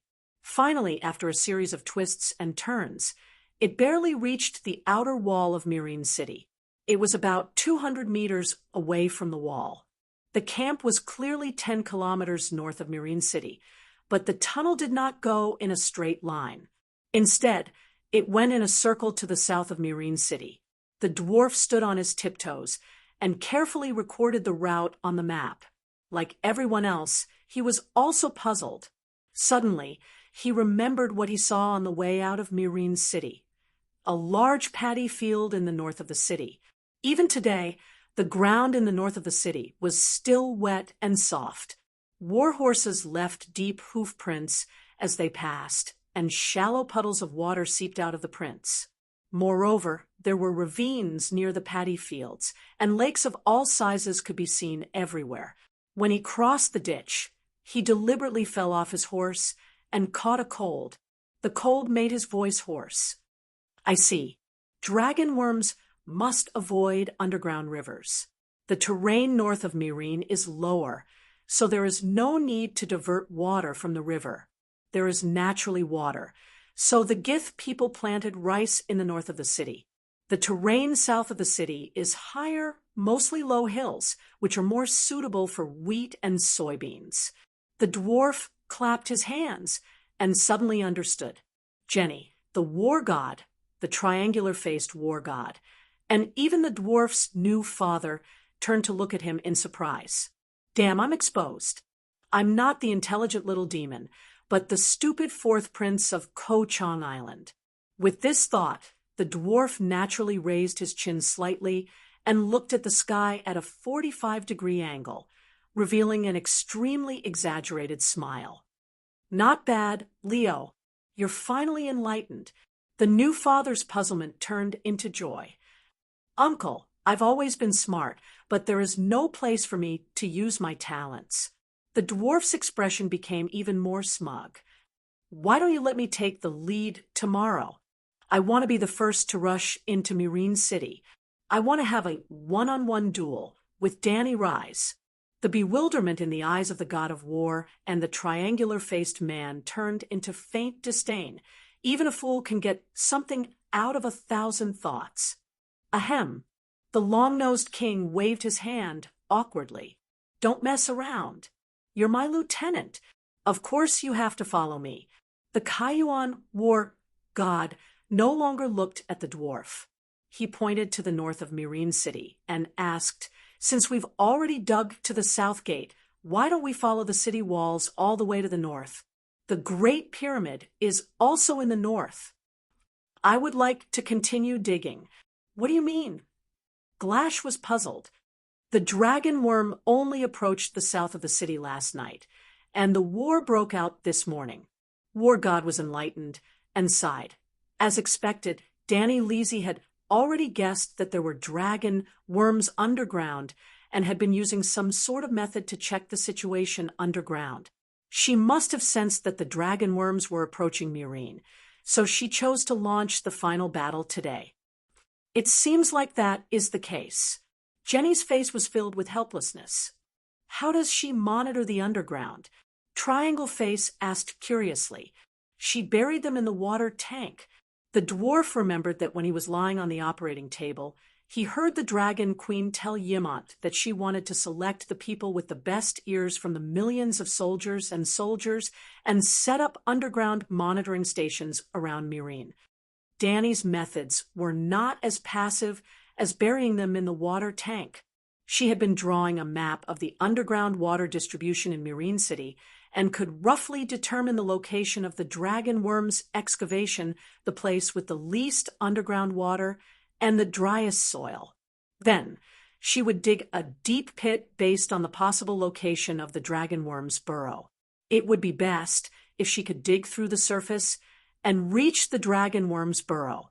Even if she could not dig through the burrow, she could bury a water tank in the deep pit so that the person with the best hearing could monitor the underground movement 24 hours a day.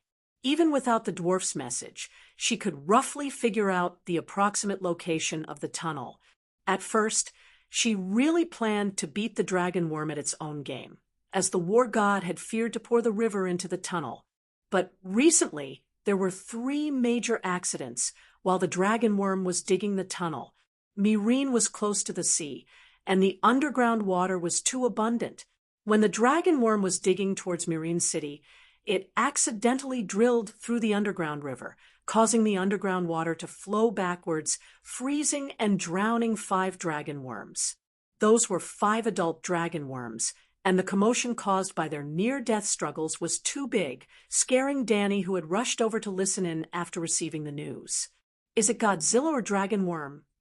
At that time, the Dragon Queen's face had turned pale, so she decided not to take the risk and took the initiative to initiate the final battle before the dragon worm dug to Myrene City.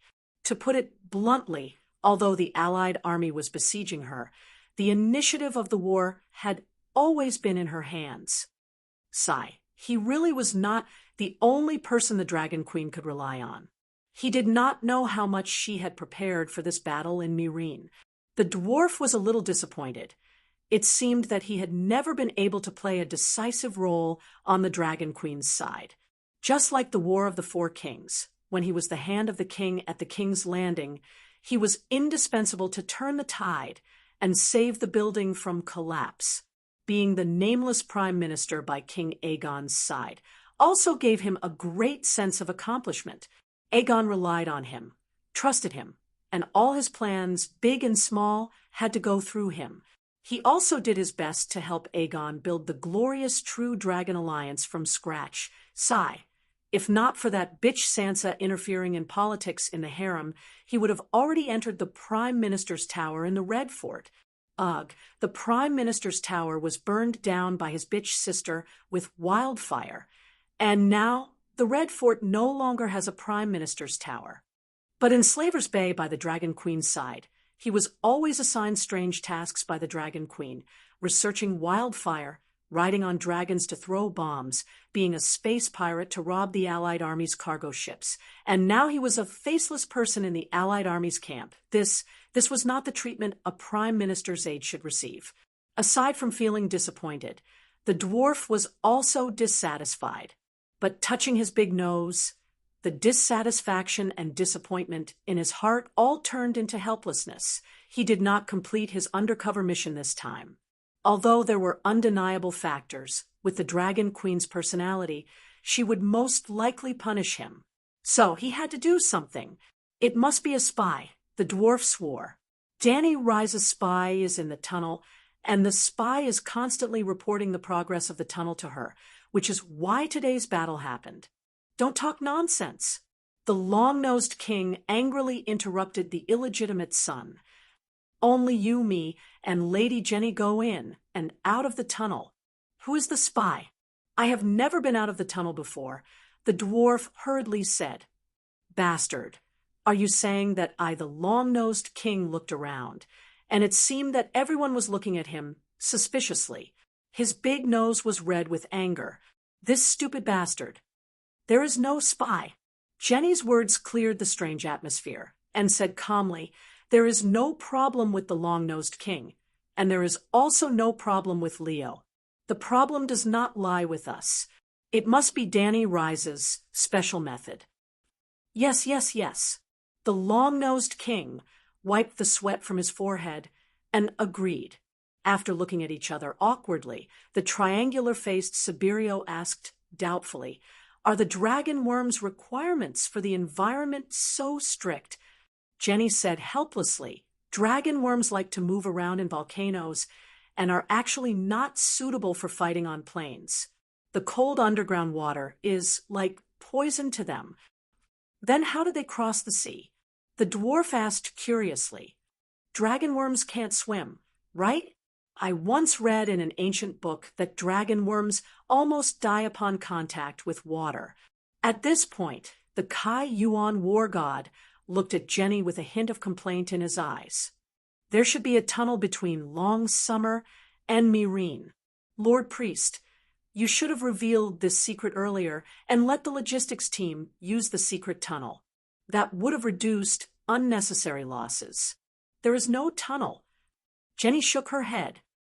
There are volcanoes under the Smoke Sea, and they are also under high-level magic radiation. After hundreds of years, the dragon worms that could only drill into the ground have evolved the ability to move freely in hot seawater. The dwarf's heart skipped a beat, and he said expectantly, I heard that there are many sea monsters in the Smoke Sea. Our navy just lost a battle. Perhaps we can subdue a group of sea monsters to fill in the navy? The sea monsters in the Smoke Sea are also mutated species under the magic radiation. There are indeed many of them, but to the Megalosaurus, sea monsters are food. Other than filling the stomachs of Danny and Megalosaurus, they can't help at all. That's really thinking about how he and Aegon were scared out of their wits by Yuluan's sea monsters. The dwarf felt awkward and dejected. Since dragon worms can cross the sea, why are they afraid of underground water? The Kaiyuan war god asked, confused. What do you think I built the magic tower for? Just to suppress the transmission of information on Dragonstone Island's magic network. Jenny said calmly, the magic tower can help dragon worms cross the sea. The dwarf said in shock, if a person who has just filled his stomach and a starving person are sent naked into a world of ice and snow, who will freeze to death first? A person with a full stomach can even last until the next hunger comes. The dwarf said thoughtfully. Jenny nodded. Before leaving the Smoke Sea, I used the magic tower to replenish a large amount of fire magic power for each dragon worm. Fortunately, the Smoke Sea is just next to Slave Bay, so the dragon worms swam ashore before they ran out of magic power. There's something else. Did you notice? After a pause, Jenny said, the temperature is much lower than a month ago. Low temperatures and icy water are the dragon worm's greatest enemies. That's strange. Grazidan stroked his beard and said in confusion, I've lived in Slave Bay for most of my life, and I've never seen winter as cold as this. In fact, the 3 cities of Slave Bay have never had winter. In the past, even if it snowed in the north, we still wore silk clothes and sandals. I heard that the long night is coming. Is it true? The dwarf said in surprise. The long night. Grazidan turned to Jenny. My lady, what do you think? What could he think? The sheep eggs had never experienced the long night. Valeglia rose to power 6,000 years ago. In other words, when the sheep eggs were born, the long night had already passed for 2,000 years. The long night has nothing to do with us, Jenny said ambiguously. The sheep eggs knew that the first long night was real and that the second long night would come. However, they were sealed under the Smoke Sea and did not sense the changes in the north of the Great Wall. Moreover, as Jenny said, what did the long night have to do with Valeglia's descendants? The land of the long summer, where they lived, was shrouded in a layer of high-energy radiation fog. There was no sunlight at all, and the environment was 10 times worse than the long night. Jenny emphasized, our target now is Danny Rise. Tomorrow morning, even if we lose a few dragon worms, I will break through the north and south gates of Mirene. The elephant soldiers will enter the south gate through the insect path, and the army of 150,000 will enter from the north gate. We will attack from the north and south, and we will break through Mirene. Attack from the north and south. We will break through Mirene. The dwarf's face turned red as he waved his fist and shouted. Chapter 730. The morning of the second day. It was sunny with a cool northern wind. The golden light of the rising sun dispersed the cold white fog that shrouded Mirene, revealing a flat black land that was about to be stained with blood. Woo, the first horn sounded at the entrance of the Alliance's simple camp. Woo, woo, woo, the sound of the horn rose and fell in the camp.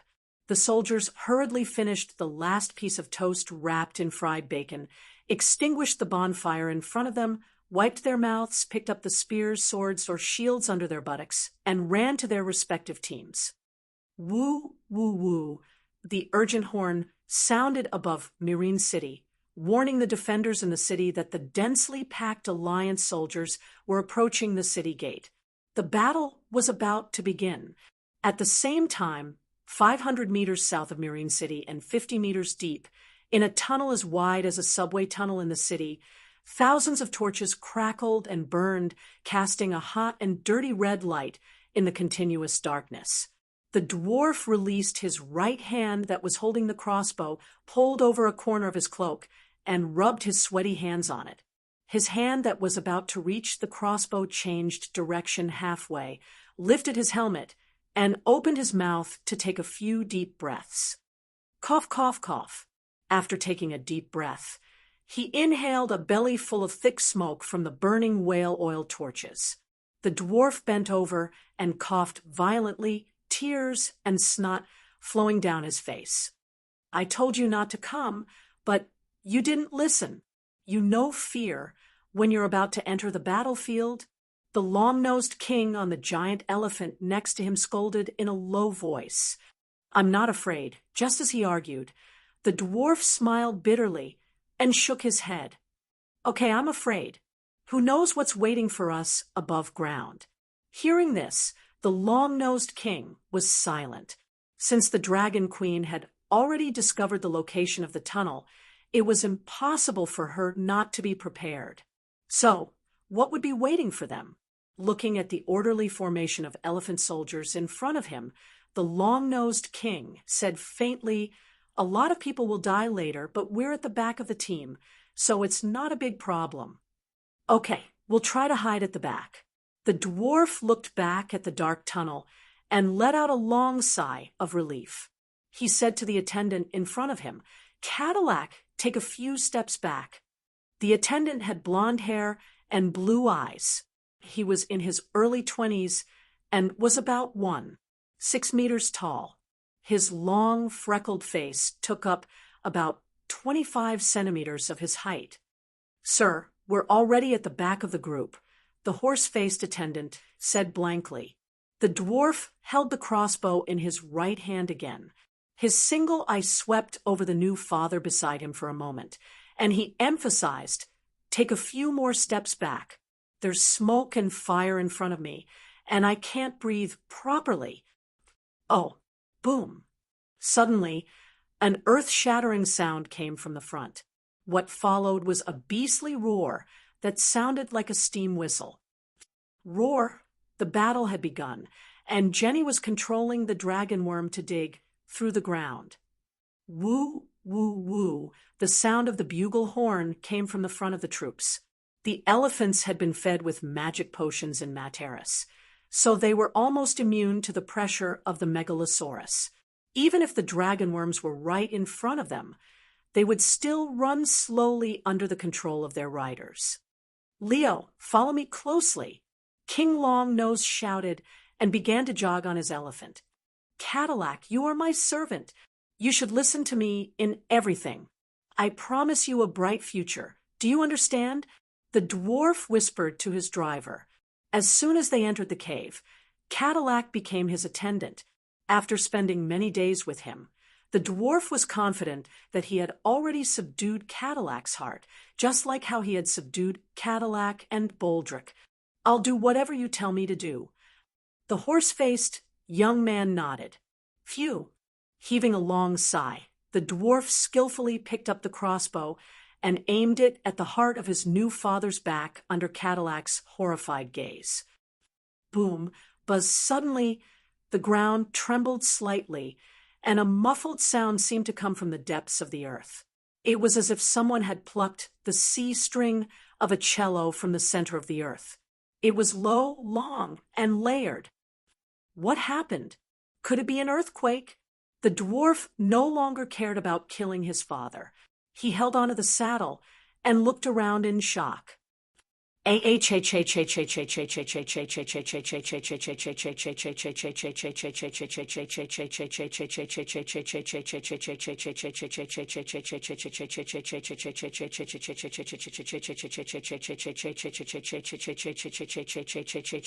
The river is rising. Flood. The flood is coming. Ah, it's dark, it's dark. An elephant soldier screamed crazily. What flood? What dark? The dwarf at the back could not hear clearly and shouted, "What happened outside? What did Dragon Queen do?" The blazing white sun rose into the sky, covering the city and the earth with a warm golden veil. The blue sky was clear and cloudless. 5 megalosaurus, black, green, white, gold, and red, soared freely in the sky. They were unusually bright and adorned the sky. The 4 older megalosaurus were draped in full armor made of steel. They reflected a blinding white light under the sun. Only Little Red, which was the size of a small pony, was still naked. One could vaguely see the blue and white armored dragon, Queen, standing proudly on the back of the black dragon. She had a bright white greatsword in her left hand and a dark red broadsword in her right. She was ready to go, eager to give it a try. On the vast and barren black earth, soldiers in armor of various colors were like ants. They formed a curtain, slowly but firmly covering the city of Myrene ahead. On the city wall, the unsullied ones in grayish-brown armor raised their white flags. Their short swords were unsheathed, and their shields were raised. The wings of freedom, with their black-winged cloaks, formed a huge crossbow formation under the city wall. The longbowmen were at the front, the ballistas were loaded, and the catapults were loaded with kerosene. There were also dozens of pterosaurs that landed on the huge pyramid like a swarm of bats. The bugle horns sounded. The war drums beat. Hundreds of thousands of soldiers shouted. The armor of the armored warriors clashed as they ran, and the cavalry's hooves rumbled. The smell of blood and fire pervaded the city of Myrene. The birds in the distant mountains, the dogs in the city, and the fish in the water were all inexplicably anxious at this moment. Boom, boom. In the south of Myrene, the huge city wall that was 15 meters tall and 5 meters thick suddenly collapsed, sinking into the endless ground. 3 dragon worms drilled half of their bodies out from behind the city wall and roared ferociously toward the city. Jenny fulfilled her promise. Not only did she break the city gate, she even destroyed a section of the city wall that was 30 meters long. The dragon worms even successfully broke into the city. Rumble! The sound of heavy objects running came from the ground. It was a giant elephant. The first elephant soldier rushed out of the tunnel and entered the south of Myrene. It raised its trunk and roared on the street. One after another, the giant elephants rampaged through the streets. They were invincible. Literally, half of the South City was empty. There were no guards or citizens. The giant elephants were showing off their prowess, so naturally they were invincible. Break into Myrene City and capture the Dragon Queen alive. The elephant soldiers in the south of the city did not feel anything and shouted excitedly, "Victory! Victory!" The howls of the giant elephants and dragon worms spread to the north of the city. Tens of thousands of Alliance soldiers roared fanatically. Hiss! The black dragons in the sky roared. Hiss! Hiss! Hiss! The pterosaurs that landed on the pyramid took off collectively, carrying the deadly spears and boxes, and flew to the south of the city. Rumble! Rumble! Rumble! Rumble! As soon as the pterosaurs left, for giant mounds 30 meters apart suddenly bulged out of the flat soil in the north of the city. The mounds moved toward the city walls of Myrene City at the speed of a normal person running. That scene was a bit like the ninjas in Suiko's wuxia movies. The only difference was that the ninjas walked in a straight line, and after they escaped, the mounds would cave in. But the dragon worms were different. They emitted scorching heat all over their bodies. Wherever they burrowed, large patches of scorched water vapor evaporated. The mounds that they raised also kept protruding, forming four S-shaped ridges on the flat battlefield. Because the dragon worm mounds appeared suddenly and spread very quickly, many Alliance soldiers could not react in time and were lifted up high. It was fine if they were lifted up. At most, they would lose their balance and fall to the ground. But the reason why the dragon worms did not burrow deep and instead moved stealthily on the surface was because there were many paddy fields in the north of the city. If they burrowed too deep, they would be submerged by the underground water. And the dragon worm's body temperature was very high. They emitted waves of heat all over their bodies. The blazing magic roasted the moist, soft soil and evaporated a large amount of white water vapor mixed with a scorched smell. Yes, the eels, loaches, black fish, and insects in the paddy fields were all wrapped in mud and roasted into charcoal. The soldiers around the mounds seemed to have been sprayed by a giant pressure cooker at close range. They all covered their scalded faces and wailed on the ground.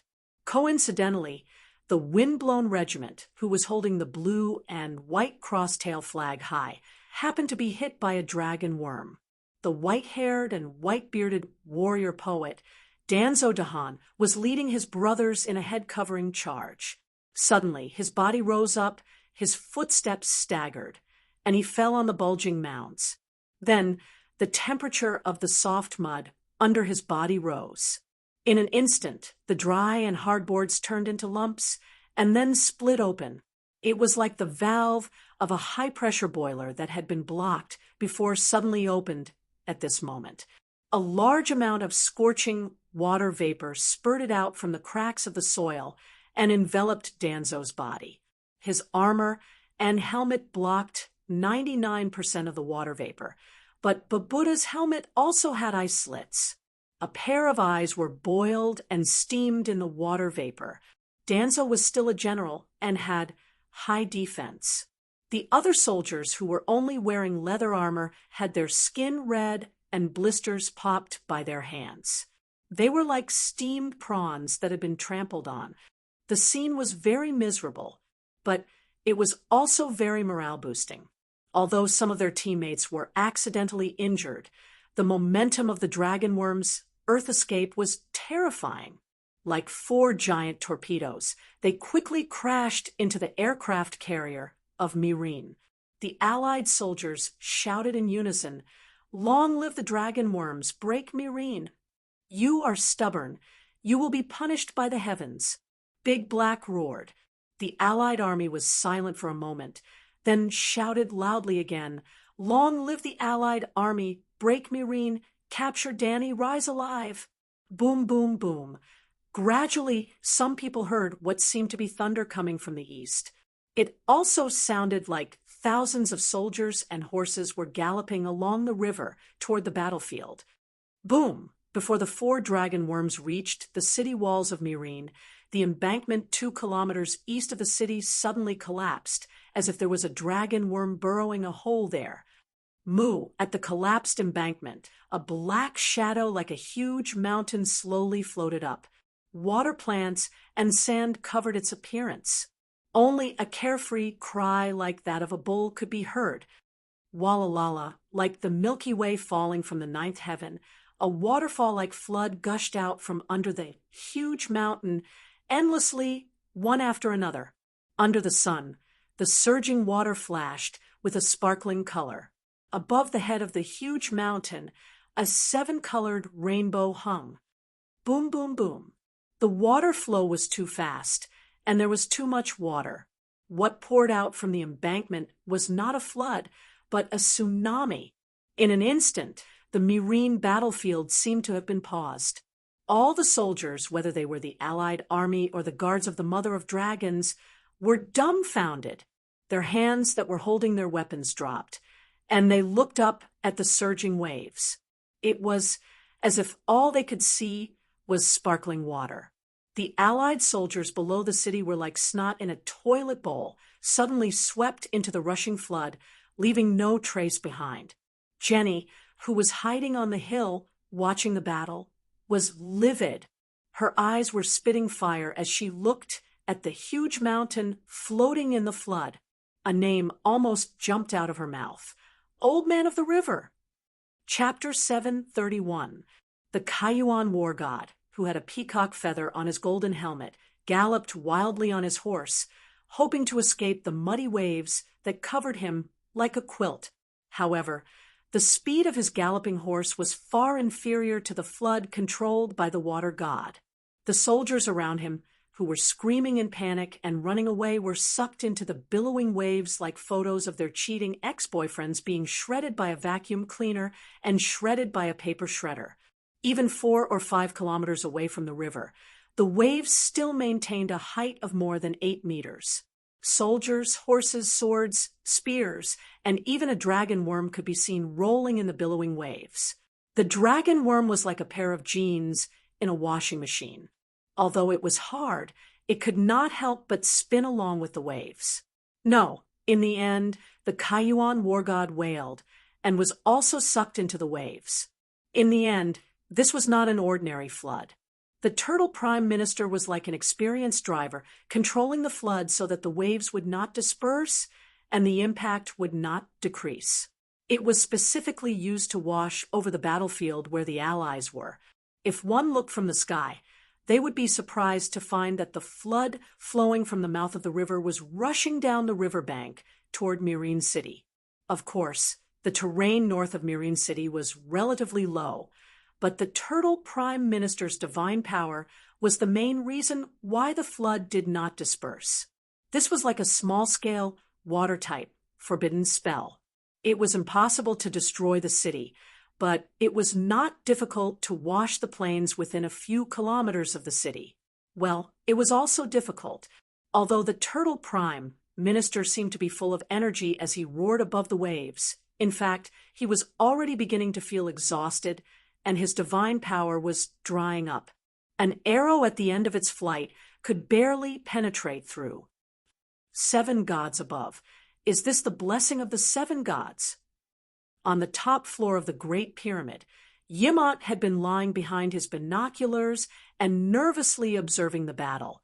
At this moment, seeing the plains suddenly become a swamp in broad daylight, he was dumbfounded. It's not the 7 gods. It's a turtle, such a big turtle. Mesai, who was next to him, looked as if she had seen a mythical battlefield unfold in the human world. Her little face was flushed with excitement. It's the Old Man of the River. Missandei exclaimed, so this is Her Majesty's trump card. No wonder she was so confident, and said that this battle was only a matter of winning or losing. Holy Mother! Mesai covered her mouth and said in shock, isn't the Old Man of the River the god of the Lorne River?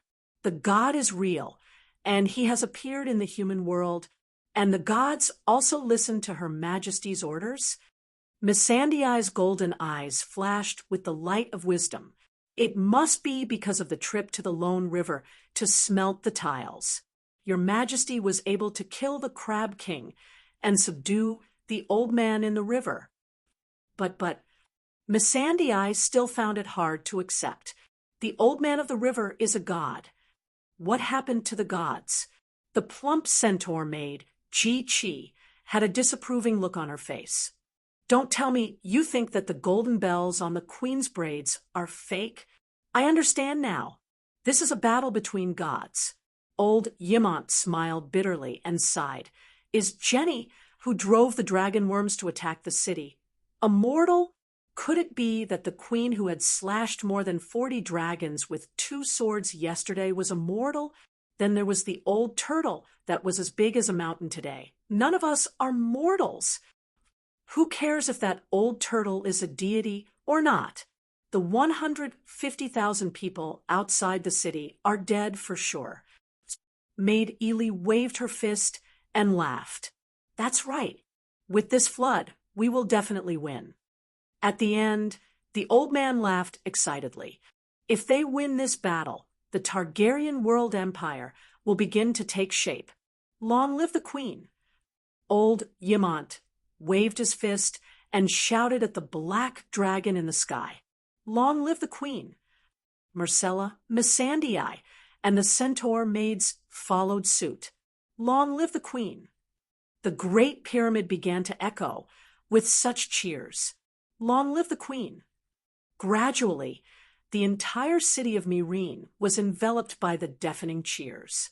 "Long live the Queen Ka! Ka! Ka! Ka!" Suddenly, a discordant sound came from the sky, as if a mechanical gear had suddenly jammed. On the dragon's back, the smile on Dany's face froze. She slowly raised her head and looked in the direction of the sound. In Meereen City, the cheering crowd looked at the sky in surprise. Everyone was shocked to see that a crack had appeared in the sun that was recklessly radiating light and heat in the blue sky. It was as if it was not the sun, but a piece of snow biscuit. Then a child clamped it with both hands and broke it forcefully. Crack! It broke.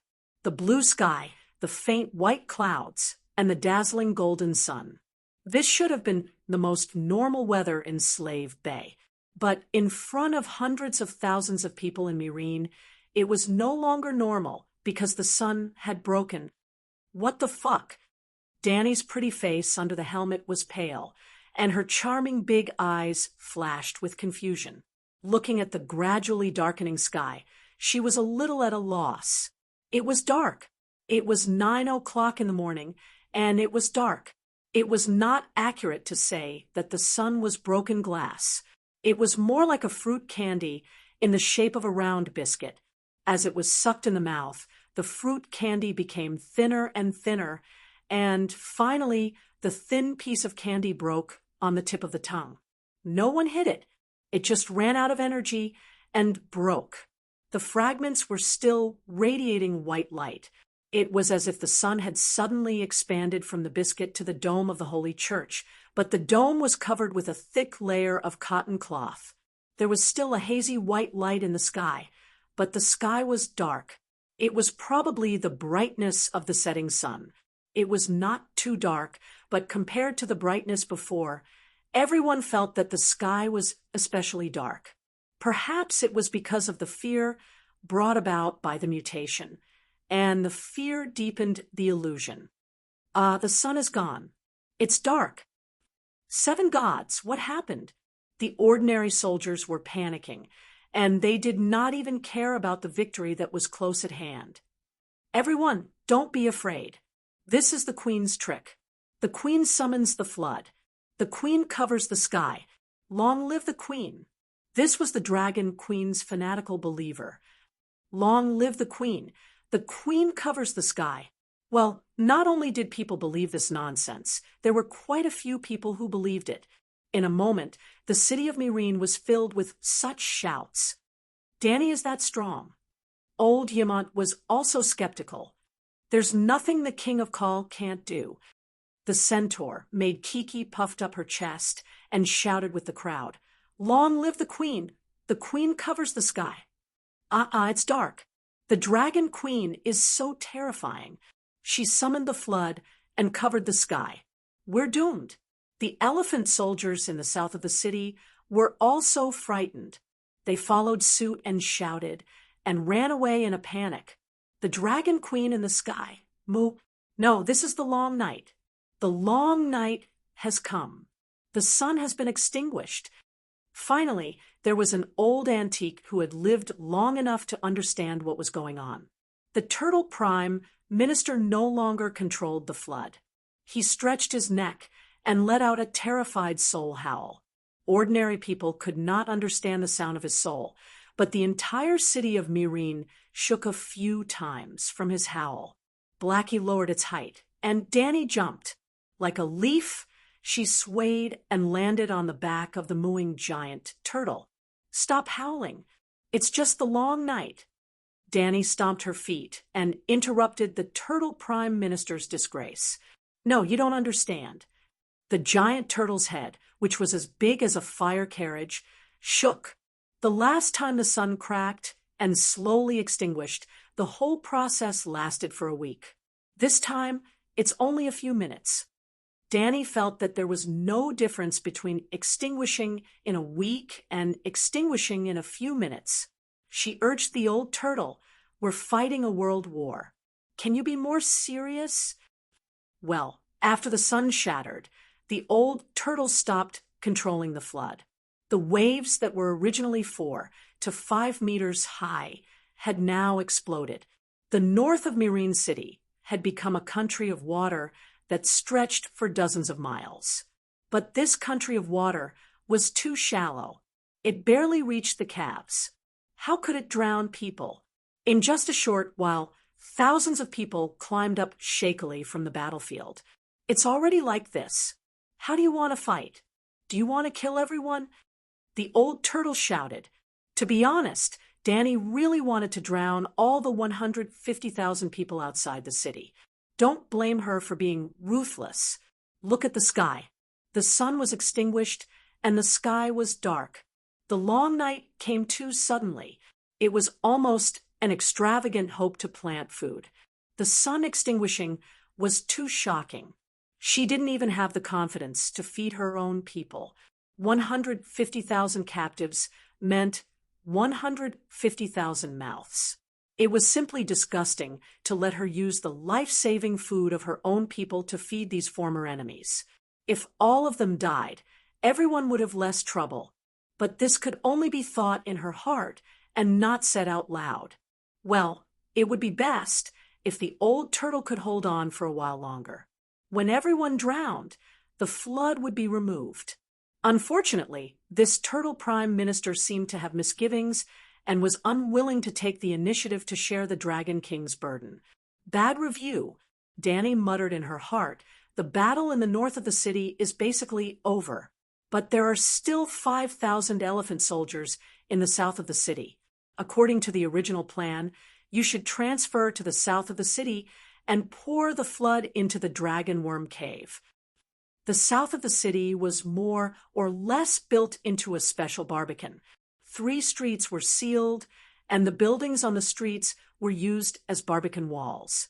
Mu, the turtle prime minister, howled again, under the horrified gaze of the surviving Allied soldiers. It stepped on the muddy water and strode toward the Heilongjiang Dam. It wasn't difficult to flood the Dragon Worm Cave in the south of the city. The old turtle floated and sank in the river. The river water circled around it and poured into the dam on the south bank. Well, the flood flooded the 150,000 Allied soldiers in the north of the city and opened the dam on the north bank of Heilongjiang. At this time, the flood flooded the Dragon Worm Cave in the south of Malin City, and the turtle prime minister dug the dam on the south bank. The old turtle lay near the dam and drove the river water into the south of the city. Following the trenches dug in advance, the water flowed continuously. Only then did Danny sit cross-legged on the turtle's back and ask the turtle prime minister about the secrets of the sun. How did the sun shatter and then extinguish? She asked curiously. Isn't the sun a star? Even if a star dies, it should first expand into a red giant and collapse into a white dwarf after millions of years. Or if its mass is large enough, it should evolve into a black hole. However, it was too illogical and unscientific for it to shatter and extinguish. Half of the turtle prime minister's body was immersed in the water. 2 streams of water spurted out of its nostrils, and it said in a muffled voice, "Mother Goddess told us that our world was born from a ball of fire in the cold and empty universe. When the world was formed, all the flames were suppressed and buried under the ancient hills. The ground was shrouded in absolute darkness. The world was barren, cold, and dead, almost exactly the same as the outside of the universe. It was said that the first creatures were born in the ancient shadows. They were also the first generation of dark demons. Some powerful demons even survived until today and were worshipped by the Far East Asia residents." Chapter 732. Are you sure? The evil gods of Yasha were born at the beginning of the world. Danny's voice was trembling, and her back was drenched in cold sweat. Damn it, she had planned to take the Shadowbinder's Book of Evil Gods to the east of Yasha after the Battle of Malin. She planned to wipe out the evil gods one by one, slaying gods and raising dragon babies. If what Old Tortoise said was true, the evil gods that were born at the beginning of the world were equivalent to the Khanate demon gods of the Eldritch world. Her action of wiping out the evil gods in Yasha was almost the same as the cultivators of the Eldritch world after the journey to the west challenging the three pure ones. This is what Mother Goddess told me, so it shouldn't be wrong. However, the demon gods that were born at the beginning of the world are only a small part of the total number of dark creatures in the easternmost land. Just like how there are Mother Goddess in the world under the sun, there are more ordinary creatures like you and me, Prime Minister Turtle said. That's right. Even at the beginning of the Eldritch world, there were more than just the three pure ones and a few saints. There were more shamans and demons with no background, as well as the descendants of shamans and demons. Danny heaved a sigh of relief. She still had to feed the dragon and get rid of the evil creatures. She called Tam and Kuei she to let the Shadowbinder know who was the weakest, was the Mother Goddess of the lone river born at the same time as those evil gods. Old Tortoise shook his head and said slowly, one day after the beginning of the world, a demon god that was born from the darkness was dissatisfied with the darkness, coldness, and death of the world. So he drew a cluster of fire from the earth and brought the first light and heat to the world. After that, the demon god sacrificed his life to forge that cluster of fire into a giant lamp that hung in the sky. It was also the first sun in the world. The sun's light and heat drove away the darkness and the creatures in the darkness. At the same time, it also woke up the mountains, plains, and rivers. Yes, Mother woke up at that time. In other words, Mother Goddess was born much later than those demon gods in the darkness. The sun was separated from the earth's core, a cluster of fire. Danny found it hard to accept. The whole world was born from the first flame. What's so strange about using fire to forge the sun? Old Tortoise said disapprovingly. Who was the unlucky guy who forged the sun? Danny asked. Unlucky guy? Prime Minister Turtle's tone was filled with dissatisfaction. She brought light and fire to the world, and all spirits were awakened because of her. She can almost be called the mother of all spirits. How can you say that about her? Well, I apologize, Danny said. She is an unlucky mother of all souls. She lost her life when she created the sun. Now, everyone has forgotten her name and deeds. Aren't you and I praising his great achievements right now? The Mother Goddess remembers. She told me, I told you, and you told those who came after. Even if living beings forget, heaven and earth will always remember. And the sun in the sky is the most profound record, Prime Minister Turtle said in a deep voice. Danny was filled with awe, not towards the demonic god who created the sun, but towards the Prime Minister Turtle beneath her. She thought it was an idiot, but she did not expect it to say something so philosophical. She pointed a finger at the sky. Was this sun forged by the Mother Goddess of the Lorne River? He doesn't seem to have sacrificed himself. No, the Mother Goddess did not forge the sun. Old Turtle shook his head. I don't know the specific reason. I can only tell you what happened at that time. At that time, Yasuo Yahai came to the Mother Goddess with the hero's red sword. He said to the Mother Goddess, I have completed my mission. Now it's your turn. The Mother Goddess seemed to have received something from him. It seemed to be some kind of proof. I asked the Mother Goddess a similar question. I asked her if she wanted to forge the sun. She said she could not do it. She called all the gods of the Lorne River system together and made us sing a song together. I have no idea what happened at that time. I just felt endless divine power being drawn out of my body, and endless exhaustion came over me. I felt dizzy and fell asleep. You fell asleep? What happened after that? Danny widened her eyes in disbelief. You're actually sleeping soundly at such an important moment? Prime Minister, Turtle seemed to be a little embarrassed.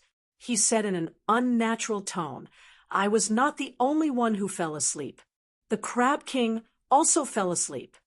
Compared to that hairy crab, you are proud? Danny was stupefied. Old Turtle seemed to sense her emotions and immediately added, Summoning the sun is very tiring. Even the Mother Goddess has been sleeping for thousands of years. Danny asked with a straight face, Did you ask the Lorn Mother Goddess what happened after that? Of course I did, but she did not say much. She only told me that the divine power of the Lorn River gods drew endless fire from the ground and poured it into I think it should be, the mold of the sun. Then a new sun rose in the world. That seems to make sense. Earth fire is indeed stronger than dragon flame. Danny reluctantly accepted this strange worldview. However, a fire was drawn today, and the sun was extinguished tomorrow. Another fire was drawn the day after tomorrow. After so many years, was the fire in the heart of the world about to be extinguished? That thing, the thing that Yasur Yahai gave to the Lorn Mother Goddess. What is it? If we want to summon the sun again, will we need it? That seems to be a kind of destiny. Prime Minister Turtle's tone was uncertain. Considering that Yasur Yahai's most important achievement in his life was to drive away deviant ghosts and demons, that thing will most likely appear after repelling the deviant ghosts and dark monsters. That makes sense. Danny was deep in thought. Yasur Yahai did not only eliminate deviant ghosts. After ending the deviant ghost affairs in the Westeros, he returned to the east and continued to fight the monsters from the dark world with the light emissary in hand. When she first heard the story of Yasur Yahai, Danny thought that the dark monsters were deviant ghosts that entered the eastern continent through the Arctic Circle. Now that she thought about it, the world was not necessarily a ball. What the hell was the Arctic Circle? Those monsters should be evil creatures from the dark world to the east of Yashia. The Battle of Meereen is almost over. Danny stood up and lifted her helmet. She felt the snowflakes falling from the sky with her face. She gradually felt a sense of urgency. I must seize every opportunity to increase my power. Jenny, my dear, where are you? It's so cold. Yimont shivered and wiped the snowflakes on his thin white hair. He said in shock, It's snowing in Slaver's Bay. Miss Sandy Eye tightened the collar of her thin shirt and shouted in the direction of the garden, Little Mist, are you there? With a whoosh, a red light floated out from the weirwood trunk. The fire exploded, revealing a little girl with dragonfly wings. Ah, it's so cold. What's falling from the sky? Little Mist held up a piece of melted snowflake and asked in confusion. She had never seen snow before.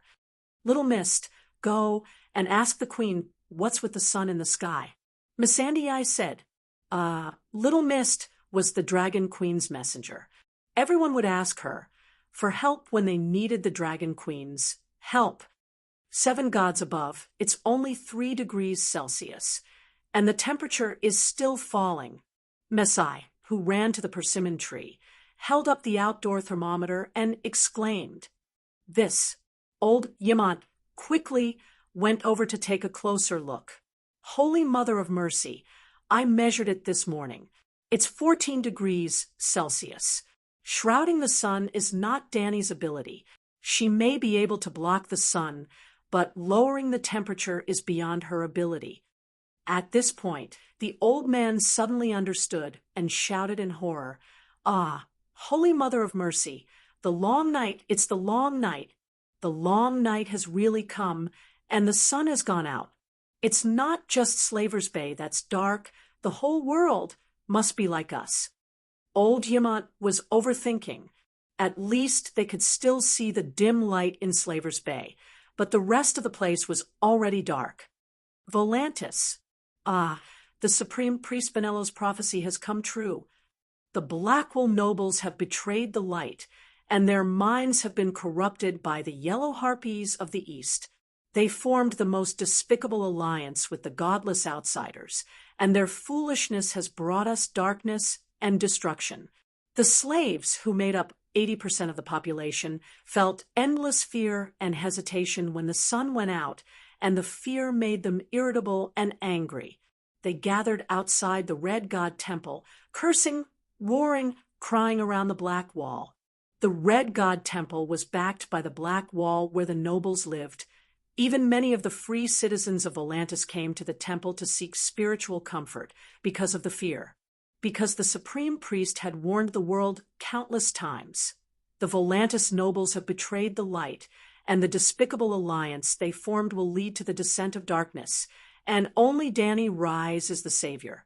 Now, the Supreme Priest's prophecy suddenly came true. Sigh, actually I haven't preached that Danny Rise is the savior for more than half a year. In the Red God Temple that was formed by countless flyovers and tall towers, the Supreme Priest with a white face full of flame tattoos lamented. What's with the sun? Consul Dofas asked worriedly. Dofas was the Elephant Party consul that Danny met on the streets of Volantis. He was the opposition to Volantis' participation in the Slave Bay War. Originally, Dofas was going to step down after his term ended, but the Dragon Queen went to Volantis to cause a ruckus and burned the other two consul who had a bright future, the tough martial faction against Slave Bay, to death. And Dofas's performance in handling the Black Wall Dragon Burn incident was outstanding, and he was unexpectedly re-elected. As soon as the sun went out, Dofas, like the slaves outside the temple, thought of Benello's countless prophecies in front of everyone. Then he came looking for him. Can the sun still come out? It's snowing outside. Oh, gods! Has it ever snowed in Volantis? Maybe it has, but this is the first time it's snowing heavily. Dofas's face was pale, and he seemed to have a bad feeling. The night is long, and darkness is coming. I have said it countless times, and now it's here. The night is here. Benello said with a grimace, because we formed an alliance to attack Danny Rise. The Light King wants to punish us. Dofas asked with a trembling voice. That's not it. Benello shook his head and dismissed the servants and low-level priests. The night will come, and it has nothing to do with whether you attack Danny Rise or not. Then, before you dash, I thought Danny Rise was the savior in the Red God's prophecy, so I wanted to help her. Then, sigh, the prophecy was wrong. The Supreme Priest said with a sad face. Fuck. Dofas cursed angrily. Looks like we were too lenient with the Red God Temple. Sir Consul, this is the Red God Temple. There are hundreds of thousands of believers outside the temple. Benello said coldly. Chapter 733. Dofas' expression changed several times. In the end, he looked down to hide the anger and killing intent in his heart. He asked softly, You haven't spoken up for Danny Rise for almost half a year. We thought you were worried about the Alliance's power. Now, it seems like there's more to it. I was wrong. I misunderstood the revelation given to me by the Light King. Benello wiped his face and said dejectedly, She's not the savior, but I've been proclaiming that she is for the past few years. What's done is done. I can't change it, even if I wanna. Dofas' fat face twisted. Then who is the savior? He asked blankly. I don't know. The long night is here, and you don't know? Dofas raised his voice. Maybe it's Stannis Byra from the Westeros, Theon. The Supreme Priest with a tattooed face said, hesitantly. Stannis? Dofas gradually found that unknown person in his memory. The Kinslayer, who used blood witchcraft to kill his own brother? The consul said with a displeased expression, "What is the Light King doing? How can a kinslayer become the savior? He might as well let Danny rise be the savior." There was a saying that a king's virtue was not worthy of the throne. The savior was more advanced than the king, so there should be a virtue requirement. Didn't Yasur and Ahai kill their own wives too, without the determination to kill everything? How can they become the savior? Tattoo retorted with a red face. Killing one's wife is different from killing one's own family. Forget it. Dofus shook his head. Choosing the savior is the Light King's business. We don't care. But how do you plan to deal with the sun and the rioters outside? The sun has extinguished. It might not appear again for 10 or 20 years. This is not something I can handle. Bonello shook his head. 10 years, 20 years. Dofus' face was pale. His eyes were filled with fear, and his fat body was on the verge of collapsing. The last long night lasted for an entire generation. That generation never saw the sun from birth until they starved to death. They thought the world was originally so cold and dark. I thought it was a legend. Legends are always exaggerated. Dofus said weakly as he supported himself on the armrest of the chair. A generation.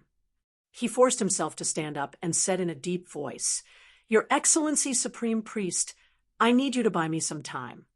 "What for?" Bonello asked curiously. "I need time to gather all the food and materials on the market," Dofus said coldly. "And then," Bonello's voice trembled, "then I will seal Black City. What about the Volantis people and slaves? Can the Light King's faith feed them?" Dofus asked. Bonello shook his head with difficulty. "Even the Light King can't help them. So what can I do?" Dofus shrugged helplessly. "But no buts." Dofus waved his hand and whispered into Bonello's ear. "Remember, the poor life makes the people need the anesthetic called hope. Their most devout faith is born from their hope. However, when faith was unable to satisfy the believer's hopes, that hope would immediately turn into the deepest despair, and faith would also become a curse. You should understand that saving everyone is equivalent to forcing everyone to die. I will give the red-robed monk a spot to enter the Black Wall based on the results of your work." Dofus took 2 steps back and stared at the Supreme Priest playfully. He smiled and asked, "How is it?" Bonello's tattooed face was covered in sweat, and the muscles on his face kept twitching. His blue eyes, that were usually as calm as a deep pool, were filled with turbulent waves. "Let me think," he said weakly, his voice like a mosquito. "There's no time. Listen, look." Dofus pointed at the window. The shouts of the 100,000 believers were like a tsunami. They came wave after wave and almost drowned the majestic red god temple. "I can't lie to the believers." Bonello looked at the consul with a pleading look. Dofus smiled. "Don't worry. You don't have to lie. There will be someone else who will be the punching bag for the people." "Who?" Bonello secretly sighed in relief, and his face regained some of its calmness. "Recently, Faust Doxim from the West District has been very active. I think he can replace General Elios, who died in the Bay of Sorrows." Dofus said calmly. Faust Doxim, a former Tiger Cloak Army slave warrior, married into the Doxim family of a small merchant. When the Guy's Alliance army besieged Astapor, he was captured by the Dragon Queen and became Astapor's super VIP partner. Since then, he had started his meteoric rise. Recently, Fat Faust was not even satisfied with the sudden increase in wealth. He started to have higher goals to become a consul and move his family into the Black Wall. Elios, one of the 3 consul chosen by Volantis after the Dragon Queen burned down the Black Wall Tower. He was also the commander of the 2nd Fleet of the Alliance Army. In the end, he sank into the sea with the 2nd Fleet. Therefore, when there was a vacancy in the 3 consul positions, Fat Faust had the hope of filling it. For this, He even joined the Tiger Party, who had a radical attitude towards Slavers Bay. Yes, the sky has darkened and the temperature has dropped, but this is not the end of the world. Long night or whatever, that's just a joke. Faust accepted Dophus's conditions, and after receiving the promise that he would definitely become the next senator, he immediately gave a speech on the streets as a candidate for senator, just like his countless predecessors had done.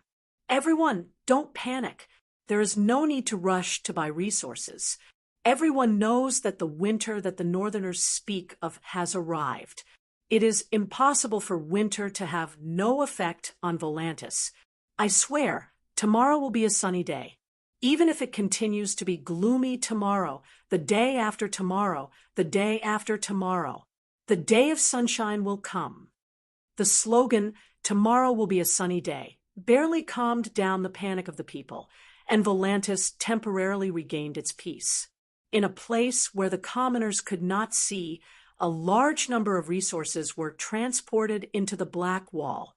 The nobles within the Black Wall took off their silk clothes and put on their ancestral iron armor, and gradually replaced the original guards of the Black Wall, the Tiger Cloak Army, slave warriors. At the same time, as the defense force of Volantis, the Tiger Cloak Army was loaded onto ships and transported to Slavers Bay by the consul with the reason that the Alliance Army won the Battle of Myrine and needed the Tiger Cloak Army to maintain order in Myrine. At this time, the consul of Volantis still did not know the outcome of the Battle of Myrine. They only wanted to send the unreliable Tiger Cloak Army to the front lines as cannon fodder. The Black Wall, the oval-shaped city wall, made of Alleglia's immortal stone, was 60 meters tall and could allow 24 horses to run side by side without colliding with each other. Other than the Megalosaurus, no one had ever conquered the Black Wall. What happened in Volantis was not an exception. The same thing happened in Lys, Pentos, Myr, Bravos, and even the cities of the Jade Sea and the Far Eastern barbarians. The methods were different, but the essence was the same. Before the ordinary people could react, they had to gather all the materials that could be gathered, lock the gates of the majestic castle, and live their lives peacefully while waiting for the next Yeser, Ahai, to end the long night. The advantage of the upper class was not only reflected in the possession of social resources. In modern society, some people said that information was money, and that was not wrong. With the most timely and accurate information, even a retard could become Warren Buffett. In the world of the Song of Ice and Fire, when the long night had already arrived, information was equivalent to a chance to survive. Well, that was not necessarily the case. Even if the ordinary people obtained accurate information, they did not have the financial, material, or manpower to change their fate. If the winter was longer, the ordinary people would still starve to death. A winter that lasted for 3 years and a long night that lasted for 20 years did not make much of a difference to the ordinary people. They would either freeze to death or starve to death. Similarly, 3 years of winter and a generation of long night also had an impact on the nobles. All right, there was an impact. They could no longer indulge in luxury. They could not hunt. They could not participate in the martial arts tournament. They also had to learn a skill that they did not have before living frugally. But no matter what, the lives and bloodlines of the nobles were not affected. Thinking about it this way, the long night did not seem so scary. Those who did not deserve to die would always die, and those who deserved to die would always live. What was the difference between a long night and a long winter? Sigh, such a world was truly despairing. However, in the Westeros, there were people who cheered for the disappearance of the sun in the sky. It's finally here. Waha, the long night is finally here. After getting a definite answer from Yuluan, Cersei's ecstasy was beyond words. In other cities, after the sun disappeared in front of everyone, most transcendents could infer what had happened by sensing the magic tides. But Westeros was a desert of transcendence. More than 99% of people did not even notice the change in the sun, and only thought that it was another cloudy day. The sun rose in the east, but Westeros were known as the land of the sunset. When the sun went out, it was about 10 in the morning in Meereen, just before dawn in Westeros. Therefore, when Westeros woke up, they only felt that the weather was especially gloomy today. Of course, just because 99% of people did not notice anything unusual did not mean that everyone did not know. For example, Yuluin knew. The Alchemist Guild knew. The 7 gods were no longer 7 pieces of wood. Even the archbishops of the church knew. They even received complete confirmation from the Holy Mother. Yes, Holy Mother Dany took the time to send a "Long night is here" message to every believer with 100 piety points. The long night was already here. It would be unreasonable if the Holy Mother did not do anything. Since the church knew, Yuluin helplessly brought the 4 children of war to Cersei the Great and told her about it. Cersei the Great was wearing a pure white fox fur cloak. The pure white fur made her blush and her skin look even more delicate. She walked to the balcony in a few steps and pointed at the barefoot sparrows in gray linen who were shouting "Bitch Queen" outside the Red Castle. The corners of her mouth curled up into a vicious smile. Those sparrows come to the Red Castle every few days to show off their power. How abominable! There should be a long night, and let them all freeze and starve to death. And Dany rise. The smile on Cersei's face widened. I wonder if that little bitch is dead.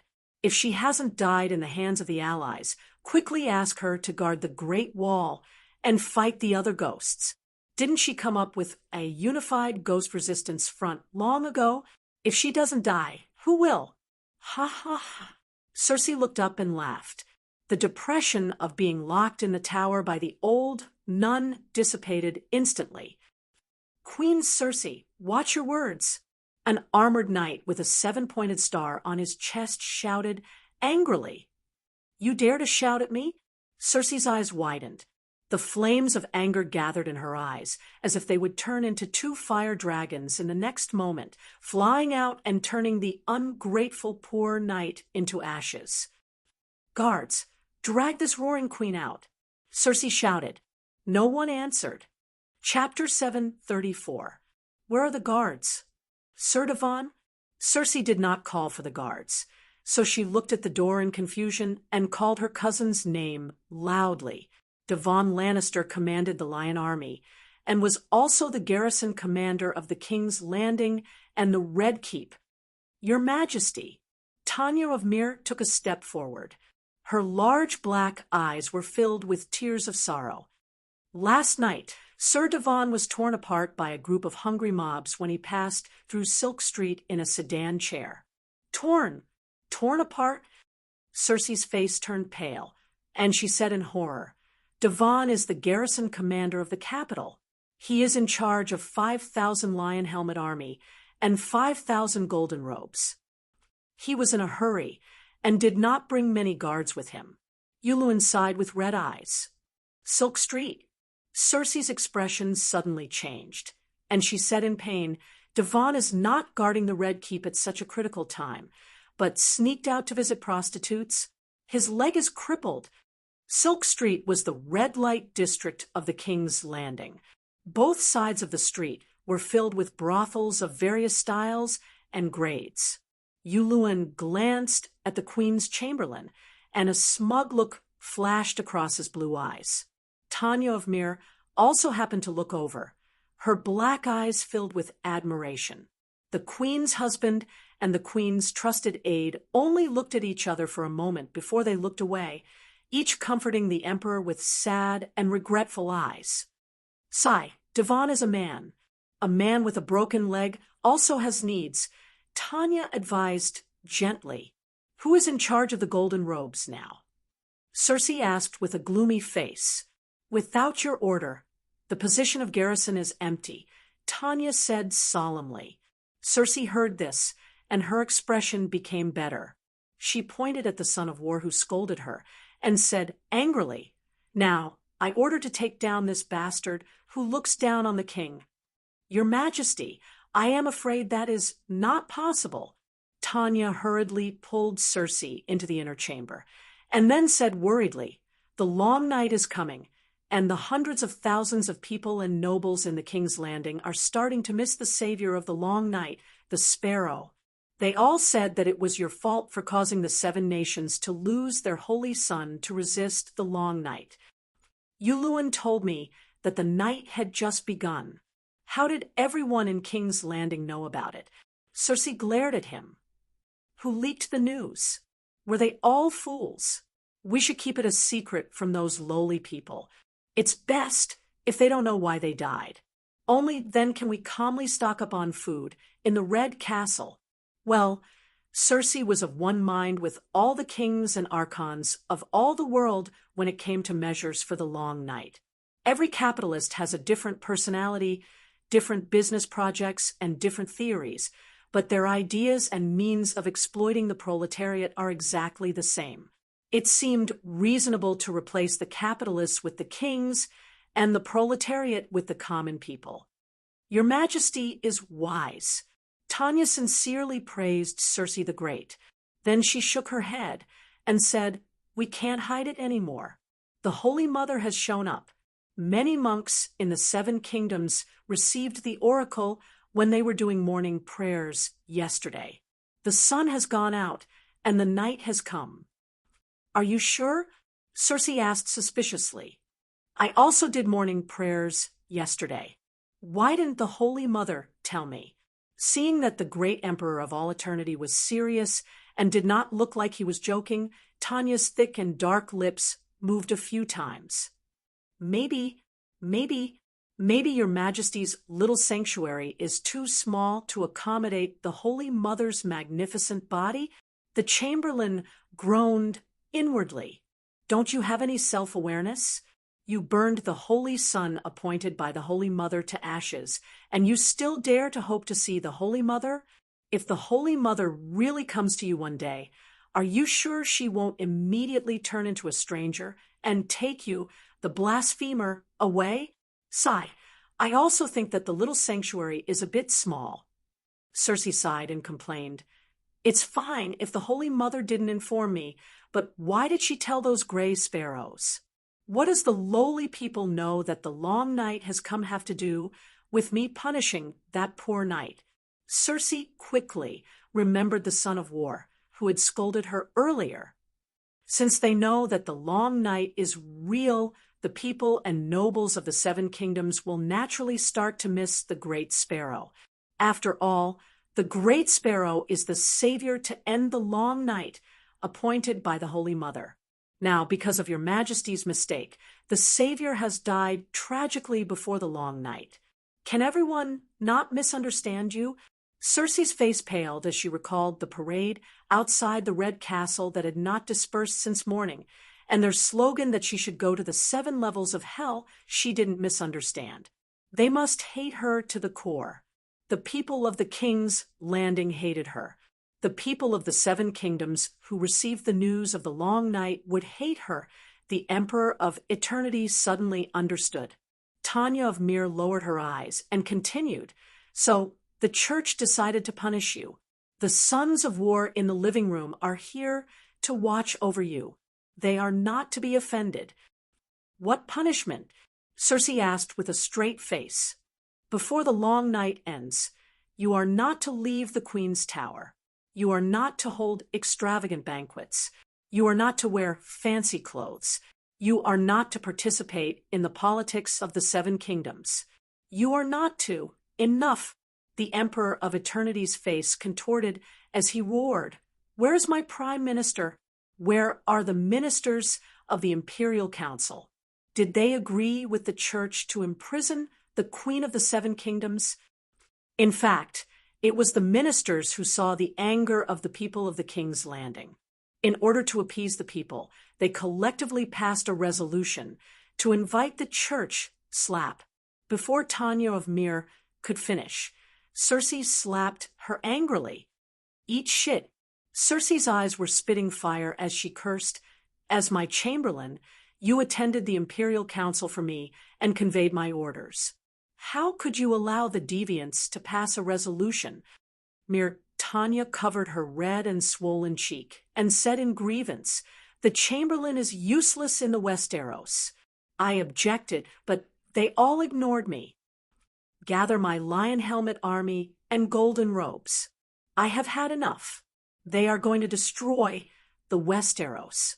Without me to govern the country, what will happen to the court? I am leaving this place today. I am going to the King's Landing Court. I am going to sit on the Iron Throne and exercise the power of a queen. The long night is coming. Without me to strategize, how can the people survive to the next summer?" Circe waved her hands and shouted in agitation, "I am afraid not." The chamberlain's face contorted as he shook his head gently. "My army is in control of the King's Landing. What is there not to do? Your Majesty, Sir Devon has just died. The morale of the army is not stable. It is not good to make a big move." "Good, good, good." The Emperor of Eternity took a few quick breaths and glanced at his trusted aide coldly. "Send a letter to Sir Damian Lannister.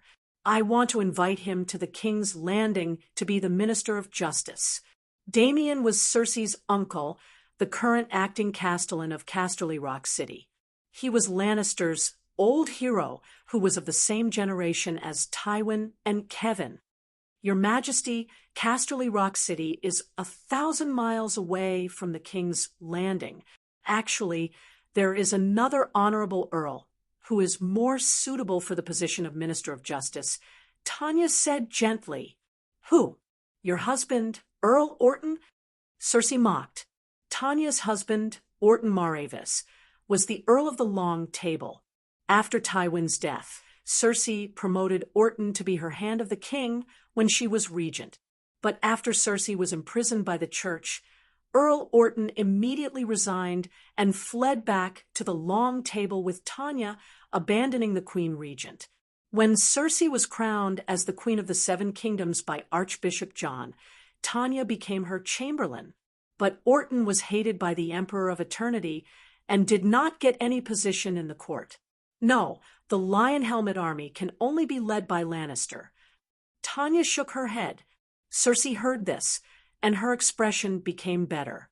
"There are still many Lannister with outstanding military abilities in the Lion Helmet army, but they do not have the political skills to deal with the courtiers. It will be difficult for them to take on the important role." The Emperor of Eternity sighed. He hated that he did not know how to clone himself. Otherwise, he would have arranged for a clone to personally lead the Lion Army. "Your Majesty, have you forgotten about Earl Titus Pegg?" Tanya reminded. "That guy—" Circe bit her red lips and hesitated. "I trusted him so much and let him guard Dragonstone Island, but he did not even last a day," she said unhappily. Earl Pegg was the guard of Dragonstone Island and was captured by the Dragon Queen herself. She even asked for a terrifying ransom of 5,000 gold royals, 10 times more than the market price of Jaime Lannister. "That was an accident. The Dragon Queen has a dragon," Tanya advised. "Also, Earl Pegg is the son-in-law of the Lannister family. He is trustworthy." "Let me think." Circe hesitated. "Time's up." 4 sons of war and 4 crude old nuns suddenly barged into the inner chamber of the Queen's palace and announced loudly to Circe, "Circe Lannister, according to the resolution passed by the church and the council ministers, you can only see guests once every 7 days. Every time you see guests, it must be between morning and afternoon prayers. It is now time for afternoon prayers. Madam Tanya, please leave immediately. Do not delay the sinner's confession to the 7 gods." "Sinner?" Circe felt a surge of anger from the steel door to her throat. She spat out fragrant words. "You lowly bastards, do you know who you are talking to? This is the Red Keep, my territory. Here Wu, the old nun, took a step forward and pulled out a dirty towel from her waist and covered Circe's face. The Great Wall, Crow's Nest balcony. Peresden wanted to glue his eyeballs onto the telescope lens. Balin, Balin, come over and take a look. Has the sun in the sky disappeared? Vinegar, Balin was originally hiding by the fireplace and pretending to be dead. Hearing this, he stuck his head out of the sheepskin blanket and casually looked out of the window. The sky was dark and gloomy. The sky was like a thick pot lid that was about to fall on a person's head. Peresdan, I really admire you. You can see a ghost sun in this kind of weather. Vinegar, Balin said sarcastically. I could see a white circle of light earlier. Now it is completely dark. Something is wrong, Peresdan said solemnly. Winter is like this outside the Great Wall. Don't make a fuss, Balin said impatiently. What kind of attitude is that? A hint of anger flashed in the red-nosed old professor's eyes. Balin, is the parade in the King's Landing not enough to wake you up? Balin was the first batch of professors to be paraded. After that, he was loaded into the transport ship along with the Dragonstone Island's dragon crystal weapons and transported to the Great Wall. The other professors were assigned to a small castle with a harsh environment. Only Vinegar Balin had some friendship with Peresdan. That was why he was able to stay in the dark castle to enjoy life.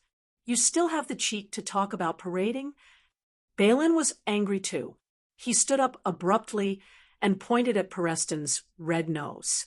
He scolded, If you did not betray the city of knowledge, would I be on the list of sinners who saw the ghost?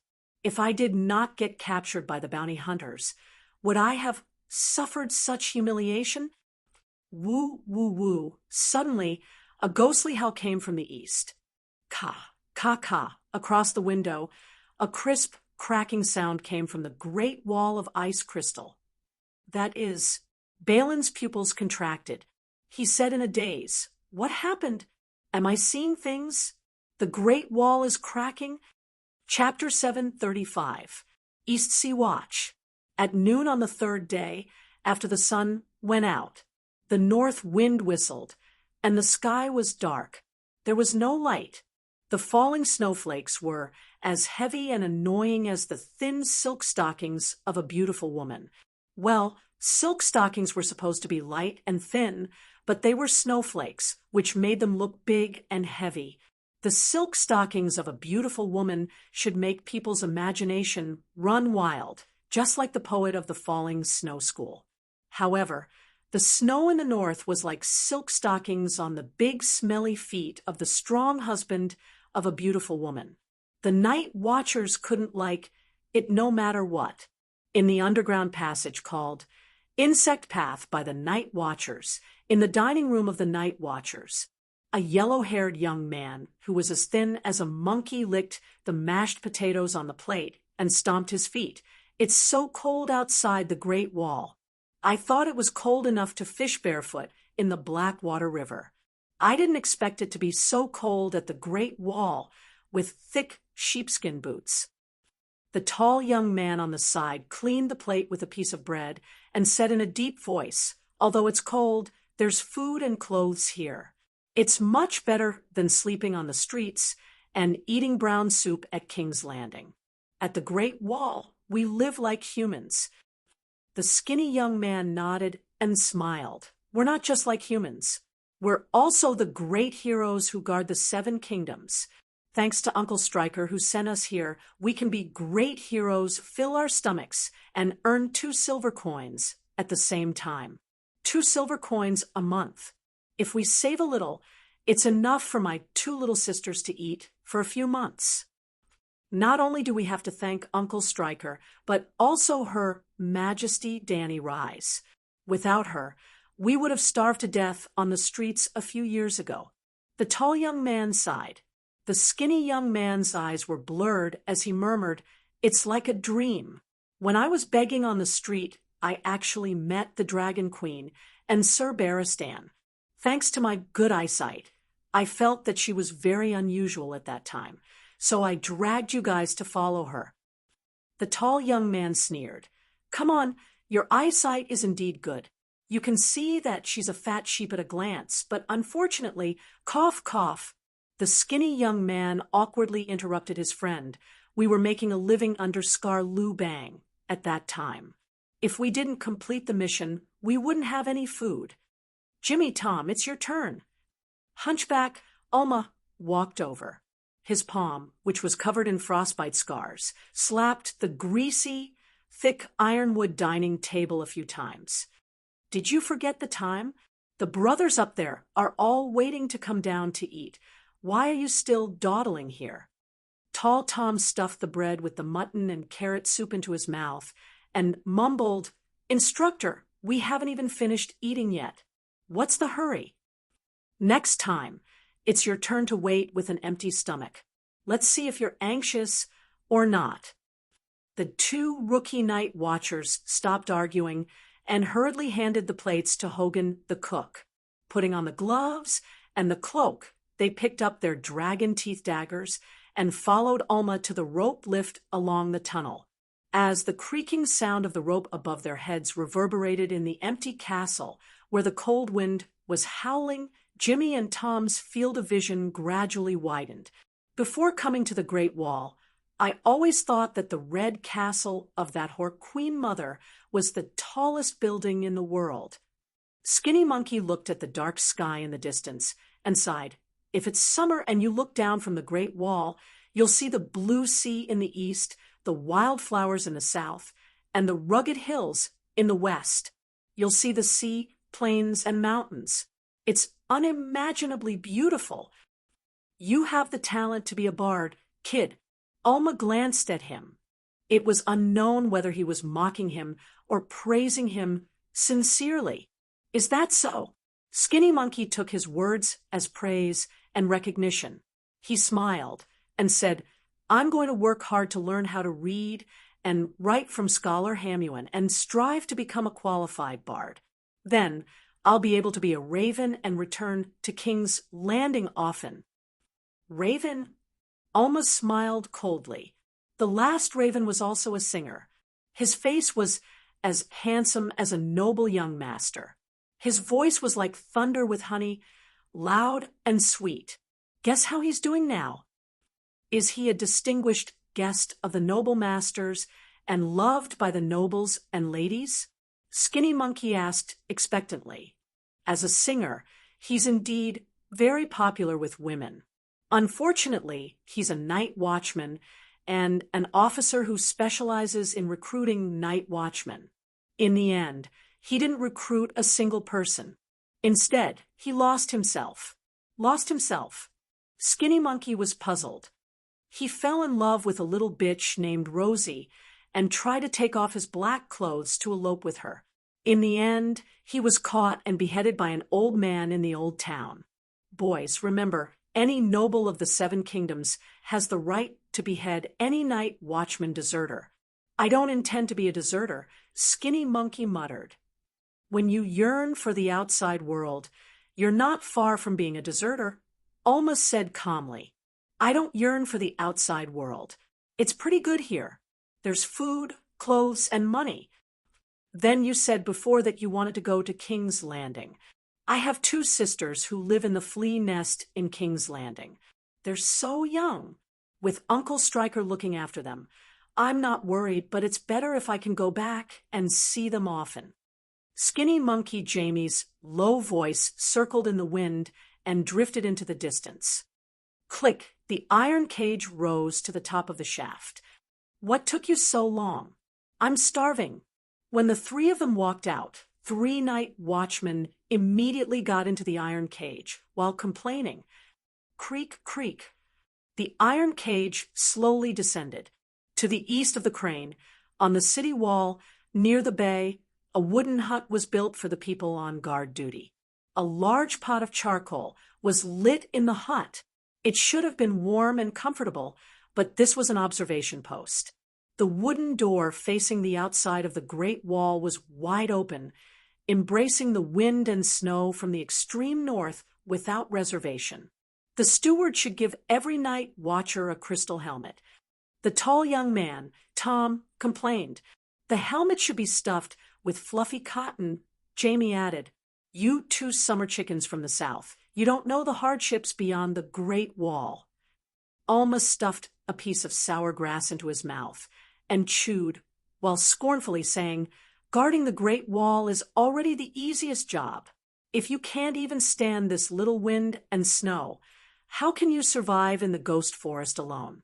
So, you should think of it as training, because if you go beyond the Great Wall, you'll only hate that you don't have two eyes in the back of your head, and you won't want to see the crystal helmet of the deviant ghost. Going beyond the Great Wall is the job of the Rangers, and I don't want to be a Ranger. The mortality rate of the Rangers is too high, and I have to live to earn a salary to support my sister. Skinny Monkey shook his head again and again. Sigh, no ambition. The 30-year-old Ranger shook his head. Rangers are the most glorious profession of the night watchman. From the kind Queen Alisanne of the past to the Dragon Queen of the present, after coming to the Great Wall, the object of high praise and admiration are all Rangers.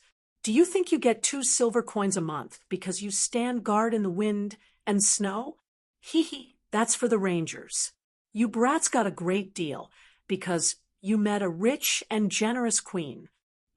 The Dragon Queen also admires the Rangers.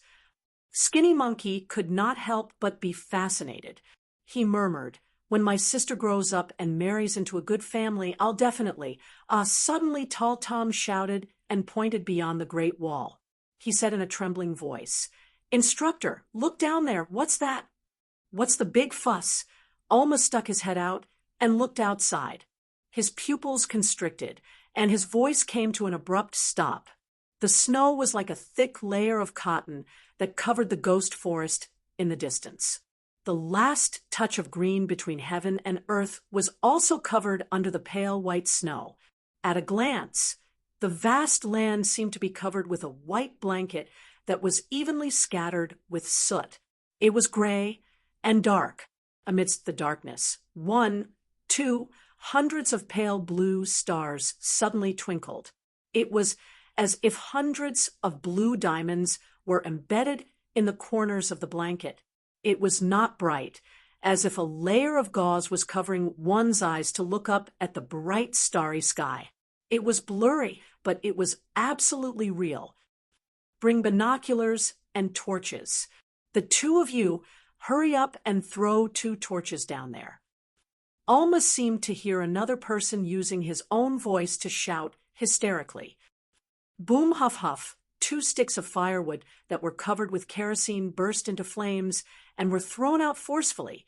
Then the 2 newbie night watchers heard their commanding officer let out a terrified howl. "Deviant ghosts! Deviant ghost army!" After receiving a large number of gold dragons from the Dragon Queen, binoculars had become a necessary item for the sentries. Therefore, the 2 Kings' Landing youths could also clearly see that the torches fell to the ground, and the flames were quickly extinguished. But in the last glimmer of light, they saw the most terrifying scene they had ever seen in their lives. The densely packed corpses were like grains of wheat on the threshing floor of the land, layer upon layer, boundless. Tens of thousands, hundreds of thousands of them. Jamie swore that even if the entire King's Landing gathered together, there would not be so many corpses. What was even more terrifying was that all the corpses were staring at him with their large eyes that were emitting a faint blue light. Fortunately, the binoculars were passed through by a rope and hung around the sentries' necks. Otherwise, the binoculars would have dropped from the shock just now. Are these the deviant ghosts of the legends? Why are there so many of them? Skinny Monkey Jimmy shouted with a sobbing tone, "Hurry, hurry, hurry, hurry up and blow the horn." Alma urged anxiously. The 2 young night watchers hurriedly raised the horn. Woo, woo, woo. 1 horn meant that they were allies, 2 horns meant that the barbarians were attacking, and 3 horns meant deviant ghosts. The low and loud sound of the horn drowned out the howling north wind and awakened the massive war machine behind the Great Wall, 1,500 fully armed men in black. 1,500 people could not even cause a ripple on the battlefield of Meereen at Slave Bay, but in the Northern Territory, they were definitely a powerful force that could not be ignored. Back when Elder Shion was still alive, there were only 1,000 Night Watchers on the 500-kilometer Great Wall.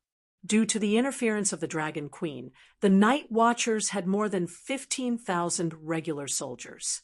The 17 castles on the Great Wall were all guarded by guards. Almost all of the 500-kilometer Great Wall was under the surveillance of the Night Watchers. Something like the barbarians secretly climbing over the Great Wall in the past would never happen again today. Oh, Inami, the deviant ghosts have launched an all-out attack. The captain of the East Sea Watch garrison, Carter Pike, said in shock. Yes, Carter Pike was from the Iron Islands and believed in the Inami. At this moment, more than 200 Night Watchers had already climbed up the Great Wall, and a few hundred were waiting quietly for orders on the Worm Tunnel. Kerosene bombs were thrown out from the trebuchets, drawing a fiery red trail in the air and lighting up a small part of the sky. Then they landed on the heads of the corpses and lit up a bonfire. The white frozen fog was thick and heavy, quickly extinguishing all the flames.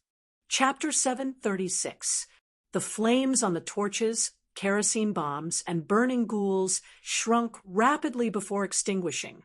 There was no need for binoculars. Everyone on the Great Wall could see the scene below the Great Wall. With a simple sentence, all he could see were corpses. There were barbarians wrapped in fur, giants with their intestines torn out, Night Watchers in black woolen shirts, corpses with rotting clothes, skeletons without clothes, polar bears with half of their heads rotting, swaying penguins with black blood flowing out of their chests. All the corpses outside the Great Wall that could and couldn't come were here.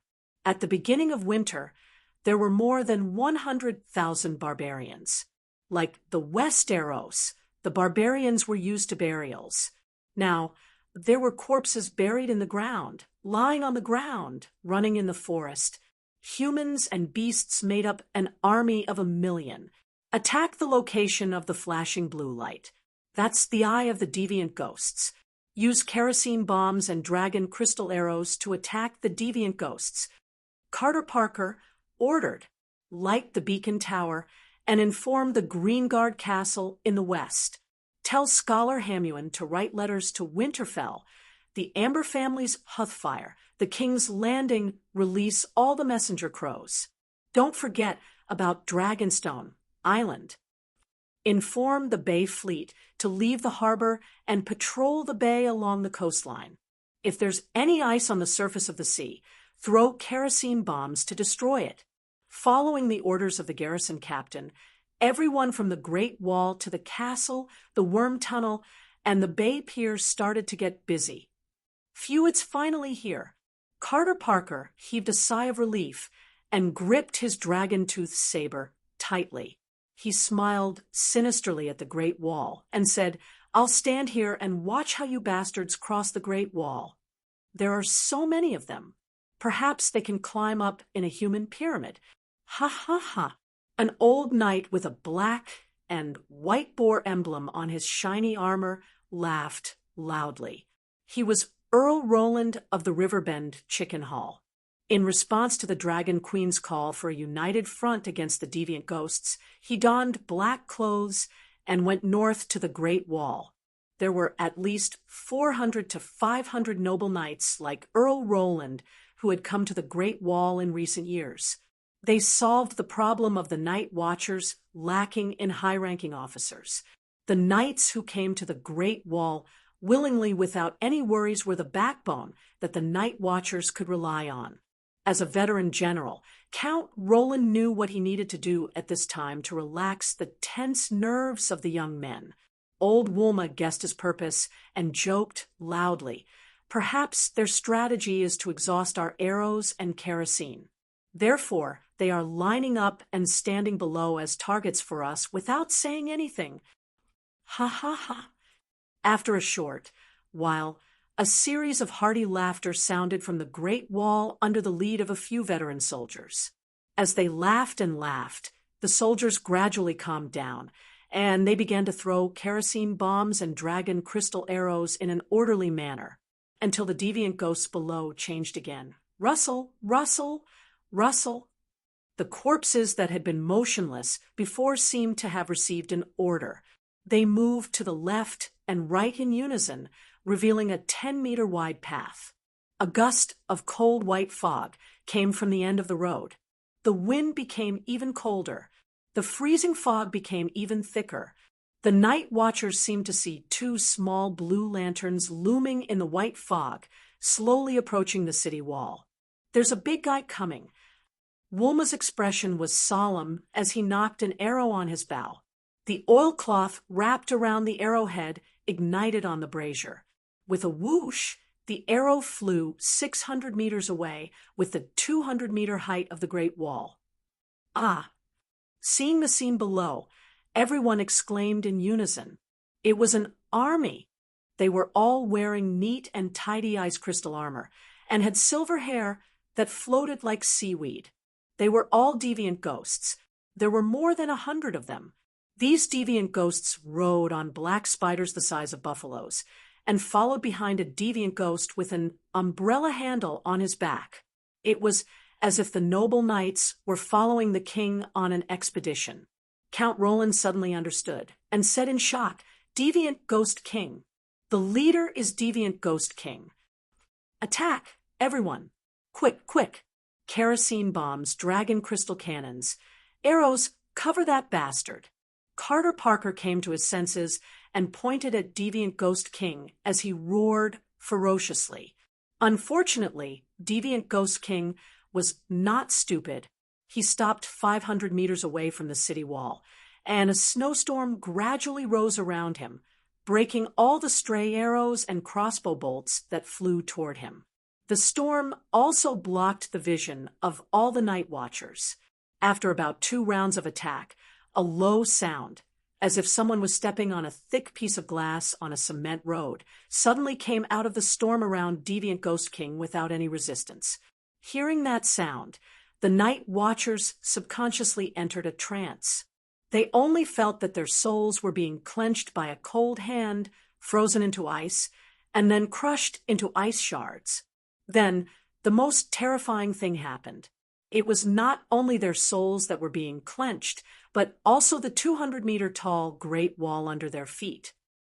Crack, the first crack appeared, and the first sound of a glacier breaking came. The people on the Great Wall did not notice it, but the night watchers who were busy preparing for battle in the castle square saw it, because the crack was like a cut on a baby's face. A deep crack that was hundreds of meters long appeared on the gray-white ice crystal wall.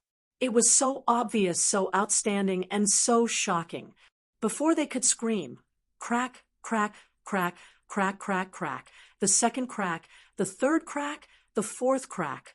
In the blink of an eye, the mountain-like ice crystal wall was full of cracks, visible to the naked eye. A thick and low black cloud gradually covered the Great Wall. It was like the Great Wall was a child lying on the ground, and then a mother covered it with a thick blanket. Crack, boom. Purple-red lightning flashed in the black cloud like a spiderweb. The lightning above their heads and the crack under their feet made all the night watchers on the Great Wall guess what was going to happen next. They opened their mouths one by one and let out meaningless but terrifying screams that were the last of their lives. Of course, there were also night watchers who reacted quickly and ran to the east. There was a bay in the east. Boom, the first piece of ice that was as big as a roof broke off from the wall and fell from a height of 100 meters, crashing into the East Sea Watch castle. The dozens of night watchers who were carrying supplies by the rope rack did not even have time to scream before their heads were smashed by the ice and then drowned. This was just the beginning. Boom! Crash! The first piece of ice that broke off was like a domino. The ice walls and even the wooden ladder built by the night watchers on the ice wall collapsed and slid down. A thick layer of ice fog began to pour into the land. The wind became stronger and colder. In just 10 seconds, the night watcher's castle behind the East Sea Watch Castle was covered in ice. Boom! Finally, the ice fell off, revealing the bricks and boulders inside the Great Wall. It was as if there were 10,000 detonators buried in the wall, arranged in a row and detonated one after another. The black cloud above the Great Wall grew darker and thicker, and the lightning net as thick as a finger grew denser. The first muffled sound came from the bottom of Seal Bay, and then from east to west, the Great Wall began to explode continuously. In fact, there was no explosion, but the momentum and sound of the Great Wall collapsing was too shocking, as if the sky was falling and the earth was cracking. The Great Wall is collapsing? Am I dreaming?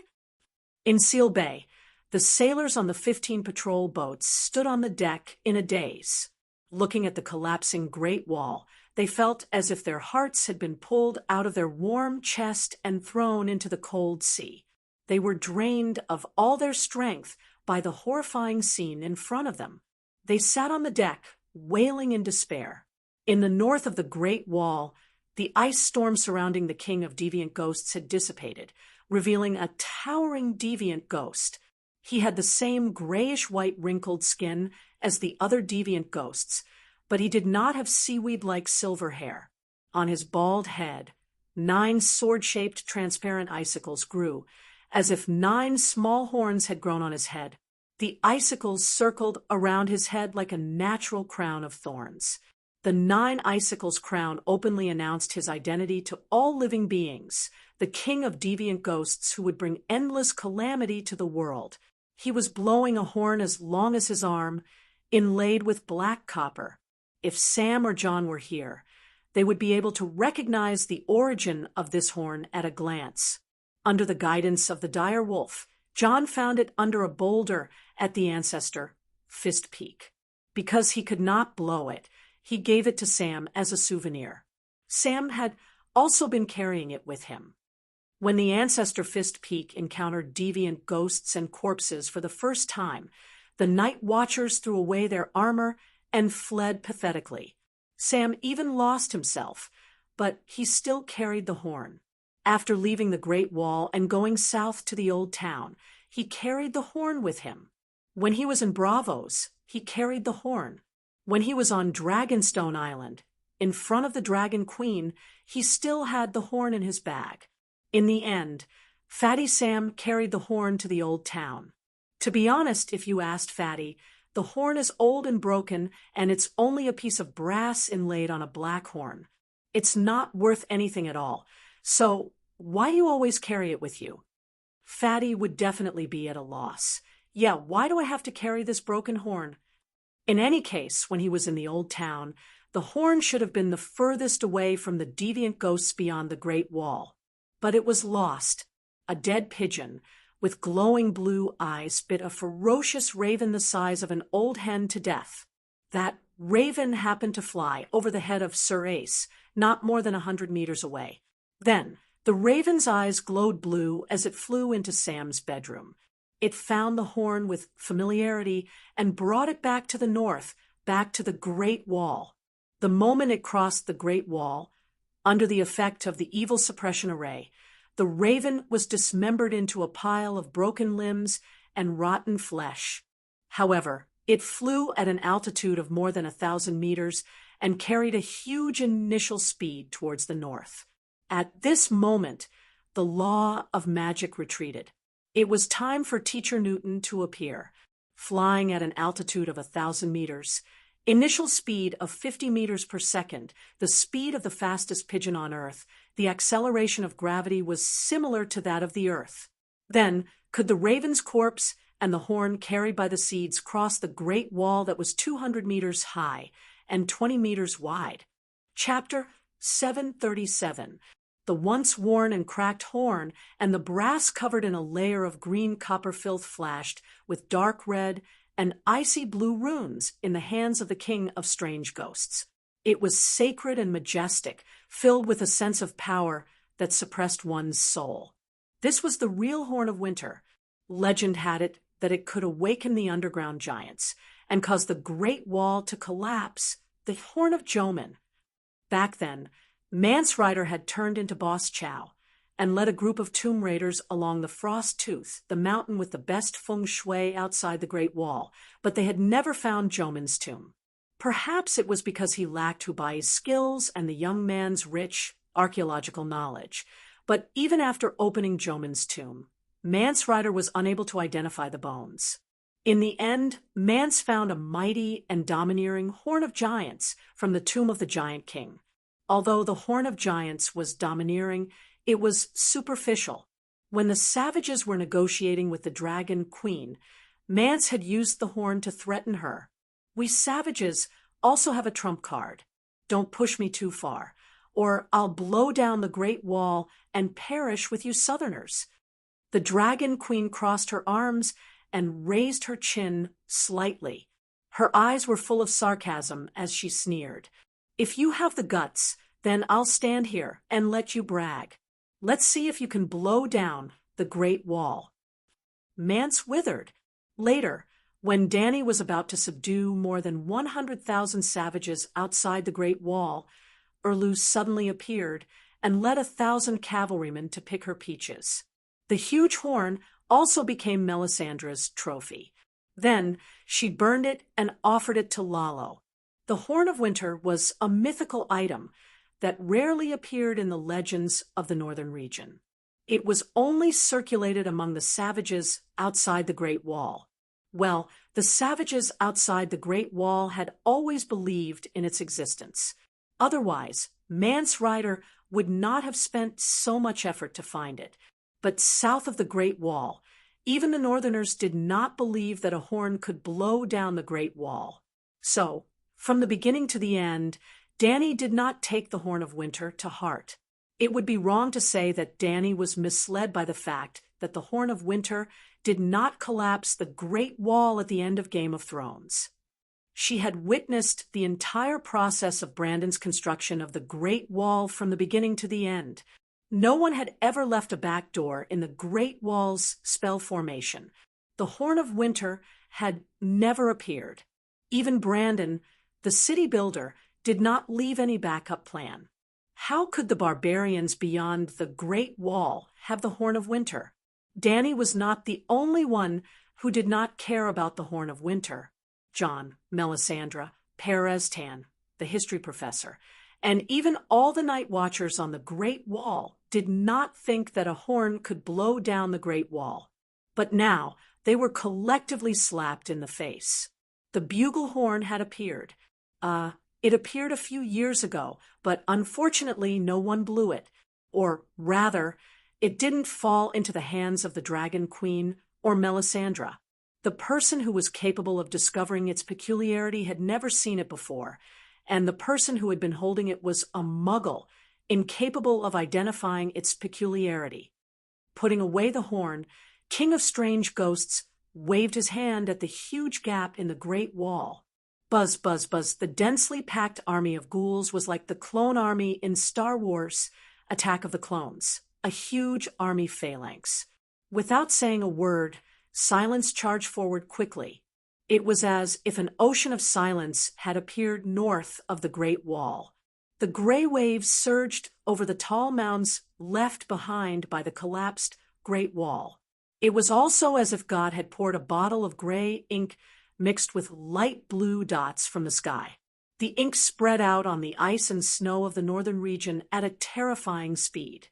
The small fishing village behind the East Sea was the first Westeros village to be drowned by the tide of ghouls. The lights were extinguished in the thick white cold fog.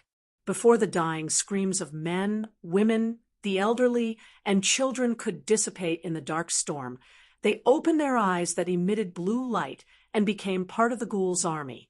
How did this happen? How did this happen? How did the Great Wall collapse? Alma was drenched. His wrinkled old face was blue from the cold. He knelt on the deck of the longship and muttered absent-mindedly, The waves caused by the glaciers and boulders on the Great Wall slid into the sea gradually subsided. The Seal Bay fleet also fished out a dozen men in black brothers from the cold sea. Alma was one of them. When the cracks first appeared on the Great Wall, Alma, who had 30 years of experience as a ranger, sensed the danger. Just like the countless dangers he encountered in the haunted forest, he immediately found a way to survive. He ran east and jumped into Seal Bay. Not only did he jump, but he also shouted for all the night watchers to jump with him. I jump, you jump. Indeed, many people jumped. However, when they jumped blindly, they completely forgot that they were wearing heavy steel armor. When a lump of metal fell into the sea, the result was predictable. Yes, it was worse than Jack and shredded meat. Sob, sob, sob. Jamie, Jamie, don't die. Sob, sob. Beside Alma, the tall youth Tom hugged his companion and sobbed. Skinny Jamie and tall Tom did not have the right to wear steel armor. They only wore the night watchers' standard woolen sweaters and leather armor. They were lucky enough to escape the disaster. However, Skinny Jamie was unlucky. When he surfaced, his head was accidentally crushed by a block of ice the size of a door. He sank into the sea at once. When Tom found him and dragged him onto the deck of the longship, Skinny Jamie was already on his last breath. Sister, my sister. Skinny Jamie murmured mournfully. His eyes gradually dimmed. Sob, sob. Your sister is my sister.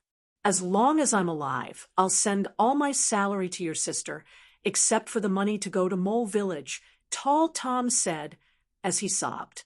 Thank you. The divine light in Skinny Jamie's eyes was extinguished. Then it shone brightly. His eyes were brighter than when he was alive. Jamie? Tom touched his companion's face and asked in confusion, Why did your black eyes turn blue? Blue? Beside him, Alma felt a chill run down his spine. He was jolted awake from his daze. Be careful. But his warning was still too late. Skinny Jamie seemed to have awakened the strength of King Kong. He suddenly reached out and grabbed Tom's right hand that was caressing his face. Then he sat up straight, under Tom's confused gaze. He opened his mouth and bit down on his throat at lightning speed. Piss, piss, pissed. Warm blood sprayed all over Skinny Jamie's face. He did not care. He sucked the blood in big mouthfuls. He tore his throat muscles and chewed hard. What are you doing? Tom's face was pale, as if it was covered in lime powder. He leaned his chin weakly on Skinny Jamie's shoulder and murmured in confusion. The divine light in his eyes gradually dimmed. Then, clang! Skinny Jamie pushed his companion away. His eyes that were emitting blue light looked at Alma. He stopped nibbling on Tom because Tom had become his companion again. Slash. Before Tom and Jamie pounced on Alma, a black thunderbolt suddenly flashed past. Then, the heads of the two dead people were torn from their necks. Their headless corpses fell to the ground and did not move anymore. Screw the deviant ghost king's ass. A muscular man in black armor with a shark's emblem on his chest walked over from behind Tom and Jamie while waving his blood-stained dragon-tooth blade. He laughed loudly and said, We have finally confirmed a piece of good news. The dragon-tooth blade invented by Dragon Queen is indeed very effective. This was the longship of the East Sea Watch Navy. Alma, Tom, and Jamie were not the only ones on the warship. It was already an accident that Jamie attacked Tom and bit him to death. The night watchers on the warship could not just stand there and watch the zombie ghost bite Alma to death. As for this muscular man with a shark's emblem, he came from the Three Sisters archipelago. He was the current head of the Tottern family on the little lady island, Count Alexander. After the Dragon Queen launched the United Front against ghosts, the night watchers of the Great Wall could be said to be filled with knights and counts. Like Count Roland, who had sunk into the sea, Count Alexander took the initiative to pass his title to his eldest son. He brought his war horse, armor, rations, military equipment, and other resources to the Great Wall. He donned a black robe and became a glorious night watcher. "It's over. It's all over." Alma shook his head and sighed. So what if the dragon-teeth dagger is effective against deviant ghosts? Now that the Great Wall has collapsed, deviant ghosts are flooding into the Northern Territory. The Northern Territory is finished. The Seven Kingdoms are finished. Count Alexander held the hilt of his dagger and stared at the endless zombie tide that passed through the Great Wall's defensive line. He smiled bitterly and sighed. The collapse of the Great Wall is not something we can handle. Quickly go to Dragonstone Island and invite the Dragon Queen. Dragon Queen? Alma's dim eyes gradually brightened. Not zombie ghost. It was the light of hope. Yes, quickly go to Dragonstone Island and invite the Dragon Queen. She will definitely be able to turn the tide, he said loudly. There's also the Child of Prophecy. A sailor behind Count Alexander reminded softly. We have two saviors. Saviors? Alma's white beard trembled a few times. Stannis and Jon Stark must be notified.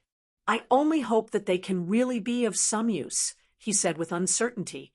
Merciful Mother of God, quickly retreat. The sea is starting to freeze. A sailor on the longship ahead shouted in fear. Boom, boom, boom, boom. Then there was the sound of the catapults on the ship throwing oil cans. The oil cans fell and exploded into balls of strange green flames on the sea surface. When Dragonstone Island transported dragon crystals to the Great Wall, they had also sent over a dozen alchemists. They had created many wildfire bullets with Tyrian oil for the night watchers. Dany was worried that the deviant ghosts would use ice chisel ships to cross the bay. The wildfire bullets were specially prepared for the Navy. On the frozen sea surface, the green flames could also burn, while melting the thin layer of ice. It also lit up the surroundings for the sailors behind. Thick, white, frozen fog poured in through the gap in the Great Wall and spread toward the south and the sea surface in the east. The once turbulent, dark seawater became as quiet as a virgin in the frozen fog. A layer of grayish-white frost condensed on the surface of the dark seawater. The thin layer of frost solidified into deep, milky white ice in the frozen fog. It was as if an ice queen named Elsa was slowly walking over. The sea was frozen in front of everyone's eyes. Quickly retreat. The deviant ghosts are coming over on the ice. Count Alexander shouted in fear. All the rowers got into position and paddled with all their might to avoid the thick ice that was spreading toward them. At the same time, wildfire cans were thrown out from the deck to burn the frozen sea surface and stop the army of corpses that had no fear or pain. However, the speed at which the ice was spreading seemed to be faster than the rowers. It was also their fault for getting too close to the shore in order to save people. Splash rumble. Something strange happened again. A rumbling tsunami swept up from the depths of the ocean behind them and attacked the shore. Then, a crazy ballad came from the cabin. Under the sea, the mermaids drink starfish soup, and the servants are all crabs. I know. Oh, patch face. Alma was shocked. Chapter 738. Under the Great Wall, the treasure is glowing. Everyone wants it. I know. Everyone wants it. I want it. He wants it. You want it. I know. Ooh. A fat clown walked out of the cabin shakily. He had a wide and swollen face and a large hairless head. His face and scalp were covered with red and green checkered tattoos. It was as if his skin was the floor of a toilet. Workers had then pasted red and green tiles on the floor. If there were any Volantis people here, they would be able to tell at a glance that the tattoos on his face represented his identity as the clown's slave. Perhaps in the past, Anyone who saw his exaggerated clothes and strange tattoos on his face would laugh at him as if he were a clown. But at this moment, the patched face still had an exaggerated expression on his fat face. He still walked with a comical posture and was singing an irrelevant ballad. However, his eyes were glowing with a golden light, and there was a powerful aura around him that made people unable to breathe. Patched face, why are you here? Count Alexander, why are you on the ship with a patched face? Alma asked in surprise. He wasn't here before. My ship is a warship. I won't allow a clown to board it. Count Alexander looked at the clown warily. He waved the dragon tooth blade in his hand a few times and shouted, "Hey, clown, why are your eyes glowing? Have you become a zombie? Stand still and don't move. Otherwise, I'll split your big head open." Ooh, ooh, ooh, under the Great Wall, the wind is blowing. The wind that I've been waiting for is here. Riding the wind, the ship is sailing far away. Ooh, ooh, I know. The time to find the treasure has come. The patched face waved his arms and twisted his fat body. He danced and sang loudly as if there was no one around him. "Hey, clown, I'm asking you a question." Boom. Crash. Count Alexander took 2 steps forward and asked loudly.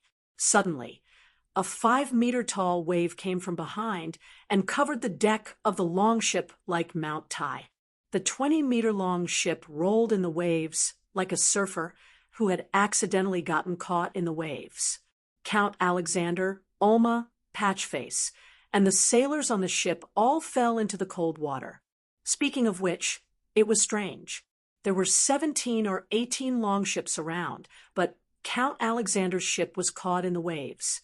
Yes, the tsunami that came from the deep sea far away only knocked down this one boat. Under the Great Wall, my baby is glowing. I'm here, he's here, you're here too. All of us want it. I know. Oh. When Alma once again struggled to poke his head out of the waves, he happened to hear Patchface's cheerful voice.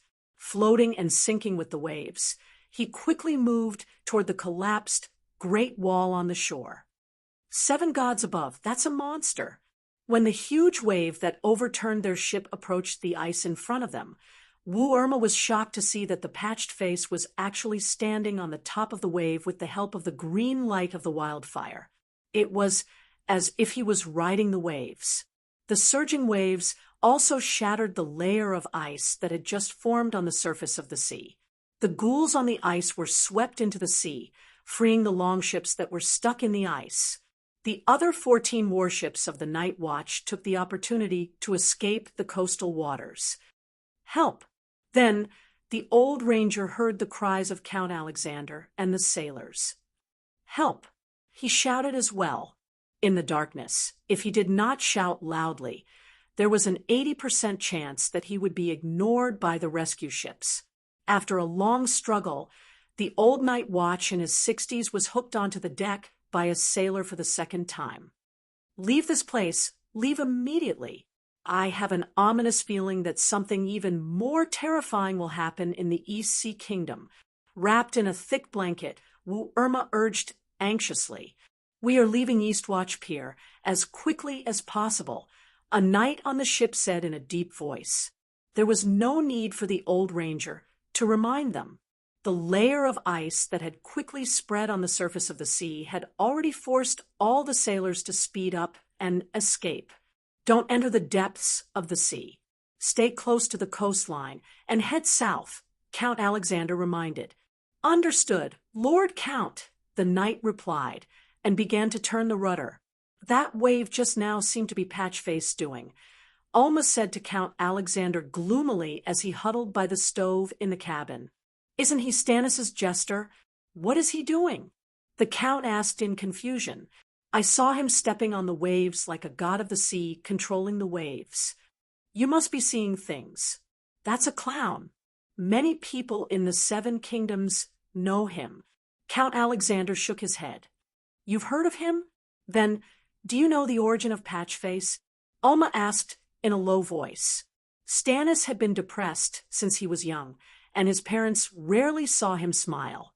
His father, Theon Bella, had accepted a mission from the Mad King and gone to Volantis to find an ancient and noble princess for Rhaegar. He had accidentally discovered the clever Patchface and bought him, hoping that this clown would bring joy to Erlu. The 13-year-old Erlu and his brother, Robert, were welcoming their parents back at Dragonstone Island. Theon Bella and his wife had already seen their son on the pier and was still standing at the bow of the ship, smiling and waving at them. Then disaster suddenly struck. Under the clear sky, a huge storm suddenly appeared on the surface of the sea. Erlu could only watch as his parents died in the waves. This kind of dramatic incident was too shocking. Since then, Erlu had never smiled. At the same time, he began to hate the 7 gods who had cruelly taken away his parents. The 7 gods who were 7 logs were definitely innocent, but when Westerners complained about the unfairness of fate, they would definitely curse God, and not the Jade Emperor. Similarly, Wukong would only shout, "I want all the gods and Buddhas in the sky to vanish into thin air." He would not say to Tathagata, "I want God and Allah XXX." This did not make sense. Tathagata would also be confused if he heard it. Erlu's entire family believed in the 7 gods. After encountering such a tragedy, of course they would hate the 7 gods. In that incident, hundreds of sailors, including the Duke and his wife, all died. Patchface was soaked in the sea for 3 days and 3 nights. His skin was sticky and cold, and he did not even breathe. Before he was buried, he suddenly coughed up a puddle of water and came back to life. Everyone said that he had been to the Anami's palace and learned how to breathe underwater under the guidance of a mermaid. Alma said mysteriously. Count Alexander was skeptical. He asked, Stannis and his family went to Winterfell. Why did this jester stay at Eastwatch? Back then, Queen Celis left Eastwatch with Commander John. With Duke Stark. Patchface suddenly disappeared. Princess Shireen was so anxious that she cried. Time waits for no one. An army of thousands would not delay their journey for a jester. 3 days after Princess Shireen left, Patchface was found by the villagers in an abandoned cellar in the neighboring fishing village. The jester fell into the cellar and could not climb out. He was stupid and did not know how to call for help. If the farmers did not hear his singing, he would have starved to death. Speaking of this, Alma could not help but look suspicious. It's too coincidental. Perhaps the jester did not want to leave. He said that there were treasures under the Great Wall. You have lived under the Great Wall for decades. Do you know what treasures there are under the Great Wall? Other than ice and mud. Even rats are rarely seen, Alma said with a frown. That's it. Count Alexander spread his hands. Patchface is a retard. Whoever believes what he says is a retard. But huff, huff, huff, huff, huff, huff, the longship suddenly shook violently. The furious howl of the wind passed through the thick wooden planks of the cabin. It was like the roar of a deity beside one's ear. It was deafening and stirred one's spirit. Alma held onto the cabin wall and tried his best to stabilize his body amidst the violent shaking. Seal Bay is blocked by the huge Skaggs Island. It has always been peaceful, he said, puzzled. A tornado. The storm is heading towards Eastwatch. On the deck outside, the sailors shouted in horror. Alma and Count Alexander were puzzled. They walked unsteadily to the cabin door. There was no need for them to ask. They saw the tornado that the oarsman had mentioned at a glance. On the surface of the sea in the northeast, a huge wind pillar that connected the sky, and the sea rose. It seemed to be moving towards the area where the Great Wall of the East Sea had collapsed. Count Alexander swallowed his saliva and shouted in the wind, "Oh my God, the sea situation on Missy's Island is already dangerous enough, but I have lived for more than 40 years, and I have never seen such a huge tornado. It seems like even the dark clouds in the sky have been scattered. Quick, row harder. Leave this place quickly. The Dragon King's wings has been swept into the sky. The sailors shouted in fear. More than 10 longships sailed south on the sea. Naturally, some were fast, some were slow, some were in front, and some were behind. The speed of the tornado was too fast. The last longship could not dodge in time. Like a willow leaf, it was swept into it without any resistance. But it was not a willow leaf. It was a 20-meter long ship. The sky was dark, and snowflakes were falling. The range of vision was limited. Soon, the tornado came ashore and moved quickly inland along the Great Wall. The rumbling sound was still ringing in their ears, but its huge body gradually disappeared under the dark sky. But the next moment, there was a buzzing sound in the sky. The low, dark clouds were scattered, and a ray of yellow sunlight shone.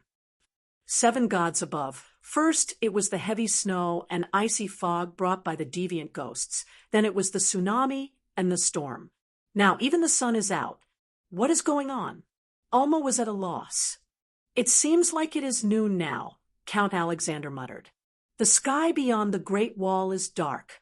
The day is like night, and the night is even darker. I have almost lost my sense of time. I haven't seen the sun for a long time, but the sun is so dark.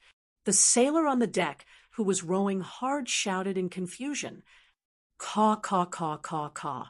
With the thin, yellow sunlight, everyone saw a large flock of crows flying over from the northwest like a dark cloud. The snow continued to fall. Waves hit the Great Wall that had collapsed by the sea. The tornado moved along the mountainous remains of the Great Wall. A shallow ray of sunlight shone on the ruins of the Great Wall like a light beam on a stage. 3,000 crows flew between the tornado and the light beam. They did not stray too far from the collapsed Great Wall. While Alma and the others were at a loss, they saw a star that emitted a green radiance rising from the dark land. The green radiance was faint.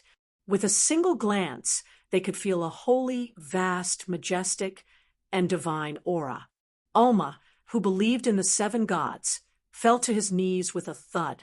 He felt as if he was facing the arrival of the Holy Father.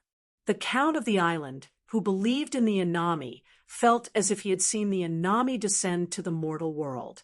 He also knelt on the deck. After that, the people of the sea who believed in the storm god and the people of the Northern Territory who believed in the old gods saw the green star. They felt as if they had seen the gods in their hearts. Their hearts trembled, and they could not control themselves. Chapter 7:39. Roar, roar, ah, gua. The green star rose from the ruins of East Sea Watch. The next moment, several earth-shaking roars exploded around the green star. It wasn't the sound of nature, but the roars of the gods. It wasn't a metaphor. It was the roars of the gods. Even though they were more than 10 kilometers away from East Sea Watch, the roars still echoed in their ears like thunder. At first, it sounded like the sound of wind, waves, crows, earthquakes, and the sky collapsing. But gradually, all the night watchers heard the agitated and majestic emotions in the natural sounds. They heard laughter and anger in the wind, 2 contradictory emotions that existed at the same time. They heard it. Then they felt dizzy, and their ears buzzed. They heard, in the rush of the waves, hatred and joy, 2 simultaneous and contradictory emotions. They heard them, and then their souls were stirred, and their ears bled. They heard the adoration and longing in the cause of the crows. They heard it, and then their souls felt as if they were hit by a speeding truck, and then again until they lost consciousness and fell to the deck with a plop. 90% of the sailors had fallen. Only the most determined warriors were left. In the cold fog, they heard the soul-tearing screams. It was like blades scraping glass. It had been scraping in their ears for 10,000 years. They hugged their heads and wailed. They would rather pass out.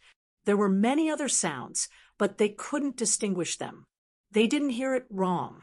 It wasn't just the sound of nature. It was the roars of the gods, laughing, cursing, begging, and King Strange Ghost was there. Inami came riding the waves. The storm god rode a tornado. Bran, the crippled three-eyed crow, was riding the crow. Even the king of light, Rollo, parted the thick clouds and descended upon the gates of the human world with his radiance. Other than them, there were many gods and devils. They either put in their will, lurked in the magic tide as spectators, joined the battle personally, or hid on the side, ready to reap the benefits. It could be said that the gods and devils in the Song of Ice and Fire world, who were qualified to intervene, had put in at least one consciousness. Those who weren't qualified and didn't have the ability, but had the desire, had been paying attention to this matter. Well, except for the new 7 gods. The Dragon Queen was barely qualified to participate, but she knew very little about ancient secrets and had no idea what was under the Great Wall. Therefore, she set up a reclining chair in the garden on the top floor of the Great Pyramid. She wore casual silk clothes and pants, barefoot, and enjoyed the increasingly rare sunset glow. Actually, it was the afternoon. The centaur maid Chi-Chi massaged her, while Iri fed her grapes, dates, strawberries, and other fruits. There was also Xiao Wu floating in the air, singing a melodious ballad. A dozen other musicians had prepared harps, pianos, trumpets, violins, drums, and other musical instruments to accompany Xiao Wu. On the lawn of the opposite garden, there were 16 beautiful young girls with slender willows and graceful figures. From the wind back to the beautiful sleeves, the sun reflected the flowers, presenting a graceful dance to the Dragon Queen. The 5 Megalosaurus, Dahe, and Little Green were lying on the thick and low walls of the garden. They squinted their eyes and enjoyed the rare sunshine with their mother. After the great battle of Meereen, the Dragon Queen began a carefree life that she had never experienced before. Master God, I am the storm god. Without the song of wind, what kind of storm god am I? Give me your last inheritance. The eye of the storm howled at the green star. Master God, there is no smoke without fire. I am the Inami. Without the song of wind, how can I control the sea? Master God, please choose me as your successor. Amidst the waves, Patchface eyes shot out 3 feet of golden light as he looked at the green stars and roared into the sky. Sigh, you have become true gods. You are no longer my vassal gods. A tired and weak voice came from the green star. It was the door god. No, Master God, I will always be your vassal god. You will always be my master god. The patched face and the eye of the storm were overjoyed when they heard the door god's response. Well, since you still think of me as your master god, then the door god panted weakly and said slowly, then I declare in the name of the master god that you can leave. Inami, storm god, if they could materialize into human form, their faces would be twisted. The patched face was dumbfounded, and the tornado almost froze for a moment. Your inheritance, the patched face mumbled. You have nothing to do with it. The door god's weak voice was tinged with impatience. The patched face and the eye of the storm fell silent, but they did not leave. Old friend, you did the right thing. Your inheritance cannot be left to those 2 incompetent evil gods. The sun shone brightly, illuminating the ruins of the East Sea as if it was daytime. Well, it was close to noon. It was daytime. The sunlight was strange. There was only light, but no heat. The weather was still cold. I am the savior of this era. I have the destiny to end the long night and bring a new sun, a new summer, and a new era to the world. Old friend, give me your divine kingdom on earth. Only in my hands can it unleash its full potential. The King of Light, El Harlow, shone with boundless radiance. The door god was silent. Mother Goddess, according to the agreement made 10,000 years ago, you should give your divine kingdom to one of your believers when you die completely. The crow cawed, sending out an urgent and pleading consciousness. The door god was still silent. He. If this piece of wood doesn't hand it over, can't we snatch it? He has been dead for 10,000 years, and now he can't even sleep. He is about to be completely annihilated, and all of you are still cowering. What are you afraid of? A cruel and evil laugh came from the dark sky. Then, several black shadows flew toward the green star along with the wind and snow. The star was clearly hanging high in the sky, but the black shadows seemed to hit an illusion. No, not an illusion. The green star was like a black hole, absorbing and swallowing all the black shadows that passed by it. What? The evil laughter turned into a scream of horror. Ah, why is this happening? Let me go. No, idiot, if we could use force, why would we have to wait for 10,000 years for him to completely die? Why do you have to give up your dignity as a true god and beg so pitifully here? Thunderous laughter came from the black shadows in the direction of the ghost forest. The King of Light said anxiously, "Old friend, I don't need all of your inheritance. I only want your divine talent." "Old ghost, you're dreaming. Danny Rise has already started the Song of Wind. With your inferior cultivation talent, you can't compete with her even if you get the wind of the world, just like you couldn't compete with the sheep's egg back then." A cold laugh came from the dark shadow in the west. "Bastard, you are just a little evil god. How dare you talk to me like this?" Lala was furious, and the bright sun suddenly became blazing white, casting a hot white light to the shadow in the west. The ice and snow melted under the sun, and the shadows on the ground were like boiling oil in a pot, and a gloomy voice wailed in pain. "Weirwood, now that so many gods have come to see you off, you should at least repay us with something sweet. We don't want your song of wind and the wind of the world, but you must hand over your talent of time and space." A shadow dissipated, but another shadow came from another direction, and an evil and cold voice came from it. The door god sighed heavily. "I'm sorry, I'll give you the throne. My things will only be given to my successor." Caw, caw, caw. Bran was overjoyed. "Mother Goddess, I won't let you down. No, not for you." The door god immediately denied. The crow that carried Bran's will almost fell to the ground. Why? I am this generation's three-eyed crow." "Three-eyed crow, are you worthy?" Just a bit of mental fluctuation can almost freeze this world. It was the King of Strange Ghosts. He carried an umbrella sword on his back and stood proudly on the ruins of the Great Wall. A thick frozen fog covered a few hundred meters around him, and the sunlight, storms, and shadows couldn't get close. "Mother Goddess, give me your divine kingdom. Let me help you complete your final mission." He said. "No, don't give it to him." Bran hurriedly said, "Mother Goddess, he will destroy your favorite sunshine, rain, and morning. You don't want a dark and cold world of death." Darkness, coldness, order, and silence are the original appearance of the world at the beginning. Wantonly wasting the flames of the heart of the earth to build an illusory sun will only accelerate the death of the world and eventually push the world into a darker, colder, and more desperate abyss. The King of Strange Ghosts said coldly, "I'm sorry, but I crave sunshine and rain. I can't give you my divine kingdom, even if you represent the other me and ask me for what belongs to him." The door god sighed. The King of Strange Ghosts fell silent. Bran sighed in relief and asked again, "Mother Goddess, is your successor Jon? He has the destiny to save the world, and he has also completed the Holy Spirit talent." He is indeed more qualified to be your successor than I am. No, my successor is Danny Rise.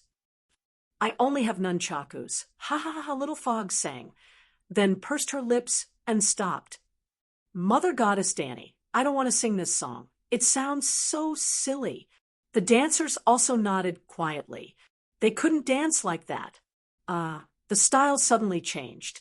The traditional songs and dances of the Song of Ice and Fire world could no longer satisfy the Dragon Queen. She wore a pair of aviator glasses, her head lazily resting on her arm. She had a straw in her mouth, sucking on a cup of mango juice in Erie's hand, and said vaguely, "Then sing 'You Don't Go.'" "Then I'll just sing 'Nunchakus.'" Little Fog shivered and said dejectedly, "My divine kingdom will be given to Danny Rise." "What?" Bran was confused. "Lord God, what are you doing? That woman doesn't even believe in you." Patched Face said angrily, "Lord God, we are your vassal gods. She is nothing." Storm roared, "I don't want vassal gods, and I don't want believers." The door god said helplessly, "It's all your own fault for coming over." "Why?" Bran came back to his senses. "She's not an ancestor. She's not a believer of the old gods. She's not even in the Westeros. Because she passed the test." The door god sighed. "What test?" "She entered the divine kingdom and picked up the Song of Wind. After understanding that the Song of Wind was the cornerstone of stabilizing the Great Wall, she immediately gave up the power at her fingertips. She also used up her magic power to repair the damaged Great Wall. I will only give power to someone who can use it carefully, and Danny Rise is that kind of person. That's not fair." Bran shouted unwillingly, "If you want to choose a successor who respects power, which of the Green Prophet's generations wasn't cautious, conscientious, and didn't dare to use the power of the Green Prophet's seal? Why didn't you choose us?" "Everyone was like that, except you," King Strange Ghost mocked coldly. Chapter 740. The door god muttered, "If I wanted to hand over my kingdom to the Green Prophet, I would have done so 10,000 years ago. The seal of the Green Prophet involves the power of time and space, and can even interfere with fate. It is already powerful enough. There is not much difference to you whether you have my kingdom or not."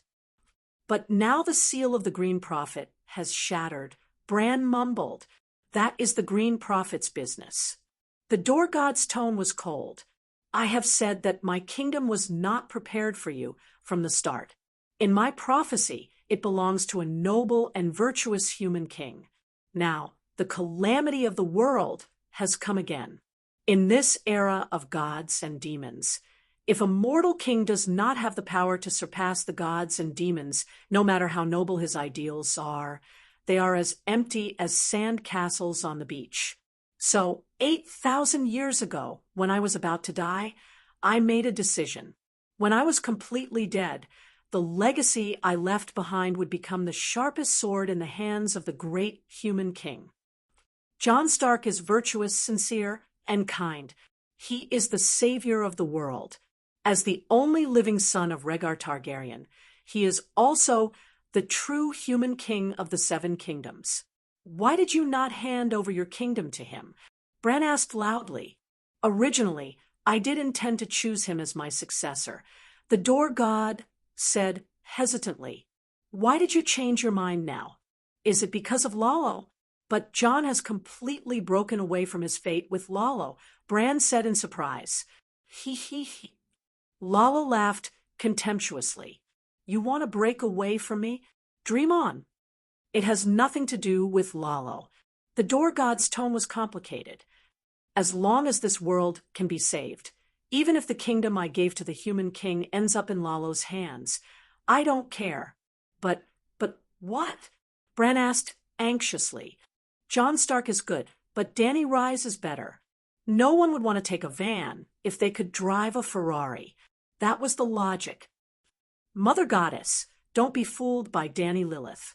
She's hypocritical and vain. Not only does she not love the Westeros, but she also hates them, Bran said anxiously. Air, the Dragon Queen, was capable of deceiving the heavens and the earth. Even if she could deceive herself, she wouldn't be able to deceive the all-knowing three-eyed crow. Actually, I also hate the Westeros of this era, Mention said gloomily. What? Bran was stunned. Once upon a time, this was a peaceful paradise. There were no schemes, no killings, no lies, no deceptions, no betrayals, and no broken promises. All the creatures sang the same song in different tones, with open hearts. The Westeros now feels strange to me. It's like a swamp that disgusts me and makes me want to escape. Bran's face twisted. You are the mother goddess of Westeros. Aren't you afraid of hurting the hearts of the millions of creatures on the earth by saying such things? Anyway, Bran felt like his heart was about to explode when he heard men shun, despising the Westeros. After Jon ascends to the Iron Throne, he will change everything, he said sorrowfully. Perhaps. Jon Stark can restore the glory of the traditional knights from hundreds or thousands of years ago, but his actions will only cause the cycle of reincarnation to begin anew. Dany Rise isn't as perfect as you think she is. Bran tried his best to persuade her. Of course she's not perfect, but she's definitely the best one. Sigh, everyone else is too bad. At least, ever since she came to the Westeros, she hasn't done a single thing that betrays her morals. Even if she's as hypocritical and vain as you said, no matter what her nature is, her actions and words are all about justice and kindness. In the 12,000 years of history of the Westeros, she's not the only one who has compassion for the people, but she's the only one who's willing to pay the price for her kindness. Bran, tell me, which king in this world would take out all of their wealth to help the ordinary people who have nothing to do with them? Remember, it's all of it. Bran was silent for a moment, then said with difficulty, if Jon had that much gold, he would also buy food to help the disaster victims. Perhaps, but the reality is that in the 10,000 years of human history and countless kings, only Dany Rise really did it, Mention said indifferently. She has dragons, Slave Bay, and enough food. She doesn't lack or need gold. That's why she can be so calm and generous, Bran complained. Mention smiled bitterly. Do you think other kings can't live without gold? They don't lack wealth, but their desires can't be satisfied. There's no difference between power and wealth. If I give 10% of my power to those kings who can't control their desires, they'll use 90% of their power to satisfy their desires and leave 10% for their lofty ideals. Jon Stark is stronger than them, and he'll only use 60% of his power to satisfy his desires. Dany Rise definitely has mortal desires, but those desires are very small and have already been satisfied by her own power. If I give her 10% more power, she'll use it all to make the world better. If that's the case, who else can I choose if I don't choose her as my successor?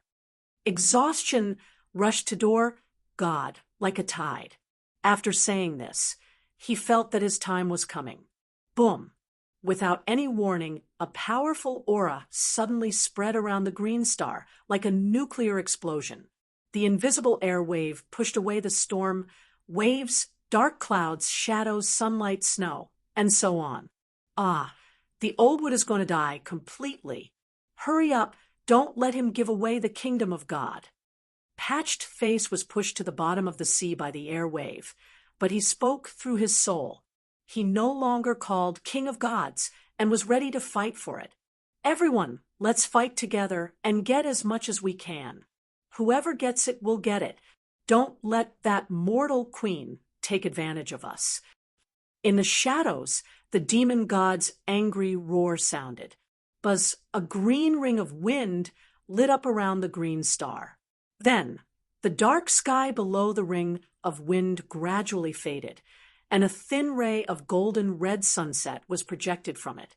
Gradually, the image of another world appeared under the green ring of wind, the scene of Meereen at this time. The Green Star had opened a portal of space. Ah, the portal of time and space. The old wit has opened the portal of time and space. Hurry up and stop him. The eye of the storm roared with shock and anger. At this moment, all the demon gods around knew that they couldn't hold back anymore. Everyone disperse. My legacy belongs to Daenerys Targaryen, the human sovereign who has great vision, strives to govern, and strives to create a beautiful new world. Men-Shin mustered the last of his strength, and his voice was like thunder resounding through the world. My power will become the sword in her hand, helping her to overcome all obstacles and finally find a light for this falling world. Suddenly, a strange and dynamic music came from the other side of the portal of time and space. Because the music was too strange, and because the image on the other side of the portal was too unexpected, Men-Shin's final declaration came to an abrupt end, and the demon god's attack also stopped. It was a sky garden with flowers and green trees. The musician played a strange and fast-paced music that made people want to twist their bodies and shake their necks. In fact, a dozen beautiful girls and 2 centaur girls on the lawn were jumping around as if they had epilepsy. The Dragon Queen had personally entered the field. She wore a loose silk shirt and pants, and her silver hair was tied into a dozen small braids with bells tied to the braids. She stood behind a drum set, and her sleeves were rolled up. She held a stick with both hands and quickly hit the leather drum and gong. She shook her head, and the bells on her braids jingled. Above her head, there was a ball of green wildfire, a ball of golden dragon flame, a ball of white holy dragon flame, a ball of red bonfire, as well as purple and green flames that were ignited with metal powder provided by the fire mage.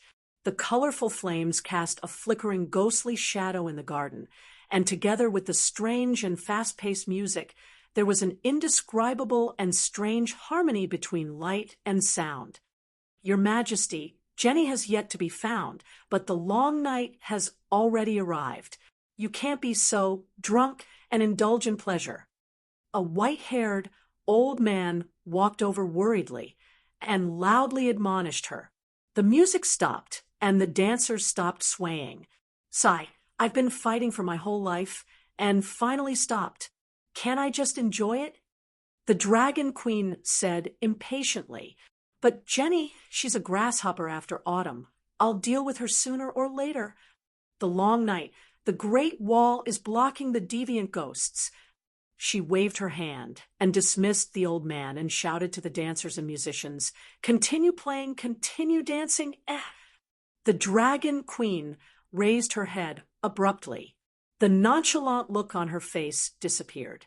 Her expression was sharp and her eyes were like lightning. She looked straight at the direction of the dimensional rift. In fact, there was only a dim sunset over there. Nothing was visible. Who are you? You must be tired of living to dare to spy on me. The Dragon Queen roared and turned around and shouted, Steel guards! The dancers, musicians, maids, and old Yaman's expression changed and quickly retreated without saying anything. Clang, clang, clang.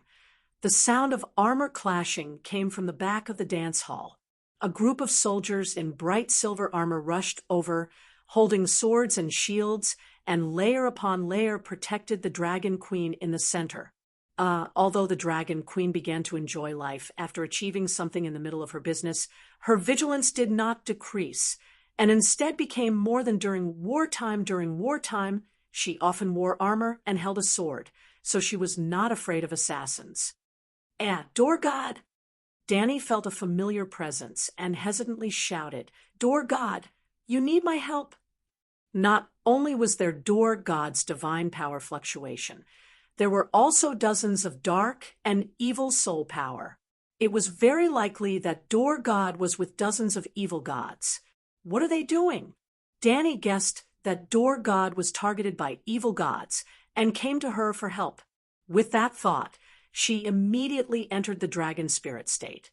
The 5 megalosaurus opened their cold vertical pupils and the 9-colored vortex in their consciousness spun rapidly. They opened their mouths, and magic power condensed in their throats, and dragon flames spurted out. The 5 dragon flames of the 5 megalosaurus converged above Danny's head, and the 5 lines converged into a fireball. The fireball, condensed from the 5 megalosaurus magic power, almost distorted the space, and it also woke up the demons opposite them whose jaws were about to dislocate. So this is the human emperor you chose, the one with great talent and bold vision, the one who works hard to build a beautiful new world. The dark demon god in the shadows spoke in a strange tone. Presumably, his expression was also very distorted at this time. Mother Goddess, she lives a drunken life, indulges in pleasure, and is strange. It's really difficult for her to take on such a great responsibility. Bran said faintly, "Lord God, I have followed you for millions of years. Give me the god's kingdom. This kind of degenerate mortal is not worthy of your heavy responsibility." The Eye of the Storm sighed. "Sigh, a long time ago, she left a spiritual mark on my god's kingdom. This matter is a foregone conclusion." Door God sighed, and the green star turned into a stream of light, about to rush into the space-time gate. Chapter 741. Door God. Danny could not hear the conversation of the demons on the other side of the space-time gate, but she could clearly sense that the door god was looking at her. She also called the door god several times, but the door god did not respond once. This made her very puzzled. Just as she was about to call Blackie to take a look at the space-time gate 50 meters above her head, boom! The sky was shaking violently. There was nothing, but it was like a missile had exploded. Moreover, the invisible missile was a 2-dimensional object, and it only exploded on one level. In Danny's field of vision, a small green dot suddenly appeared 50 meters above the ground. Then, with the small dot as the center, a circular mirror spread out in an instant. At the same level of the mirror, the invisible air and the sunlight seemed to be cut open. Danny had a feeling that if a fine steel sword was placed at that position, the sword would be cut in half like a piece of tofu. However, Danny, who was below, was not affected by the impact of the explosive airflow at all. What surprised her even more was that on the other side of the mirror, there was a scene that was completely different from the sky above the Great Pyramid of Meereen. The dark sky was surging with dark clouds, storms, hailstones, thunder, lightning, snowflakes, sunlight, seawater, shadows. All kinds of strange astronomical phenomena were mixed together. In the center of the chaos, there was a green star. Its light was dim and wavering. Inexplicably, she sensed her own thoughts on that star, just like it was a magic weapon. And the magic weapon had already been refined by her, but she herself did not know. Suddenly, Danny had a realization. This was the space teleportation that was common in fantasy novels. The space-time gate. In this low-magic fantasy world, the technology of the space-time gate was beyond the limits of her imagination.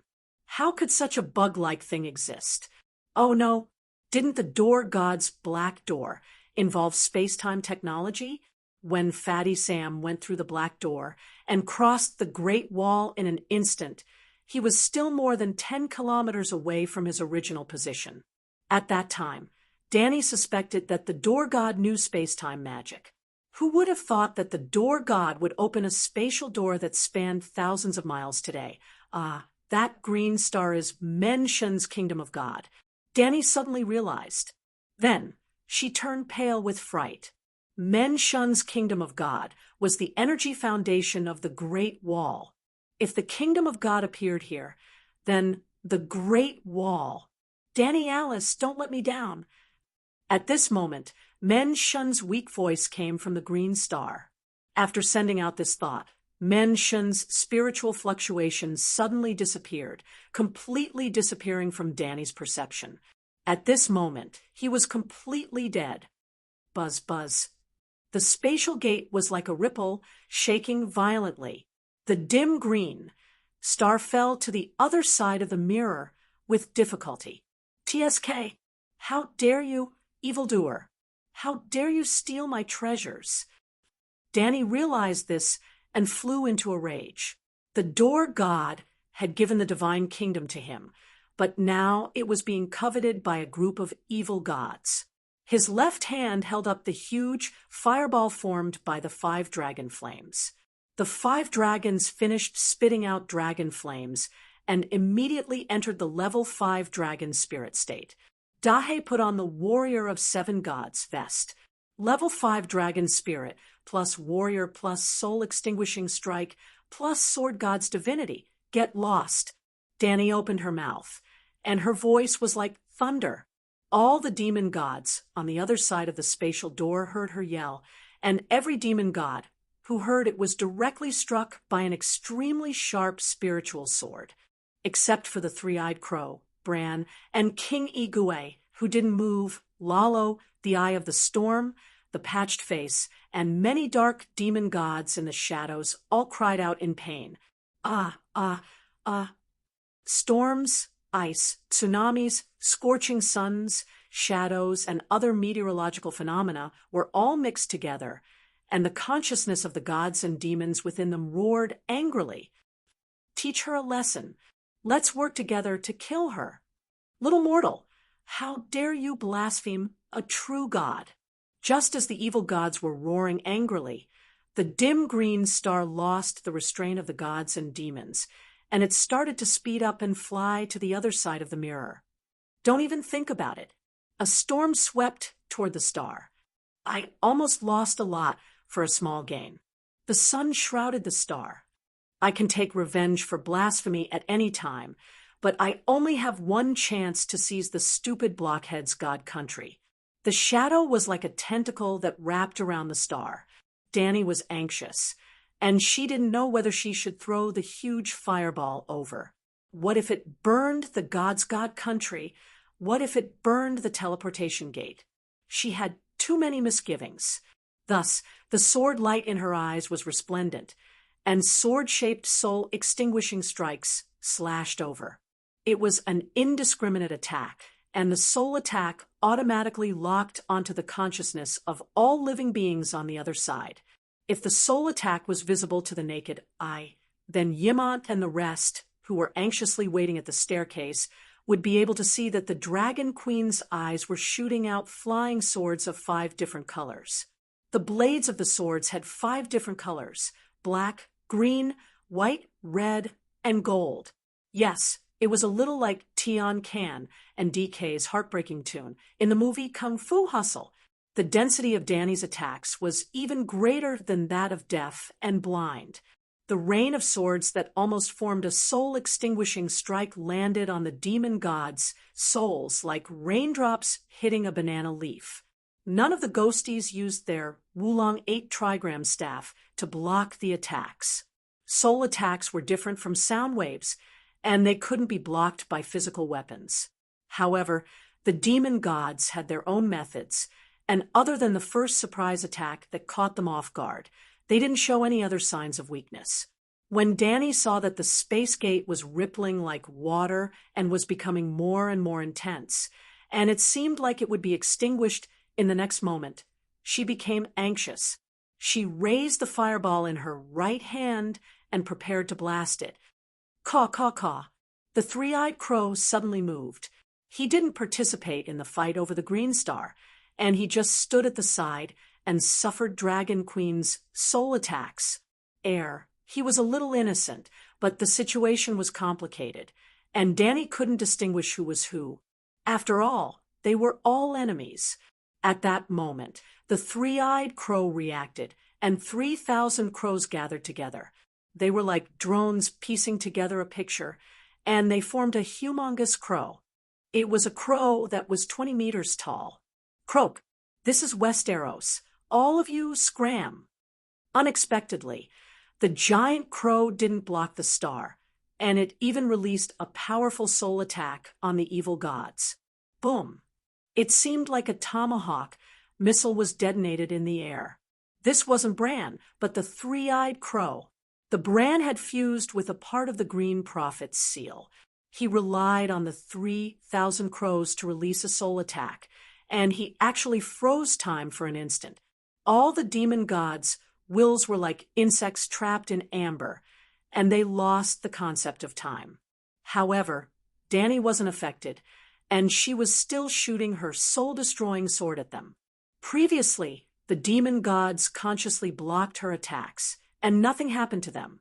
But now, it seemed like they were hit by a spell called Time Stop, and they lost their defenses. Sizzle, sizzle, sizzle, sizzle.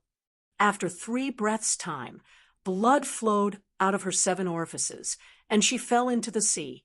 The tornado exploded on the spot, and the storm god's consciousness disappeared from the eye of the storm. The thin sun in the sky was extinguished, and Lalo angrily roared, "You 2 bitches, just you wait." Then he left unwillingly. The shadow exploded, and the terrifying dark demon gods were revealed. They were in a pitiful state, and they left behind a pool of blood that corroded the earth before they disappeared. In an instant, the bustling East Sea Kingdom regained its calm. In the end, most of the evil gods didn't have physical bodies, and they only relied on their wills to interfere with the real world, without any demon gods obstructing it. The Green Star left a green trail behind it, and it passed through the space gate like a real shooting star, and it fell in between Dany's eyebrows. It was as if it originally belonged to her, and it was now returning to its rightful owner. Dany was pleasantly surprised, and when she saw that the space gate wasn't completely closed, she tried to call out, "Bran, I'm this generation's three-eyed crow. You can also call me Bran Stark." The three-eyed crow transmitted his consciousness to her. It was a very familiar feeling. Dany felt like she was seeing the blood crow Blinden again. However, the current Bran was less inhuman than Blinden. Well, Blinden was 100% inhuman, while Bran was 30% human and 70% inhuman. "Why are you helping me?" Dany asked out of curiosity. "You're the person chosen by the Mother Goddess." Bran's cold voice had a hint of helplessness. This was another story of how fresh flowers depended on the green leaves. It was obvious that Bran was dissatisfied with the Door God's choice. He also didn't have a good impression of the Dragon Queen. However, if he had to choose between the Dragon Queen, Lalo, Inami, the Storm God, and the other gods and demons, if he didn't choose the Dragon Queen, who else could he choose? Dany seemed to have understood something, and she asked, "What happened to the Great Wall?" "It collapsed." "Hurry up and cross." Before he finished speaking, a white light flashed above his head, and the space gate disappeared. The Great Wall collapsed. Dany was dumbstruck. Ah, the Great Wall collapsed. The Door God's voice suddenly echoed in her mind. The Door God! Dany was shocked again. "You didn't die? You should be asking why I didn't die." The Door God sighed. "I died 8,000 years ago. You saw it with your own eyes. Have you forgotten? Just now I thought you were dead. How can I not know my limits? When I decided to give the Divine Kingdom to you, those demon gods couldn't take it away no matter what," the Door God said calmly. "Then why did you pretend to be dead?" Dany asked curiously. "That was a test, just like how I tested you. If Bran Stark stood by and watched the demon gods take your divine kingdom, I would have stripped him of the seal of the Green Prophet and given it to you," the Door God said coldly. Dany's expression at this moment was very interesting. She was shocked by the Door God's shrewdness. She also felt pity for losing the seal of the Green Prophet, but then she felt a deep sense of shame. Bran had helped her, but now she was thinking about his treasure. "Ah, I always thought you were a simple blockhead." Dany smiled bitterly. "I have listened to the stories of the Westeros for thousands of years. Your long history is only a small part of my countless experiences. The people and things I have seen are more than the sand you have stepped on, The door god said. Danny was stunned. That was right. What had the door god not seen? I don't have much time left. Don't dwell on these meaningless things. Ask me if you have any questions. The door god said tiredly. Danny pointed at the green stars floating in her mind and asked, "What is this?" The gods call it a divine kingdom, but the door god seemed to be lost in his memories. There was a hint of sadness in his voice. It is actually a treasure trove that I built when I was young. I like to listen to the songs of the wind. Every wind that moves me is recorded in this treasure trove. Therefore, the gods also call it wind of one world. It means the collection of all the wind that was born in this world. So that's how it is. Danny recalled that when she stepped into the black door that day, she did enter a world full of wind. But at that time, her realm was limited. She only distinguished the different winds by the strength of the wind. She didn't notice the different songs of each wind. Wind of one world is almost a holy land for cultivating the songs of wind. She exclaimed, "Yes, I once let 8 subordinate gods enter wind of one world to cultivate for 100,000 years. After that, they all became true gods." The door god's tone was calm. He didn't mean to show off at all. But in such a calm tone, there was a shocking, domineering aura. Perhaps this was the highest level of pretentiousness. Danny thought with some adoration,